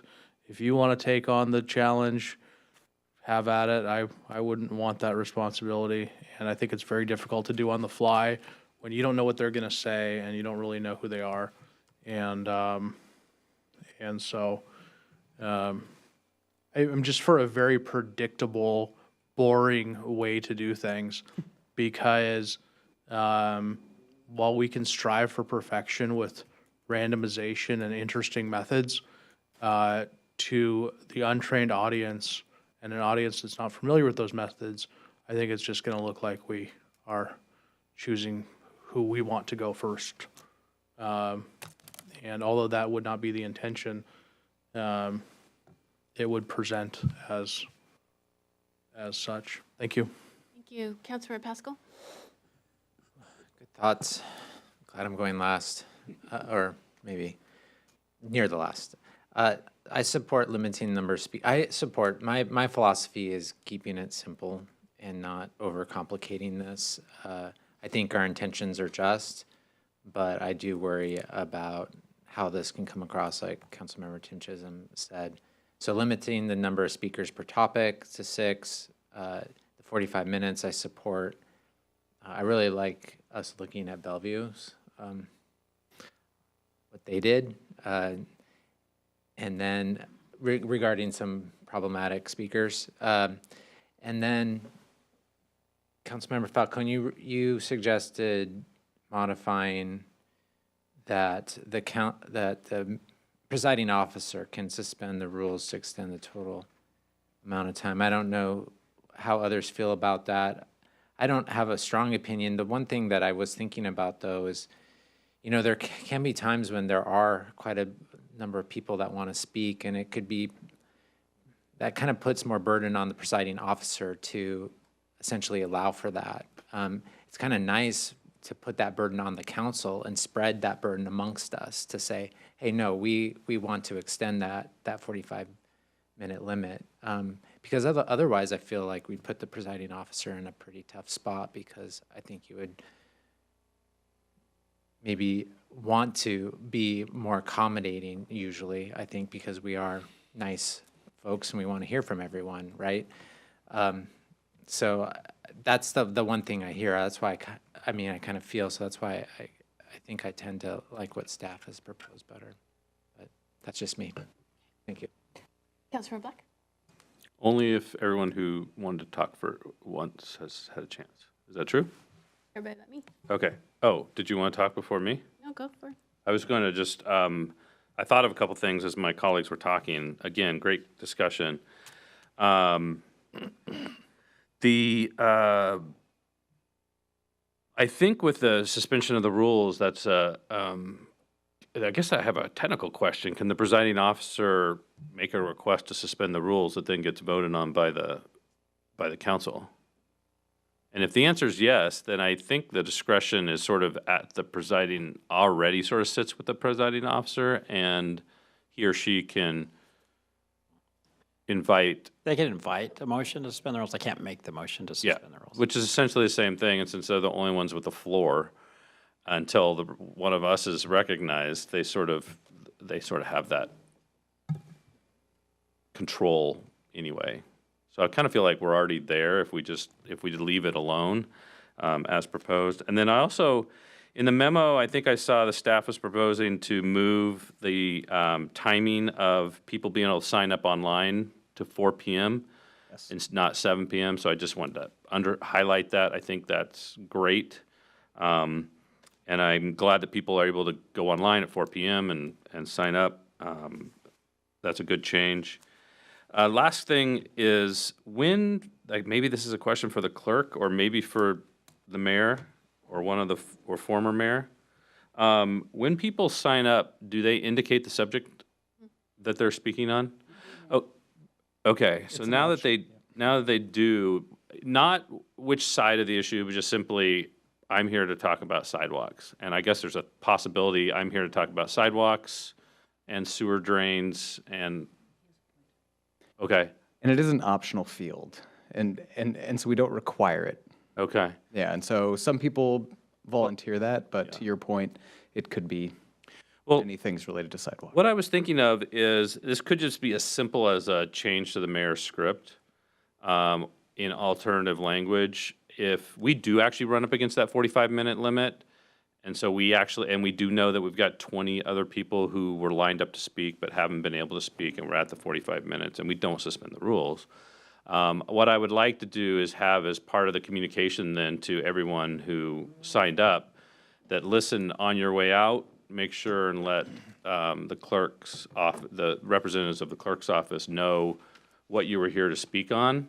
Certainly, I think part of the script is always going to be, and it is today, send us your comments by email, reach out to us, et cetera, provide your materials to staff.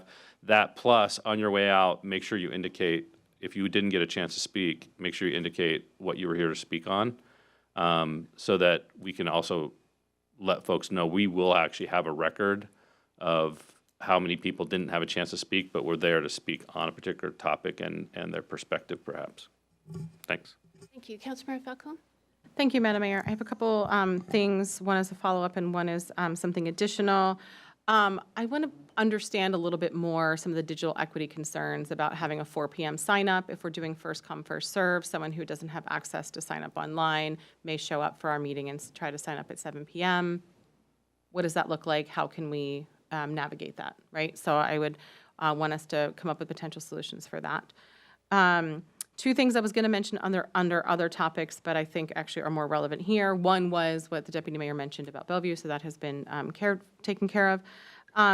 The second is that I've raised this before, and I want to raise it again tonight, that we currently don't have anything on our online sign-up or in-person sign-up about disability accommodations. We don't offer that. We don't offer, we really should have on our website when you sign up just a request that if you require any accommodations, who to contact, how to request that.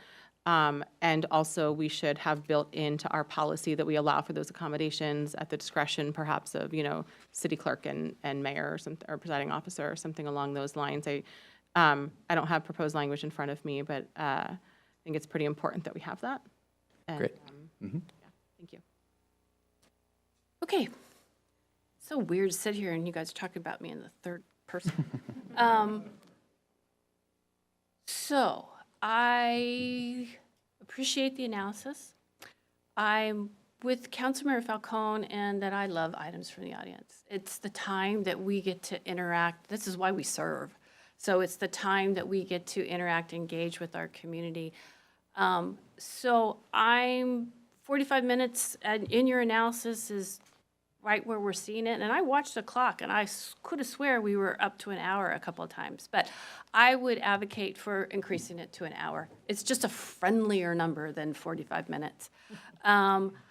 I like I'm intrigued by Councilmember Falcone's change of the language, but 6 total speakers on a topic. I think at least we're getting away from the binary thing that we were doing before.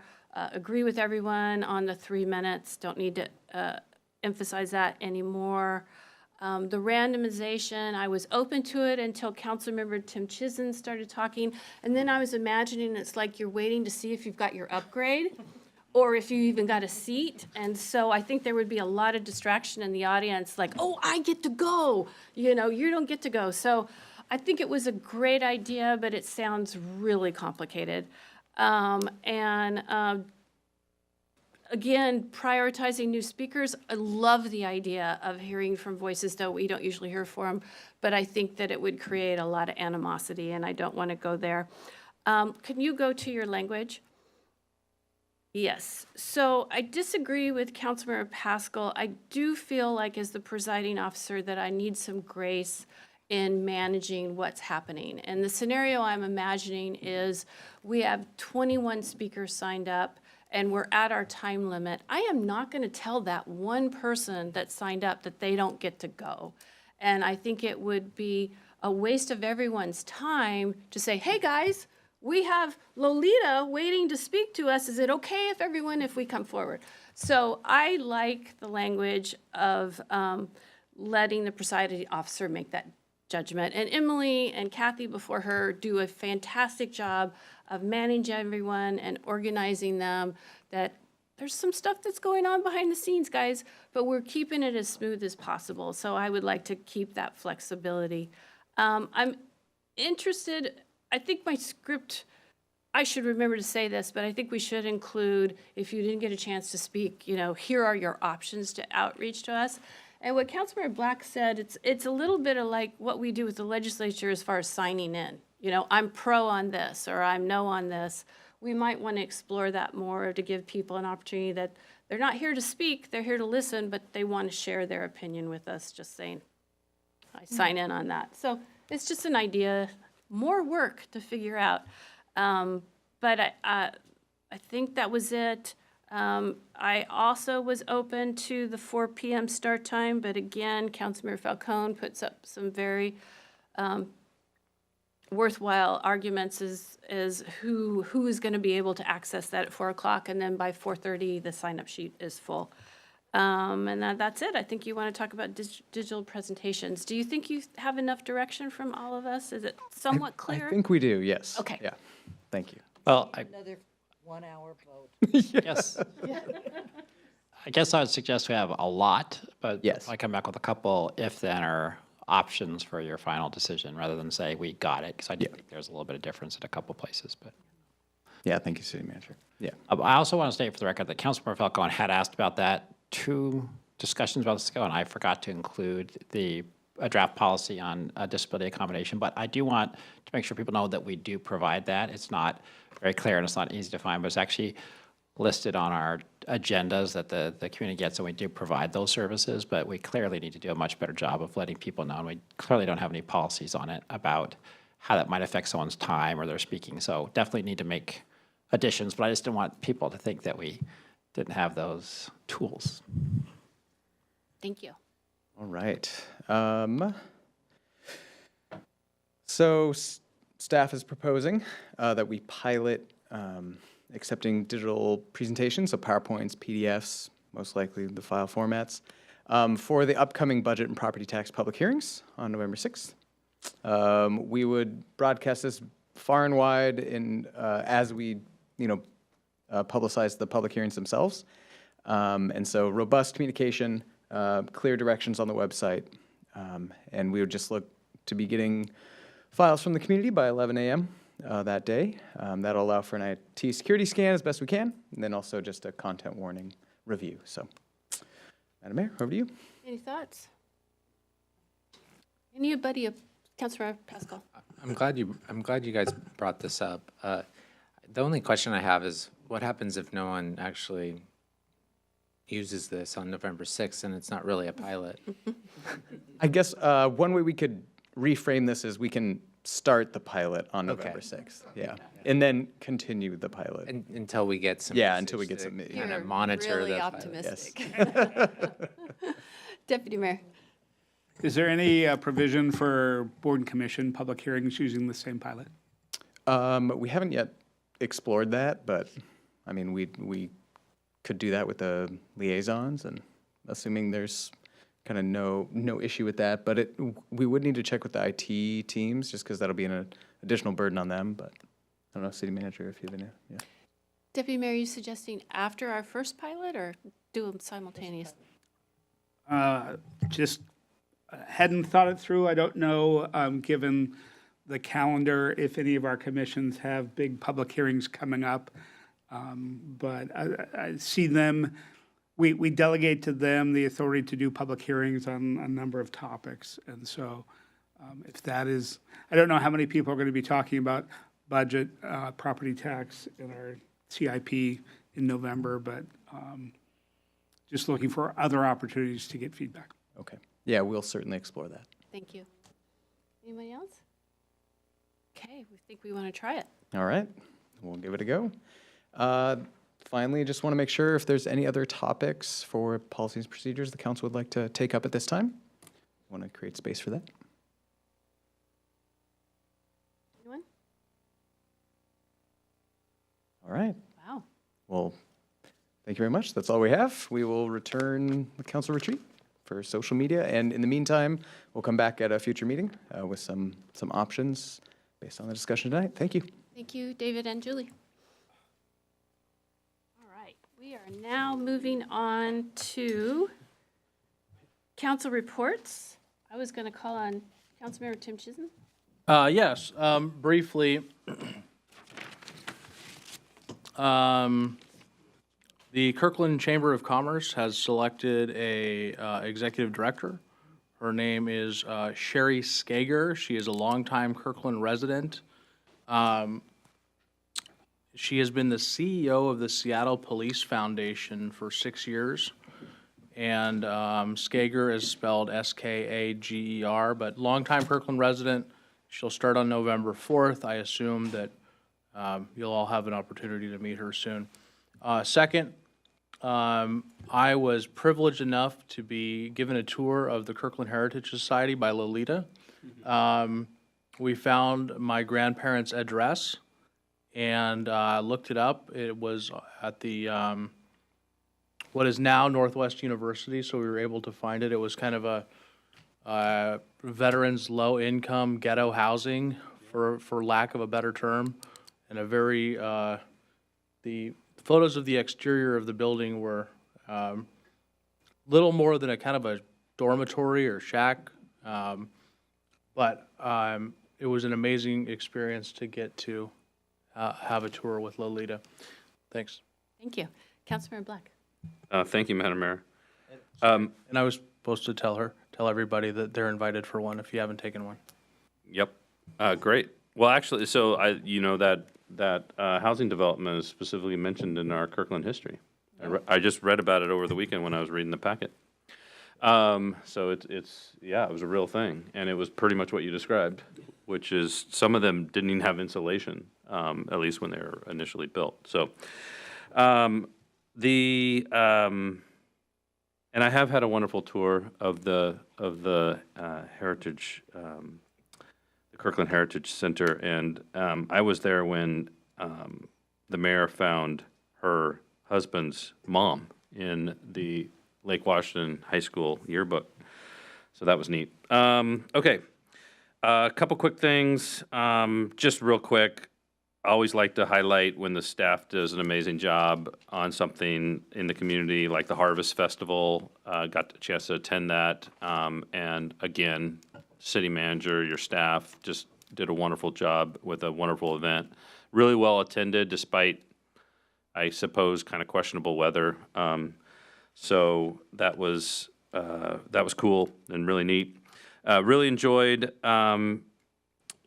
the ribbon cutting for the City of Houghton or Town of Houghton interpretive sign. We held a ceremony on the Cross Kirkland corridor near Terrace Park, where that sign is now installed. So anyone from the public should definitely take a stroll or a roll on the Cross Kirkland corridor by Terrace Park and see the new interpretive sign, sort of documenting the history of the town of Houghton, which existed for, I think, approximately 25 years before annexation. For more policy substantive items, the Eastside Transportation Partnership, we had our meeting. I prepared, well, with help from staff, of course, prepared a summary that I circulated to staff, or sorry, to my colleagues. That was WashDOT presenting on the I-405 State Route 167 program. That was PSRC speaking on some of the state transportation legislation that they're expecting. And then there was also a discussion about ETP. So the Eastside Transportation Partnership actually developed a legislative agenda, obviously related to transportation and transit. So we had a discussion of that. That included an interesting highlight about the road usage charge and Rep. Fi's bill on the road usage charge, and just again, this discussion that we actually included in our proposed legislative agenda for the city of Kirkland, which is making sure there's a local option or local share for that. So I expect that I volunteered to be on the sort of ad hoc work group that'll help the ETP prepare a first draft of the legislative agenda, and I'm going to try to make sure that interest of Kirkland's and that interest of so many of our cities makes it in to that discussion. And I've also asked staff to consider, apparently Rep. Fi is in the process of taking stakeholder input. So I've asked our staff to, as sort of in my role as legislative work group, I don't boss our staff around, in case anyone was thinking I do. I don't. But I did ask our government affairs manager if we could look for our opportunity there to have that conversation with Rep. Fi, since they're currently taking input. All of that is in the materials I sent to y'all. And then RTC, the Regional Transit Committee, is meeting tomorrow. And the only thing on the agenda for the RTC tomorrow is Metro Service and Workforce Initiative. Just the Metro is going to be there to talk about the significant issues that they've been talking about for several months with recruiting, training, and retaining the personnel they need for operation of vehicles and also maintenance of vehicles. So I'll get an update on that, and when I have that, I will share it out to my colleagues. Thanks. Thank you. Councilmember Sweet? Very briefly, you get my reports from my meetings from Carly, so I'm not going to elaborate on them unless I think there's something extraordinary. One of the things that has come up with regard to Cascade is, I think you all saw the letter from Mayor Harrell in response to some conversation that we had been having around Wheeling. We are in the process of crafting responses to Mayor Harrell's note, but ironically, the legislative agenda that the city of Seattle is considering now has a statement that basically says the language resists any legislation that might look at interties or Wheeling that anybody might consider. We called them on this right away because we don't have corresponding legislation, and we're not contemplating any at this point. And they assured us that that was basically a preventive measure on their part to keep us from adding anything to our, anyway, it's dueling, it's craziness. But my request is that we begin a conversation to, if we're going to be having these kinds of conversations, then what needs to happen is we need to begin to educate legislators around the cost of infrastructure and the risk that we are all facing in the future if we don't look at wheeling and interties as an option. So we're going to sit down and try and strategize if there's something we can begin to do to bring legislators up to speed to be ready for legislation that might have to happen in terms of a greater evaluation of Puget Sound, the region, and, you know, how we're going to address the water issues. So that was kind of fun. And then I just wanted to add one thing, and I could have put this in calendar update, but I don't know about anybody else. I'm just going crazy with the Our Kirkland stuff. And my request is there a way, because I get the email from the person, and sometimes I get it 2 or 3 times. And every time that I get it from the person, a day or 2 later, I get it from us in an Our Kirkland that doesn't define it. So I have to read through half of it to find out if it's another duplicate of the first thing, and then I have to go to the signature, and they're all 17 paragraphs long. So I wonder if there's something we can do to look at that to let us know that they're repeats or that we've seen them. Yeah, no, we can absolutely work on that. You know, you all are excellent about, you get an email and you say, put it in our Kirkland because we want to make sure everyone else sees it, but you're right, we're getting multiple submissions and multiple things. So yeah, we'll community team and look at that because. Yeah, well, while we were out doorbelling today, I was getting them faster than I could.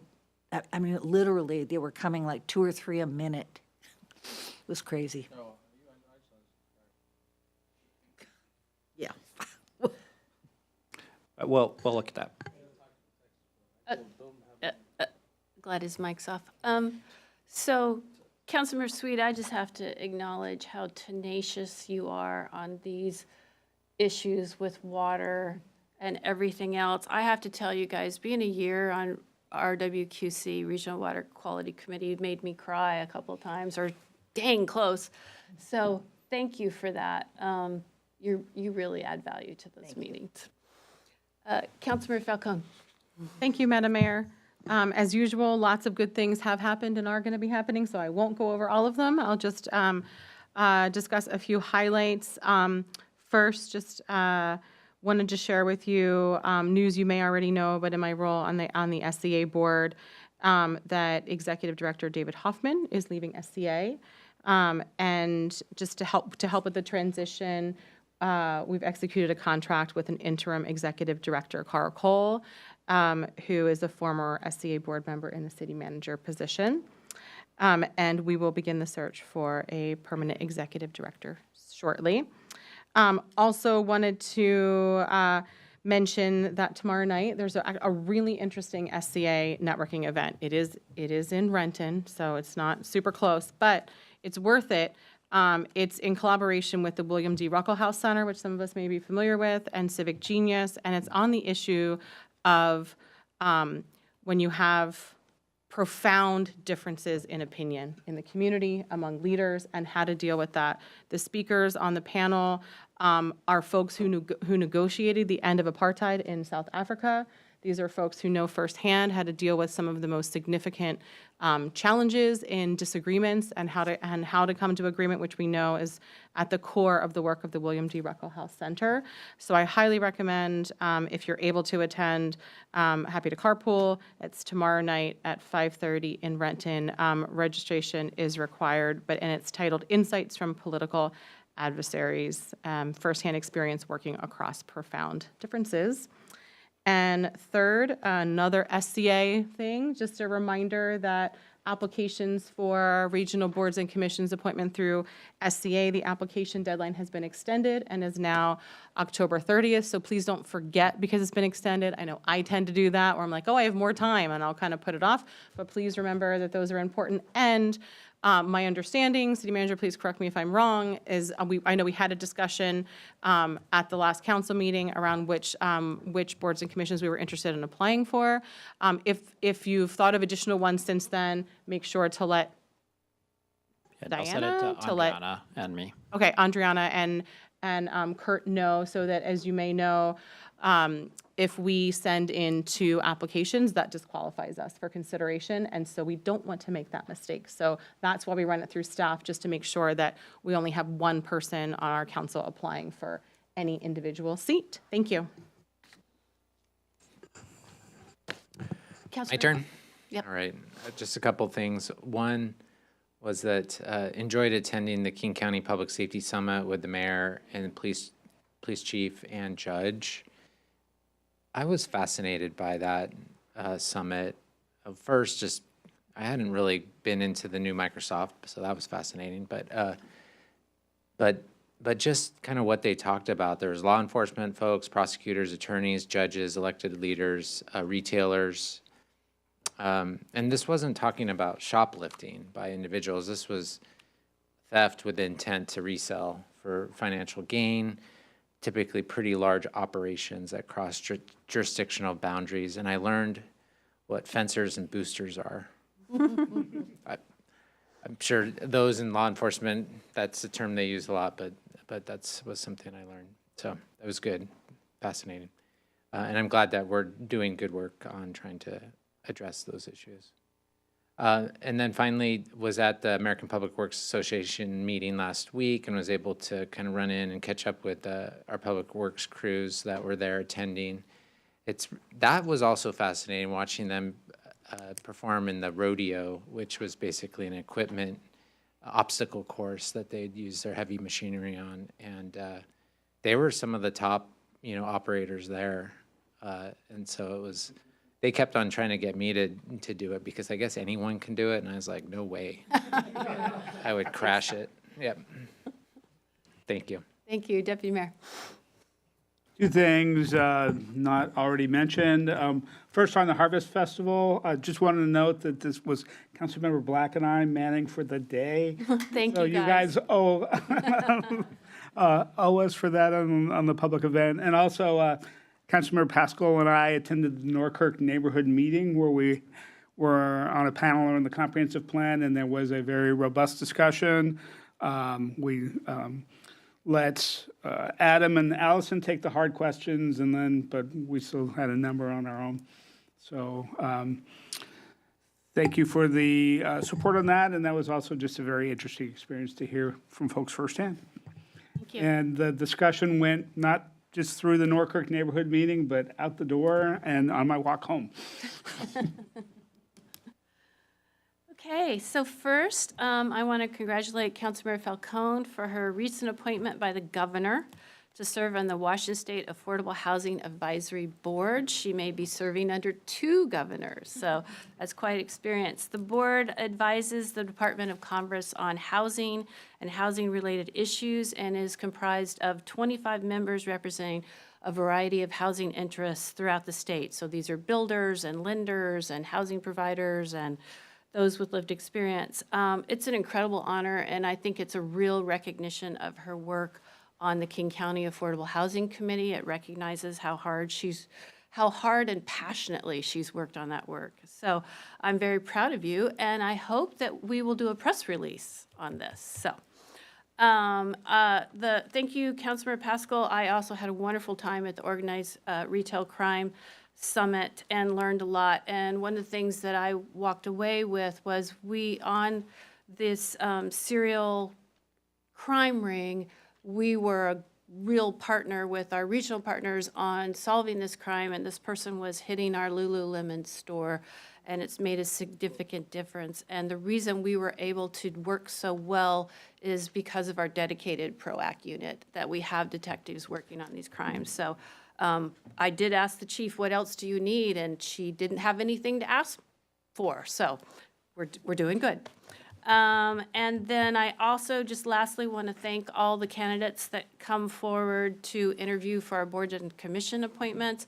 I'm always blown away at that the people that want to serve our community and that step forward and want to participate in our democratic process. So that always fills me up when we end those evenings, and it wasn't quite so long this time. So again, thank you to everyone. And that's it for me. So, City Manager, I understand we're going to go before. For our reports, we'd like to do a short executive session to discuss property acquisition. And then we'll come out and then we'll do How much time do you think we need? 10 minutes. Okay, so we will be back at 11:15 because I know better. So,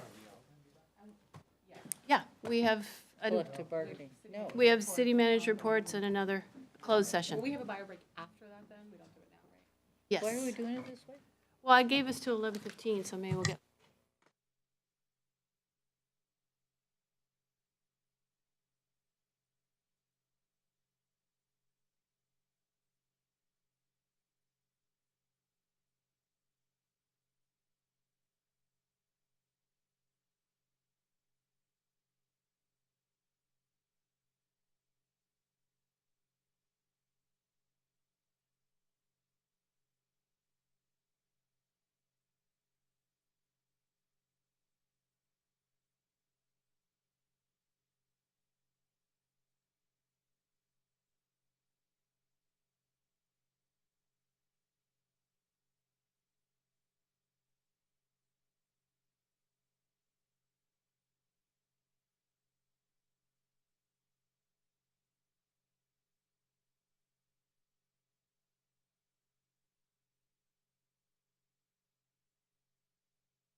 All right, we are back in session following an executive session to discuss the acquisition of real estate. We'll now move on to city manager reports. So the first thing I'm going to do is cover a letter of support, then I'm going to ask if the council is willing to consider a new resolution that we just had, which is Resolution 5651. So, but before that, I'm looking for council authorization to allow the mayor to sign a letter of support for the Connections Health Clinic to be able to apply to King County for the King County Crisis Levy money. The requirement, as you probably saw in the memo, is that the permitting jurisdiction, which in this case is Kirkland, has to show a letter of support in order for them to be eligible to submit. Obviously, they're already here and we support them, but we wanted to get permission to have a formal letter on the record. What you've also seen in there is we're also suggesting that we reach out to the other 4 cities in the RACER agency and ask them to do a joint letter of support as well. So the request is the council wanted to pass a motion authorizing the mayor to sign both letters. But we need a formal motion, right? We need a motion, yeah.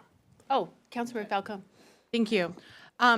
So can you talk a little bit about the impact that this will have on the number of behavioral health facilities, crisis facilities in King County? If we don't support applying for this, right? What impact will that have on this facility and its continued operations? And does that mean that where we could have had 6, we're going to have 5? Boy, that's a big question, mostly probably for King County. So the county has estimated 5 clinics, 5 crisis clinics, one in the north, south, east, west, and then a youth clinic.